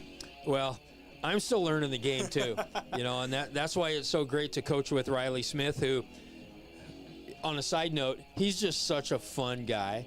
We've had so much fun together. We got to participate in the Gong Show together over homecoming on Friday. We did the homecoming float, and Coach Shearing, who works at Sherco, he's got to take a lot of all of his personal time to be able to get to practice and get out of work. And we told him with the parade, I said, listen, I'll take all the boys and girls. And the girls were so much fun, and the guys together. I just had such a great time. And with Coach Smith out there, he was hooping it up, and so it was a lot of fun. And I had posted a picture on Facebook and told all the parents, you could be proud of your kids because they did everything we asked. They were fun, and they made homecoming such a great experience. So it was good. It is homecoming week here for Yankton. Kind of a always great time here at Pioneer Days. It really was. Last year was horrible because of COVID, right. And it was horrible for all of us. And this year, the YHS administration did such a good job of allowing some things to take place and controlling other things. And the whole student body in general really did a great job, and we all had a great experience. So it was fun. We're all going to sleep well tonight, though, because it's been a fun, exciting, energetic, lots of activity week, but it's going to be time to catch up. I feel that this is my fourth game in 24 hours. So after this, just a whole I know. lot of sleep. I know. It's fun, but everything needs a little break. Possession here is going to start with the Gazelles. Sherman looked like she might have gotten her right foot on it, but right now it's going to be with Aberdeen. Number 24, Kaylee Miller was blocked there. It looks like Coach Shearing is doing what we talked about. Now all of a sudden, Bree Lucan is up there. Lucan pushing up the flank now. She's got to look there in the third. Takes a shot. Save there by Paige Berlovich. But, like you said, already kind of forcing the issue, getting a couple numbers in there compared to one, like you kind of talked about at halftime. Yep, now all of a sudden the wings are up there, and the Gazelles never had a consistent run overlap in the first half like that. So hopefully they have the confidence that they can move those wings up and still play defense in the back. That one's going to roll out. Either way, both teams kind of making an early push here on offense within the first minute. Well, that's a big push from a coaching standpoint is we always tell our boys, man, if you come out flat the first 5 to 10 minutes of the second half, it can be the game changer. Right. And if you can dominate that and get the other team on their heels, it's way better. And that's something we saw you guys do there in the first couple minutes of the second half tonight. Gage Becker getting that goal just about a minute and 10 seconds into the second half. Well, and our boys have taken it upon themselves to do that. I kind of got on their case and I said, you know what, there's a point. If you're going to stand back and be casual, you might as well give them the game. You might as well give the other team your girlfriend's phone numbers and everything else. It's like step up and do it. You guys are seniors, you're men. You got all those big muscles. We give Zach Losa a hard time about being so ripped and that cool hair. It's like, well, let's step up and do it. And he's really encouraged the guys, and they've all done a great job. Once again, you're listening to KYNT as well as watching us on KYN TV. I'm Josh Bolter, joined by Yankton Bucks soccer coach Dave Dannenbring, who's done a great job on color commentary tonight for the Gazelles game. So right now, they're tied in a 0-0 contest with the number 2 ranked team in Class AA, Aberdeen, sitting at 9-1, tied at 0 here. Just a couple minutes into the second half, really seeing a great defensive contest between these two teams. Well, it has been, and like we said, we hope the Gazelles can control that middle and get core of the ball and get some good transition runs and score a goal. Making a push now is Peters, trying to get something going here, but that's going to be blocked by Lucan. With it now, it's kicked back out there. Looked like it was Micaiah Ray possibly on that one. Actually, it was Madison Beats. My apologies. She's able to get her foot on that one, boot it back out towards the middle there. Hedich trying to pass it over there on the flank. Looks like it's over to Felder. This is what's going to roll into the tagging box, and Ray's going to boot this one back out. Possession stays with Aberdeen. Well, it's too bad the Gazelles didn't maintain that possession. They did a great job of forcing Aberdeen to just go back and forth horizontal across the field. And, if you can keep a team doing that all night, they're never going to get it up there and score. And they had kind of a wild shot, and unfortunately the Gazelles didn't get it. But now we turn around, and here we go up the field, moving those wings up. Sherman trying to get this one, was blocked initially, but was able to recover and get that one past the halfway line there. But it looks like number 3, Allie Morgan, was able to block it, kick it out of bounds. Still going to be possession Yankton, though. Well, and that's what happens when you can play the way they did on that play, and it forces the other team to try to get it away from the sideline, and you use the sideline as a great defender, and now all of a sudden we get the ball. Yeah, once again, though, making a push down the flank is Eden Wolfgram, the 7th grader, making one defender miss, passing it inside their block, was looking for Sherman up the middle. Oh, and that was a take you to school move by Eden. That was a great play. We apologize if you're hearing that in the background. There is a fireworks display going on downtown right now. We found that out during halftime. We heard it a couple times during the first half. Vogt now boots this one back up the left flank there and gets it out of bounds. 35-48 remaining in this one. Tied at 0 here between Aberdeen and Yankton. Once again, I'm Josh Bolter, joined by Yankton Bucks soccer coach Dave Dannenbring. Bucks winning 2-0 tonight over Aberdeen, clinching a share of the ESD title. Really big win, moving to 10-1 on the season.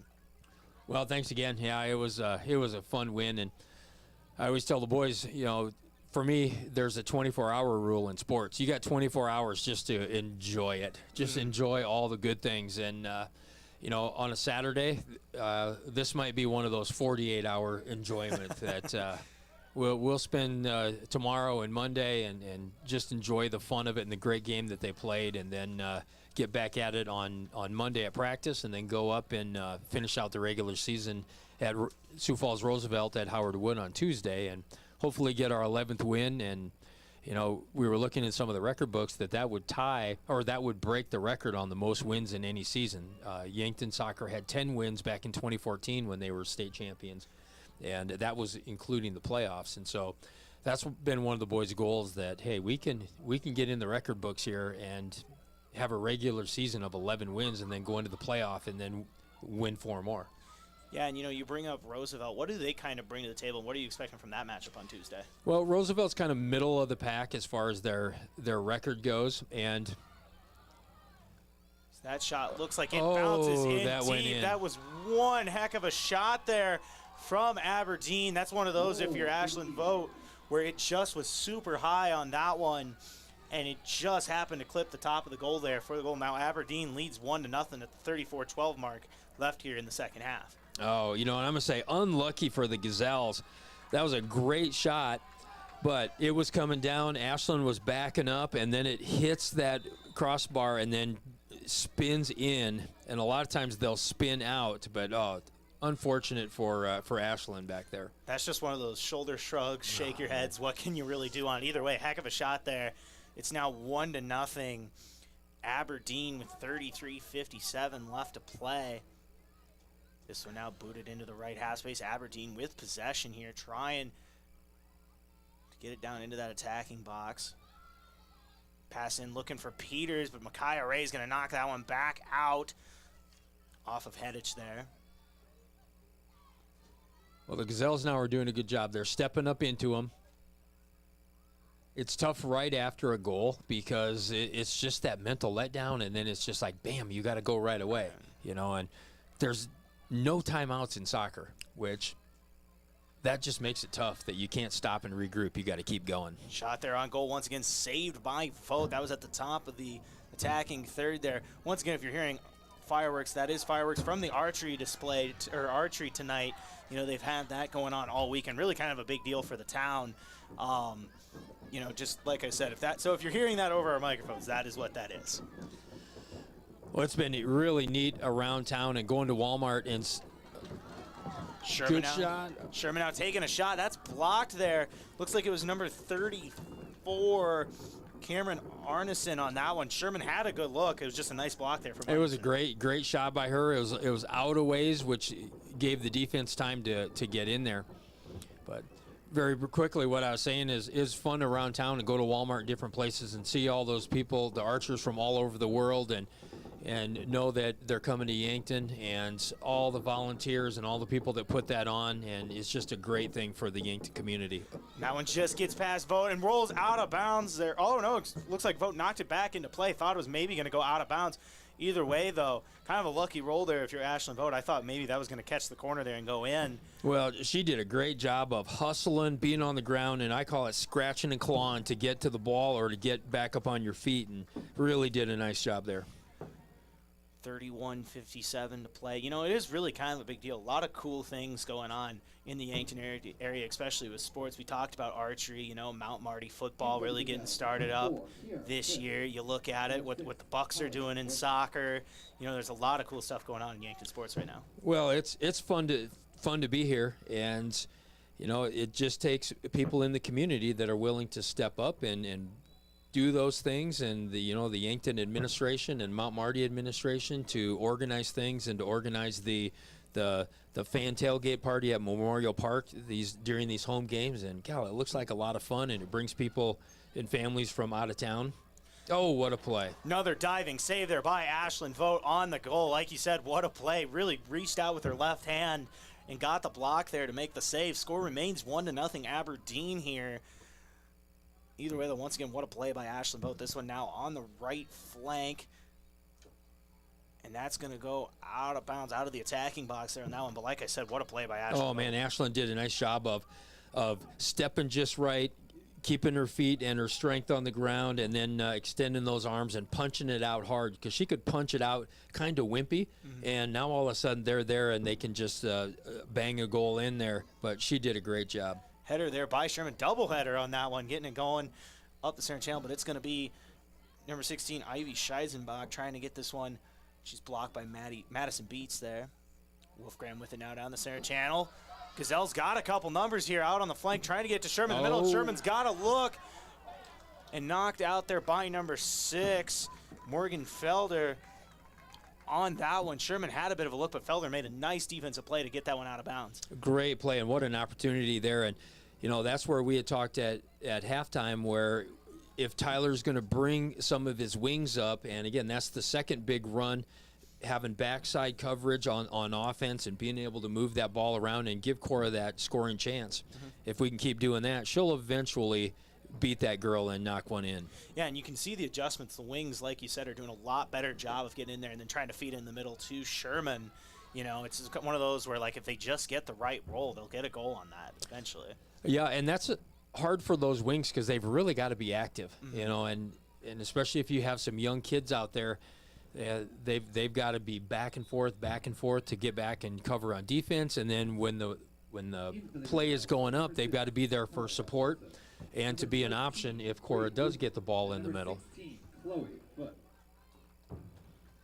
Looks like that's Aubrey Lloyd throwing it. It's kind of hard to see here from on the other side here at Crane Youngworth Field. Sometimes you got to squint and look and see who's throwing in over on that side. It really is, and there's kind of a dark spot over there because the field is really, I think, lit. Well, I shouldn't say that. It was lit for soccer too, but there's a dark spot right in the middle of the field by the players' bench, and it is hard to see with those yellow numbers that don't stick out very much. Hedges tries passing this one in with it now. It looks like that's number 6, Morgan Felder. Taking a shot there is Zedich, and that one's going to go clean over.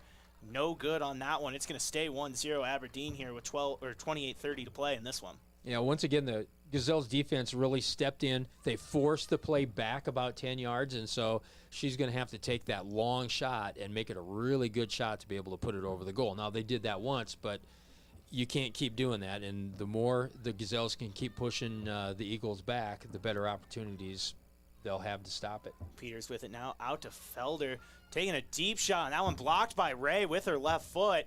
Nice block there by Micaiah Ray. Wolfgram with it now, trying to get it up to Cora Sherman. Sherman with it near that halfway line. She's got Chris out on the right, but chooses to try to go down the middle, blocked there by number 24, McKiley Miller on that one, and that's going to go out of bounds. Okay, it's going to stay possession Aberdeen. Yeah, and the Yankton girls, what's the Chris girl's first name? Kira. What is it? Kira. Kira, yeah. She, what grade is she in? She is just a sophomore. A sophomore, that's right, because I teach all juniors and seniors, and some of these young kids, I never see them in school. You know, if I don't have them in class or, well, they're not in boys soccer, I just don't know them that well. But she did a great job of support, coming up the side, being in space, and being an option there if Cora does control that ball. This one going over to Felder now, back up to the halfway line. Looks like that is number 7, Elena Hansen on that one, trying to get up the flank. With it now is Hammer. Hammer trying to pass down the middle to Hedich. Hedich gets it back to Hammer. Blocked there by Sherman. Or excuse me, that was Madison Beatson on that one. Hansen now over to the right flank. Making a push is Felder, trying to get it to number 3, Allie Morgan. Beats with it, pushing up the left flank. Way better control by the Gazelles here this second half, and opportunities where the midfielders are going to space, controlling it. Madison Beats there, controls the ball, gets it to a teammate, and now we still maintain possession and get plays just like this where Cora can go. Sherman is going, and she's up in that left corner of the attacking third there. Has a look and takes a tumble there. That's going to be a tough one. And there is a player down for Aberdeen.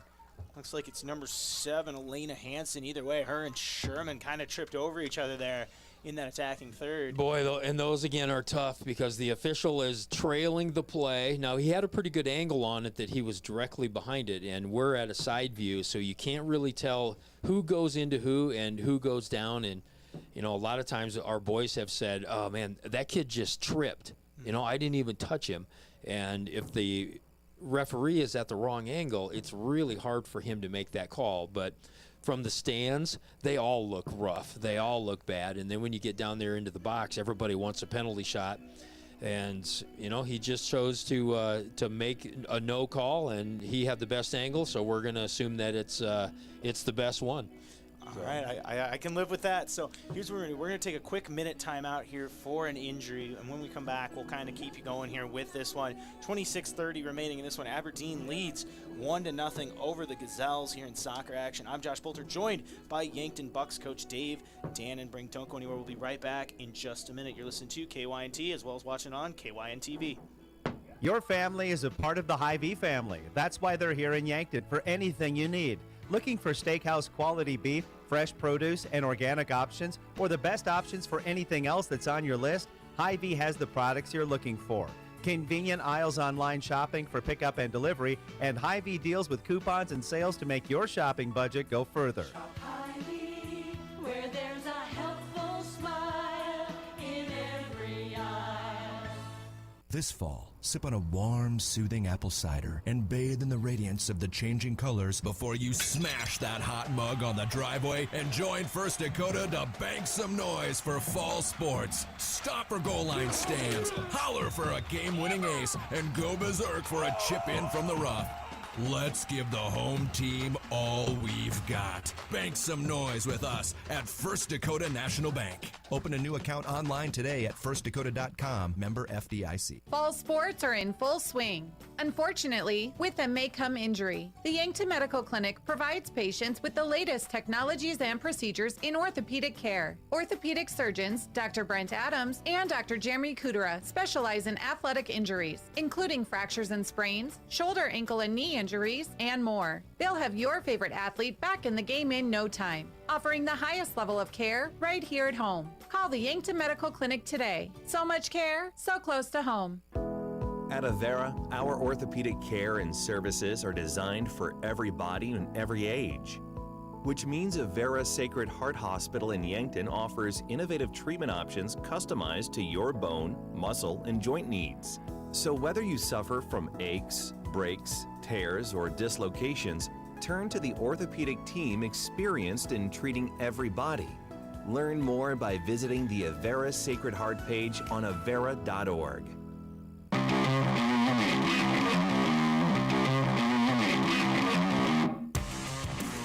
Welcome back here on KYNT as well as KYN TV. I'm Josh Bolter, joined by Yankton Bucks coach Dave Dannenbrink. Coming off a big win, 2-0 tonight over Aberdeen. Right now it is Gazelles soccer action. We did have an injury on the field. It was number 7, Elena Hansen for Aberdeen, but we are back in play here with 26-20 remaining in this one. Aberdeen leads 1-0 over Yankton here in this one. Once again, I am joined by Coach Dave Dannenbrink of the Yankton Bucks.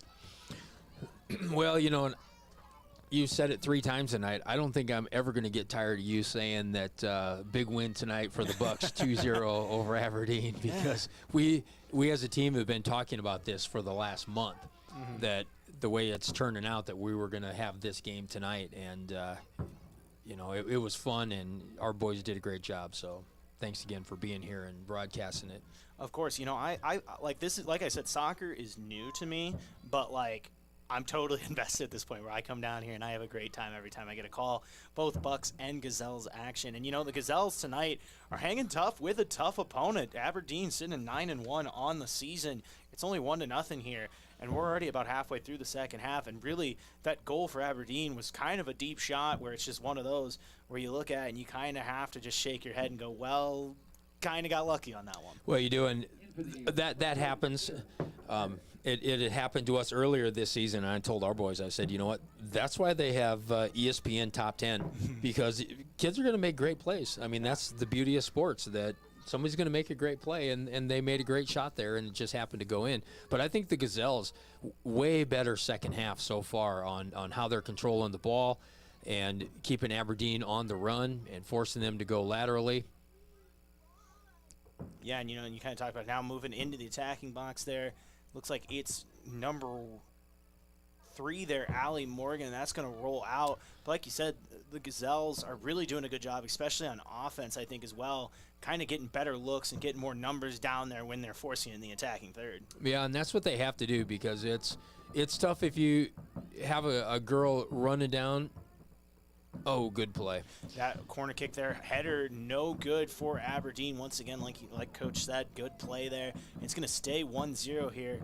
Yankton trying to maybe get a goal or two here. If they can find a way to get a victory, they will move back to 500 or back to 5-5-2, trying to stay at 500 at least in the win-loss column. And I think they've done a great job this year of winning the games that they can win and being competitive. I think the Mitchell game was a bit of a fluke, but Tyler Shearing is such a good coach and prepares them so well that they've taken advantage of every opportunity and all the talent that they do have to have a really competitive season. Yeah, and this is a team just a couple years ago removed from a state title, and really just a young team right now that's, you can tell, is getting better with experience, and we're seeing it tonight. Well, and that's what you have to do, and that's how this game is, and as every day of practice they get a little bit better ball control, and these young kids get a feel for the game. In the boys' side, you know, some of these seniors, it's really just been this year that they've come around on overlapping and going to space and creating those opportunities, and that's been our key to success. Boomsville there with a block, gets this one up the left flank to Sherman. And once again, a couple looks here for Sherman. She's got Tramp as well as Chris, but it looks like that one was blocked there by number 34, Cameron Arneson on that one. Making a push now is Peters. Peters takes a shot on goal, saved by Vogt, and knocked back out there. Looked like it was Kate Beeman as well in on that one, and Talia Olsen. A couple nice defensive blocks there, where it looked like Aberdeen was going to try to get their second goal of the night there, but a couple nice saves there by Vogt, Beeman, and Olsen to keep this one at 1-0. Either way, now corner kick for Aberdeen. Boy, Ashland really saved their bacon on that one, because the wing on Aberdeen's left side had gotten behind the defense and turned on the afterburners and was just in a great position, and then Ashland saves the shot, and it's volleying around in there, and Kate just steps in and knocks it out of there, and then we defend that corner. So that was a great series there by the Gazelles to stop that scoring opportunity. Vogt now getting ready to put this one back into play, gets it over to Beeman there. Looks like she almost lost control of it, but gets it back and kicks it down the left half space. Picked up there by Kylie Miller here for Aberdeen. Hedich with it now, making a push, trying to get it inside the attack third. Takes a shot. That was going to bounce off the top of the goalpost there. Boomsville now getting it out of that attacking third, taking a shot once again. Is number 13 there. It looks like, or excuse me, number 10 there. It was Caitlin Poppin. And that one saved once again by Ashlyn Vogt. Couple nice plays there from the senior goalkeeper. Boy, Aberdeen had some drives going, and Ashlyn got hung out to dry a little bit when the defender tried to clear it and cleared it right back to a girl right in front of the goal, and Ashlyn just stepped right in there and saved that one. Another great play by Ashlyn Vogt. Sherman had a nice pass there to Chris, but it looks like number 8 there, Claire Shunnenbaum, got kind of involved in that one and caught the way of the pass. Now Chris trying to get this one down to Sherman once again. Looks like it's going to be blocked there by number 24, Kylie Miller. Pushing up the right flank now is Aberdeen. It looks like it's number 28, Kaylee Zantow. Boomsville with it. Has that one stolen. Micaiah Ray boots that one down the right flank. Good clear by Micaiah there when a Gazelle kind of mishits it, and then it goes right to Aberdeen Central girl, and then they make a run. But good clear by Micaiah Ray. Getting this one down to Hammer, blocked by Foot. Foot getting in the way there, doing a good job on defense. Boomsville now hits that one. That bounces right off the face there of an Aberdeen player. I can't really see who it is. She's kind of crouched down right now. But either way, took one to the face, and that looks like it's number 17, Jada Hammer. She's back up now. But either way, that can kind of hurt taking one of those to the face. Oh man, that's no fun. But you know what? That's why parents sign that parent permission slip, and it's gonna happen. And she took one for the team right there in the nose. Gonna go have Trevor Woods take a look at it. Just about halfway through the second half here, Aberdeen leads 1-0 here. It's really been a good back and forth defensive matchup here. And they're going to do a drop ball, which there's been a number of rule changes this year on drop balls, which I think it has made it better for the game and better for the officials. In a case like that, you know, it's like, what do you do? Nobody had real control of it. You had to stop the play for an injury, and you know, it just makes it so, all right, we're going to drop the ball here, keep play going. Making a push now is Hedich, and that's going to be knocked back out there. Looks like it was Madison Beats. Sherman with a nice kick there, getting it into the left flank, past the halfway line, looking to set something up here at about midfield, passing it over to Wolfgram. Wolfgram back over to Sherman. Tight defense here from number 25, Madison Hochstetter, on Cora Sherman.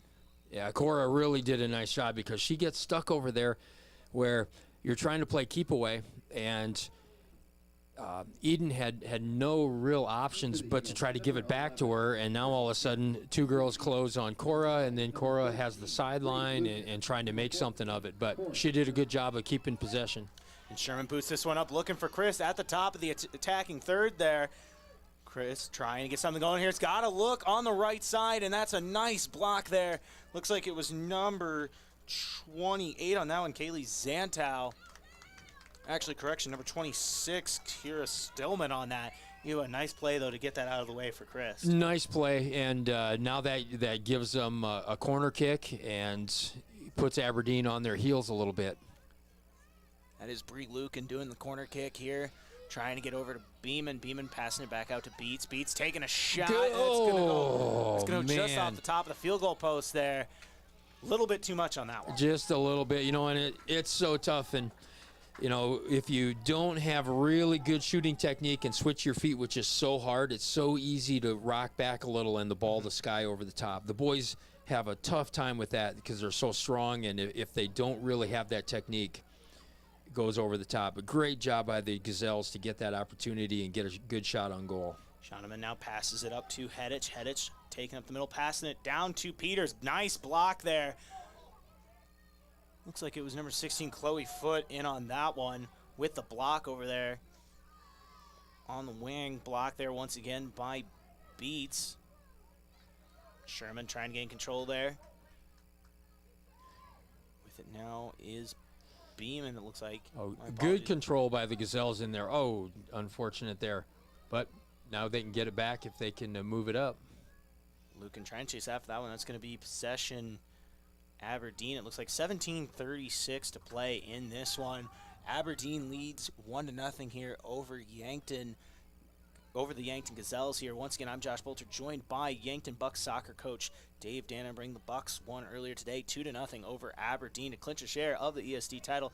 Now you're just sitting here, you get to chill out, watch some soccer. You get to have fun, and it's just a really good day overall. Am I right? Oh man, it's been great, and rarely do we get to just sit and watch all the girls' games because usually we flip-flop. So during the girls' varsity, we'll have a boys' JV game. But because of Mount Marty's game, our JV teams both played earlier this afternoon because it would be dark over at the middle school fields. And so that allows us to play at 5 and then watch the girls' game here at 7.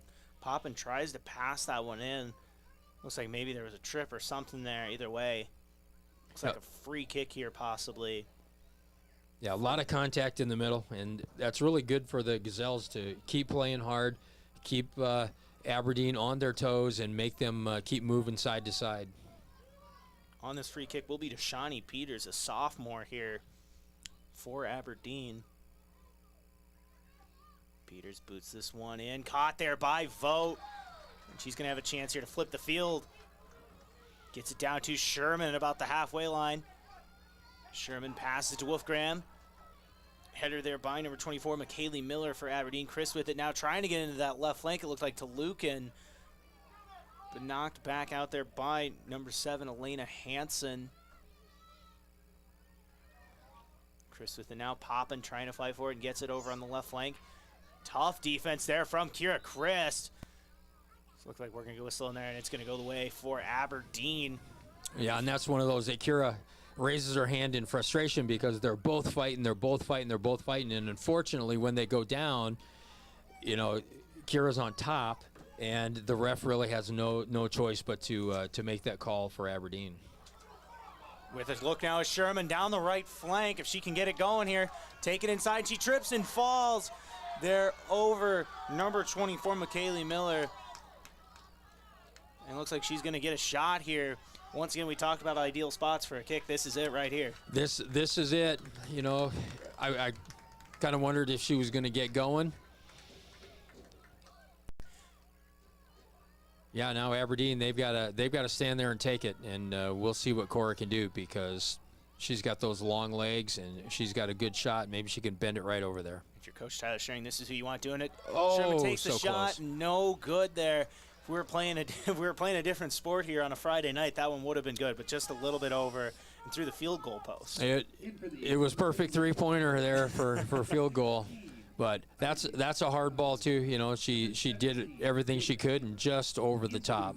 Number 3, Tessa Gillies. With it now is Paige Berlovich, and you know, once again, about 14:20 to play. Like we said, I just feel like this Gazelle team has played a lot better and a lot more together and coordinated in the second half. It has really been a different second half from the first. You know, they've had 4 really good runs, and now here we're really on our 5th where get the throw in and they're attacking third and forces Aberdeen right there to just keep kicking it out of the bounds. If you can get a long enough throw in, you can make this be almost like a, looks like it's going to be possession Aberdeen. I thought it was the Gazelles. That's what I was thinking too. Either way, though, looks like they got a chance to chase after. Chasing after is Tessa Gillies on that one. That looks like that's going to go out of bounds. Throwing it back in, possession Yankton here. But you look at how Aberdeen just closes on that. But again, we maintain possession. We can just keep moving down the field. 13:30 remaining in this one. Boomsma gets it over to Lucan. Lucan just misses that one. Blocked there by Gillis, trying to get over to Boomsma. Blocked by Peters. Peters trying to get it to Hammer and booted way down the right flank. Sherman's got to look if she can catch up to it. But that's going to be picked up by Berlovich, the goalkeeper here for Aberdeen. Once again, 1-0 Aberdeen leads here over the Yankton Gazelles with 13 minutes left. I'm Josh Bolter, joined by the Yankton Bucks soccer head coach Dave Dannenbring, who's been awesome tonight. Doing only, correct me if I'm wrong, your second game of color commentary ever?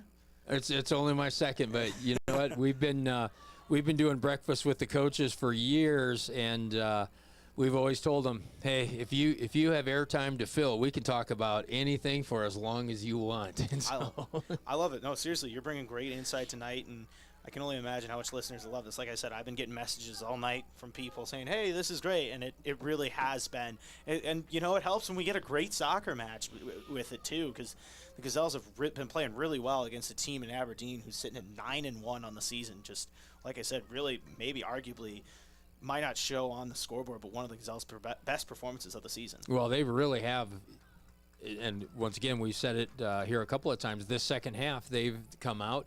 They've forced Aberdeen to keep that ball going, and we've controlled it now here the 6th time, being able to get a run up into the attacking third. Bring it up past the right flank. Now it's going to be Abby Schmidt chasing after, and that's going to go way down into the attacking third on the right flank there. Hard to see what number that is for Aberdeen on it. Either way, that's going to go out of bounds. It's going to be possession for Yankton. Schmidt now booting it up flank there, blocked by Aberdeen.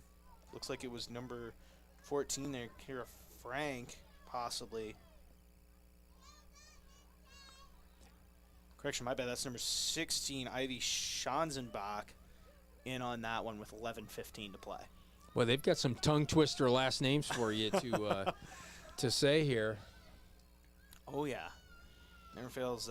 Allie Morgan now boots that one back out there to number 28, Kaylee Zantow. Going down the left flank with it there was Hammer, but loses it with 11 to play. Luca now trying to boot this one. Doesn't get a ton on it, but just enough to get it around the Aberdeen defender there as Wolfgram takes past the halfway line, trying to boot it down to Sherman up the middle. It was hard to tell if it was Sherman or Lucan, but Wolfgram recovers and gets it down looking for Sherman, blocked there by Zantow. 10:30 to play here. Yankton trails 1-0 here against Aberdeen in girls soccer action. And on that last play, Cora Sherman did a great job of keeping herself onside because she's got 3 girls on their defense to contend with, and she was thinking the run was going to come. The ball got held up a little bit, so she had to come back and keep herself onside. Otherwise, whatever great play Eden Wolfgram makes is going to be for nothing because Cora will be offside. So great heads-up play by that senior. Right. Shot on goal there, no good. Saved by Vogt again. Once again, not a real hard one to get there, but Vogt doing a really good job tonight where the only goal was once again on a shot that was really deep, and it's just hit the top of the goalpost and win it now as Peters makes a play in the center channel, trying to pass it inside there to Hedich. That shot blocked. Looked like it was Kate Beeman in on that one That's going to go out of bounds there. Nice block on the defensive side there for the Gazelles. It was a great block, and unfortunate for the Gazelles because Ashlyn got it out to the wing, and then she just lost the ball, and that's where Aberdeen is so well coached and moved to space and creates this opportunity for them. Header there, looks like it's going to bounce over the top on top of the goalpost there, and it's hanging around. There's a fray of bodies in on that one. I think they're going to call that it hit the football goalpost. Yeah. It sure looked like it did. It's hard to tell from this angle. Yeah, it looked like it maybe there on that second part there. Yeah, it must have because they're giving them a goal kick. Under 9 minutes to play in this one. Yankton trails 1-0 here against Aberdeen. Once again, Aberdeen sitting at second in Class AA standings. Really making a nice contest out of this one is Yankton's. This one's going down the center channel there. It looks like it's Sherman who's got to look if she can get control of it. But it's going to be booted back out there by McKaylee Miller. Headage now trying to get it up the right flank. Making a push now is Aberdeen. A couple nice passes up the flank. Sherman with it now. Sherman with a little bit of a hesitation there, making a defender miss, making a couple defenders miss. Nice footwork by Cora Sherman. Well, and she was stuck because she's trying to get it set up so she can reverse the field because Bree Lucan was open, but Cora just couldn't get into a position that she could get some force on it. Peters now with it towards the top of the attacking third there, pushing it back out. Trying to get something going now, back over to number 26 there, Kara Stillman. Stillman over to Peters. Lucan now pushing that one back out. Zantow now trying to get it towards the center channel. Kicking it over to Headish. Headish now into the right flank. Then that's almost blocked there by Madison Beats. Pushing into the attacking third now, blocked by Beeman. 7.5 to play. Beeman now pushing it out to Wolfgram. Wolfgram now taking on the left side. This one pushed back in there. Looks like it's number 2, Bela East. Wolfgram now with on the left flank. Pushing it down the center there. Not really anybody there, but just trying to get it out of that attacking third. Nice play there by Wolfgram. This one booted back in now and back out of the attacking box there by Aberdeen with 7 to play.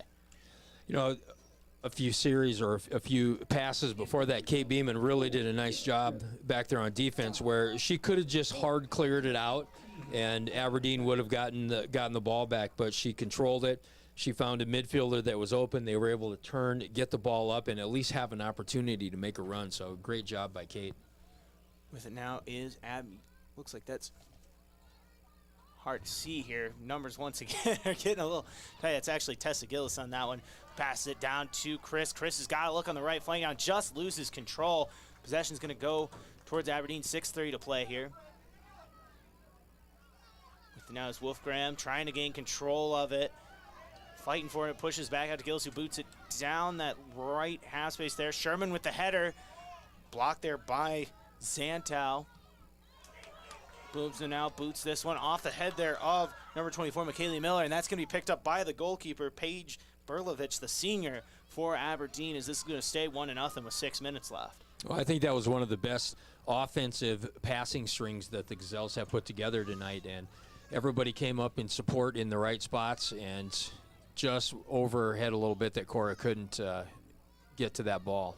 Allie Morgan now passing this one over to Hammer. Blocked there by Boomsman. Nice block getting in there and intercepting that pass. Once again, Aberdeen does such a good job of rotating because the girl on the wing and the Peters girl is now in the middle where they just switch spots when the space allows them, and then you could see they just communicate of, all right, you stay there, I'm going to take this spot, and they just keep rotating around. Thrown in now, Wolfgram was the only Gazelle really over there on that one, but once again, Boomsman with another nice defensive play, getting in there and booting it way down the center channel. 5 minutes to play in this one. Aberdeen leads 1-0. Hammer with it. Pushes this one past the halfway line. Header for getting it up there, but it's going to be possession. Zells. A little bit of a push there by number 17. A little bit of frustration setting in, but that's that's what happens when you get a team like Yankton now that has stepped it up and frustrating Aberdeen a little bit, and all of a sudden Aberdeen feels that pressure that, man, oh man, we should be beating these guys by more, and we're not. And once again, a great testament to the Gazelles for stepping it up and playing the second half like they have and giving them opportunities. And that's going to be a yellow card there on Jada Hammer, the senior for Aberdeen. Chloe Foot at number 10. Free kick here for Kate Beeman. You feel like this really is the chance here for the Gazelles really try to make something happen here in these last 5 minutes to try to tie this one up. It is, and unfortunately, lost that possession. Stole there by Laura Justin, who was just able to get in the way of that one. She kind of saw that pass coming the entire time. Over in the right flank with it now. Good control by Aberdeen. Good run. Getting it down there, like you said, just kind of flipping the field. Just a nice run, making some passes, and really where you want to get it there and finding the open player. Yeah, and a good hard clear by Kate when they're making that run, and for her to stop it, she's got pressure. It's just better to just get it out of there and make them start way back in their middle third. 4 minutes to play now. Aberdeen leads 1-0. If you're just joining us, this has been a tightly contested matchup here between the Golden Eagles and the Gazelles. Aberdeen leads 1-0. I'm Josh Bolter, joined by Yankton Bucks soccer coach Dave Dannenbring once again. If you're just joining, you're watching us either on KYN TV or listening to us on KYNT. Thank you for joining us here as we have 3:40 left here. It's a one-score lead for Aberdeen. Aberdeen trying to move to 10-1 in the season. Here's this one kicked down up the middle by Justin. In there closely, it looks like it's Cora Sherman on that one, playing the tight defense there on Deshawnee Peters. Wow, that was a nice play by the Aberdeen girl to get that shot off, and then Ashlyn stepping up and catching that and getting it out so that the Gazelles can have an opportunity.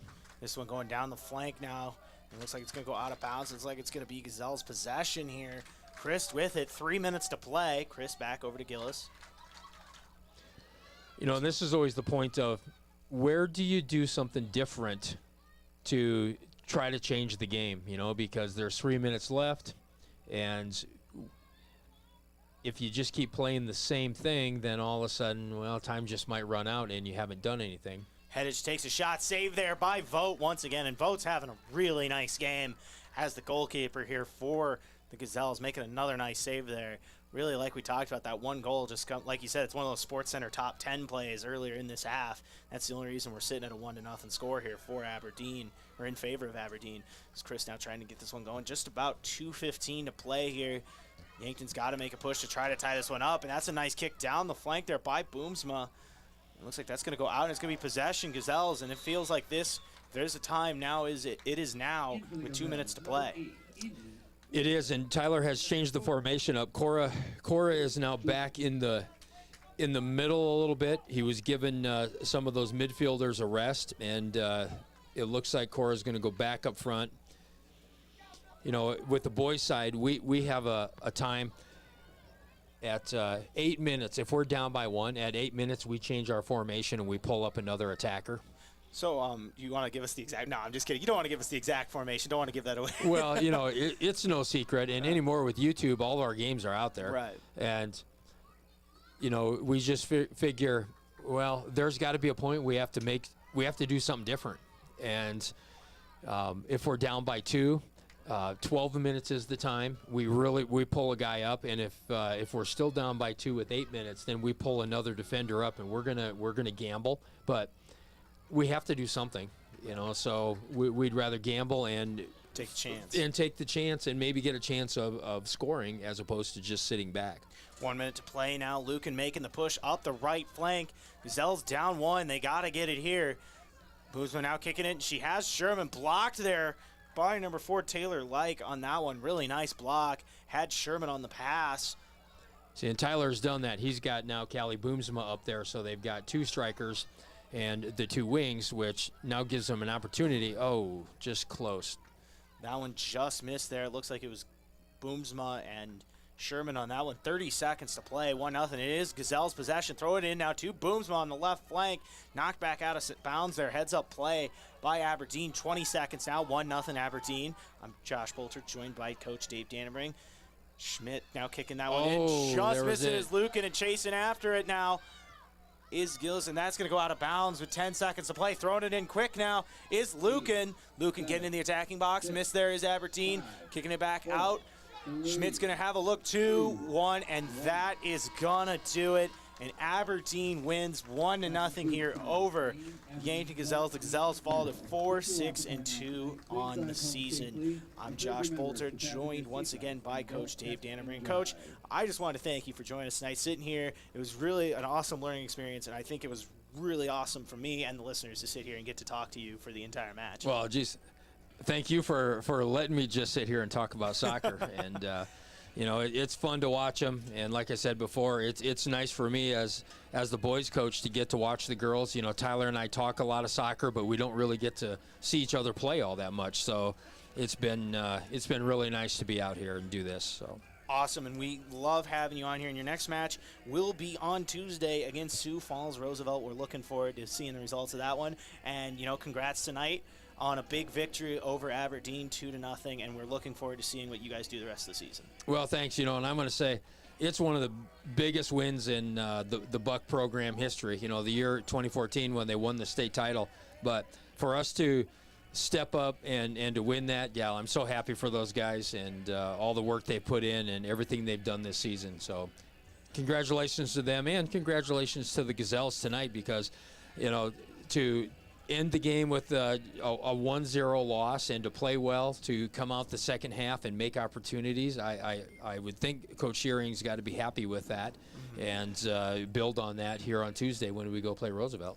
Awesome. Well, thank you for your time tonight. That is Yankton Bucks coach Dave Dannenbring, who joined me for the entire game tonight. It was really an awesome experience. So thank you. We're going to go to break, and when we come back, we'll go over the kind of what happened in the game. We'll do that, as well as we'll get an interview with Coach Tyler Shearing at some point as soon as he's available. Aberdeen wins 1-0 here over the Yankton Gazelles. I'm Josh Bolter. That was Coach Dave Dannenbring. You're listening to KYNT as well as KYN-TV.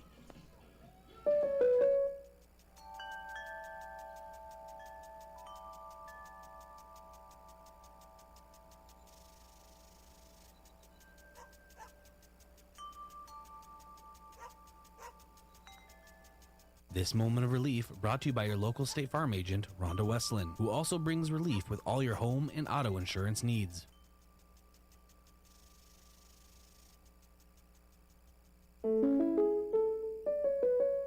If aches and pains taking you out of your game, who are you going to call? At First Chiropractic Centers, we have been helping people get back into their game for over 37 years. Whether your game is sports related, doing household chores, exercising, or just day-to-day activity, and your pain is preventing you from enjoying or participating in your chosen activity, we can help. Who are you going to call? First Chiropractic Centers in Yankton, Scotland, Bloomfield, Hartington, Wagner, and Tyndall. First Chiropractic Center, whole health with hands-on healing. Vision Care Associates provides excellent diagnostic care. Using the most advanced technology in the industry, the doctors offer their patients the highest standard of care, allowing them to diagnose and manage many eye diseases. Choose Dr. Anderson, Dr. Fieser, and Dr. Slowey for expert personalized eye care. You'll be glad you did. Vision Care Associates, where the health of your eyes comes first. Fall sports are in full swing. Unfortunately, with them may come injury. The Yankton Medical Clinic provides patients with the latest technologies and procedures in orthopedic care. Orthopedic surgeons, Dr. Brent Adams and Dr. Jeremy Kudera, specialize in athletic injuries, including fractures and sprains, shoulder, ankle, and knee injuries, and more. They'll have your favorite athlete back in the game in no time, offering the highest level of care right here at home. Call the Yankton Medical Clinic today. So much care, so close to home. Your family is a part of the Hy-Vee family. That's why they're here in Yankton for anything you need. Looking for steakhouse quality beef, fresh produce, and organic options, or the best options for anything else that's on your list? Hy-Vee has the products you're looking for. Convenient aisles online shopping for pickup and delivery, and Hy-Vee deals with coupons and sales to make your shopping budget go further. Hy-Vee, where there's a helpful smile in This fall, sip on a warm, soothing apple cider and bathe in the radiance of the changing colors before you smash that hot mug on the driveway and join First Dakota to bank some noise for fall sports. Stop for goal line stands, holler for a game-winning ace, and go berserk for a chip in from the rough. Let's give the home team all we've got. Bank some noise with us at First Dakota National Bank. Open a new account online today at firstdakota.com, member FDIC.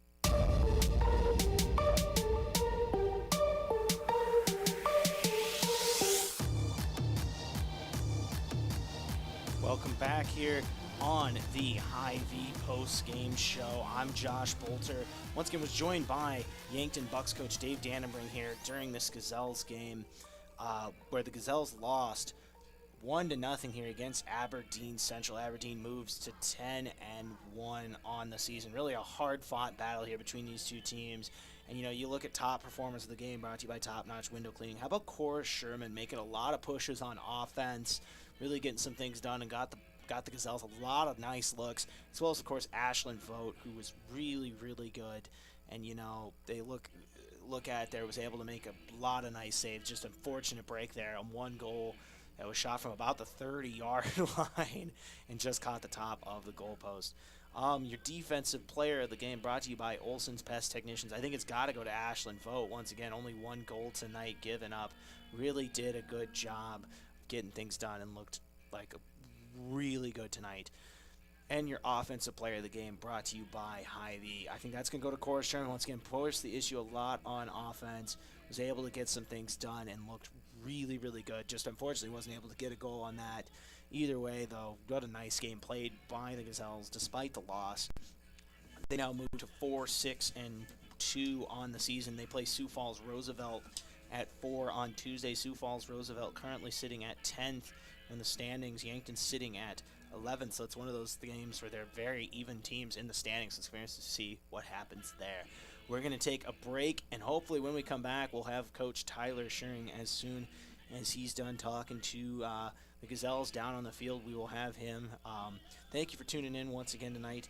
I'm Josh Bolter. You're listening to KYNT as well as KYN-TV. Fall sports are in full swing. Unfortunately, with them may come injury. The Yankton Medical Clinic provides patients with the latest technologies and procedures in orthopedic care. Orthopedic surgeons, Dr. Brent Adams and Dr. Jeremy Kudera, specialize in athletic injuries, including fractures and sprains, shoulder, ankle, and knee injuries, and more. They'll have your favorite athlete back in the game in no time, offering the highest level of care right here at home. Call the Yankton Medical Clinic today. So much care, so close to home. At Avera, our orthopedic care and services are designed for every body and every age, which means Avera Sacred Heart Hospital in Yankton offers innovative treatment options customized to your bone, muscle, and joint needs.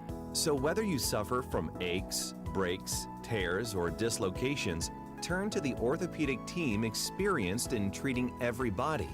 Learn more by visiting the Avera Sacred Heart page on avera.org.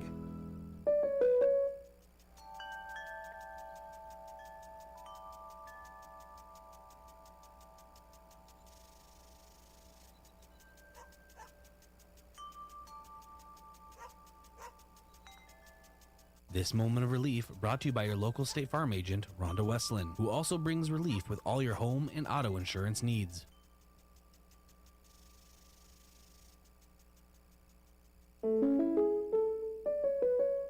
If aches and pains taking you out of your game, who are you going to call?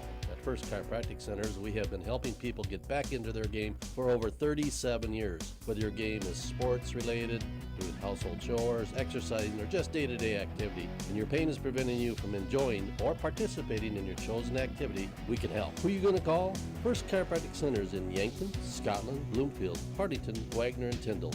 First Chiropractic Center, whole health with hands-on healing. Vision Care is the place to go for new glasses. Our opticians are trained to style you with a frame that fits your face, so they look great and are comfortable all day long. Based on the doctor's recommendation, we'll help you choose the lens features that will be best for how you do life. Plus, you might have fun too. Vision Care Associates, where the health of your Fall sports are in full swing. Unfortunately, with a may come injury, the Yankton Medical Clinic provides patients with the latest technologies and procedures in orthopedic care. Orthopedic surgeons Dr. Brent Adams and Dr. Jeremy Kudera specialize in athletic injuries, including fractures and sprains, shoulder, ankle, and knee injuries, and more. They'll have your favorite athlete back in the game in no time, offering the highest level of care right here at home. Call the Yankton Medical Clinic today. So much care, so close to home.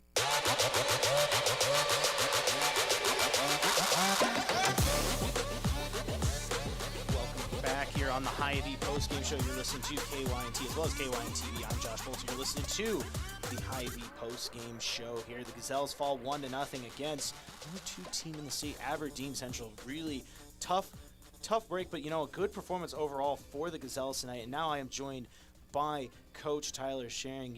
Your post-game coach interview is brought to you by Rhonda Westland State Farm. Coach, you look at tonight, there's a lot of positives. It maybe didn't get the win, but you look at it and go, a lot better performance than, say, against Mitchell last week, where you see some things and you go, okay, we played a lot better against a better team. This proves we can do it. What did you guys kind of switch up tonight compared to last week? After last week's loss to Mitchell, we kind of had to look at ourselves in the mirror and understand we're not a team that is going to go out and outpossess some of the better teams in the state. So we had to go back to what we do well, and what we do well is defend. We work hard. We can keep the ball in front. So that's something that we really worked on Monday. We executed the game plan pretty well on Tuesday against Pierre, and then tonight against the number 2 team in the state. I got to give props, all across the board to all the players that stepped on the field. They followed the game plan. I know it's not necessarily pretty soccer, but it's effective soccer. We were able to keep their possession in front of us, not really allow them to break us down and get a whole lot of clear shots inside the 18. So while on the stats, it looked like they had a number of shots, but we were forcing shots from out wide or from distance, which they were either kicking over or, Ashlyn Vogt was gobbling up in the goal. So overall, we did really well defensively. We kept ourselves in the game, and that's what we're looking to do, and then hopefully take advantage of the counterattacks. And toward the end of the game, we were creating some scary chances. We just couldn't find that last pass that we need to kind of iron out over the next week.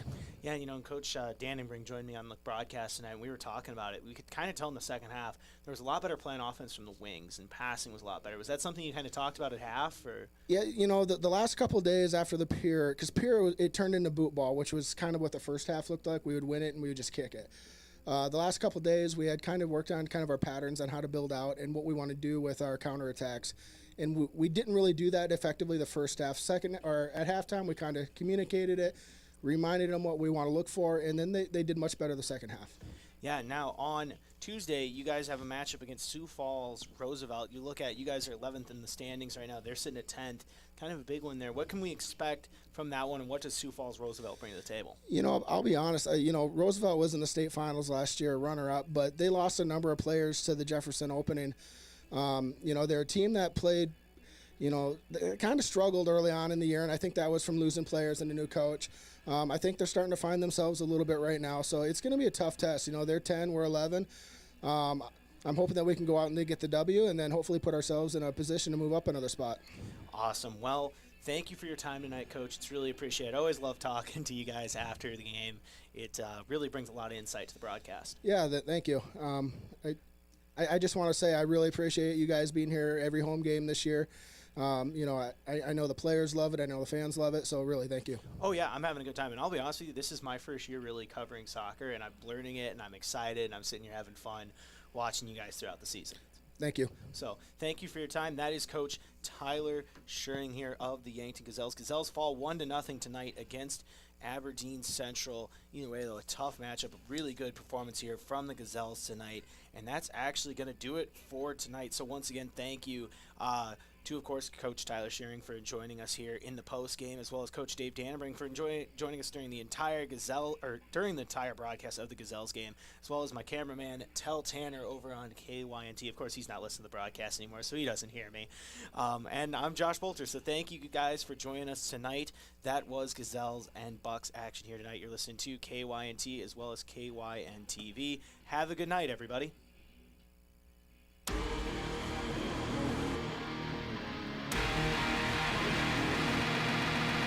Thank you for listening on KYNC or watching on KYNTV. This broadcast is a property of Riverfront Sports and is brought to you by 1919 Root Beer, American Foods Group, Culver's, Checkers, Gerstner Oil, JJ Benji's, Mount Marty University, MT and RC Smith Insurance, Olson Pest Technicians, Overland Rehab, Shop Easy, Sherco, Truxedo, USD Athletics, Yankton Computer and Network Services, Yankton Medical Clinic, Yankton Rexall, Vision Real Estate, Roy Wilcox State Farm Insurance, South Dakota Attorney General, Mason Schramm, Vision Real Estate, Hy-Vee, Rhonda Westland State Farm, Fuels Cleaners, Core Trust Bank, First Chiropractic Centers, Thrivent Financial, First Dakota National Bank, Avera, Vision Care Associates. Remember, you can listen or rewatch this broadcast in its entirety by visiting KYNC's YouTube page or by visiting the free Roku and Apple TV app on your smart TV. Remember, KYNC and KYNTV are Yankton's home team for all Yankton High School athletics.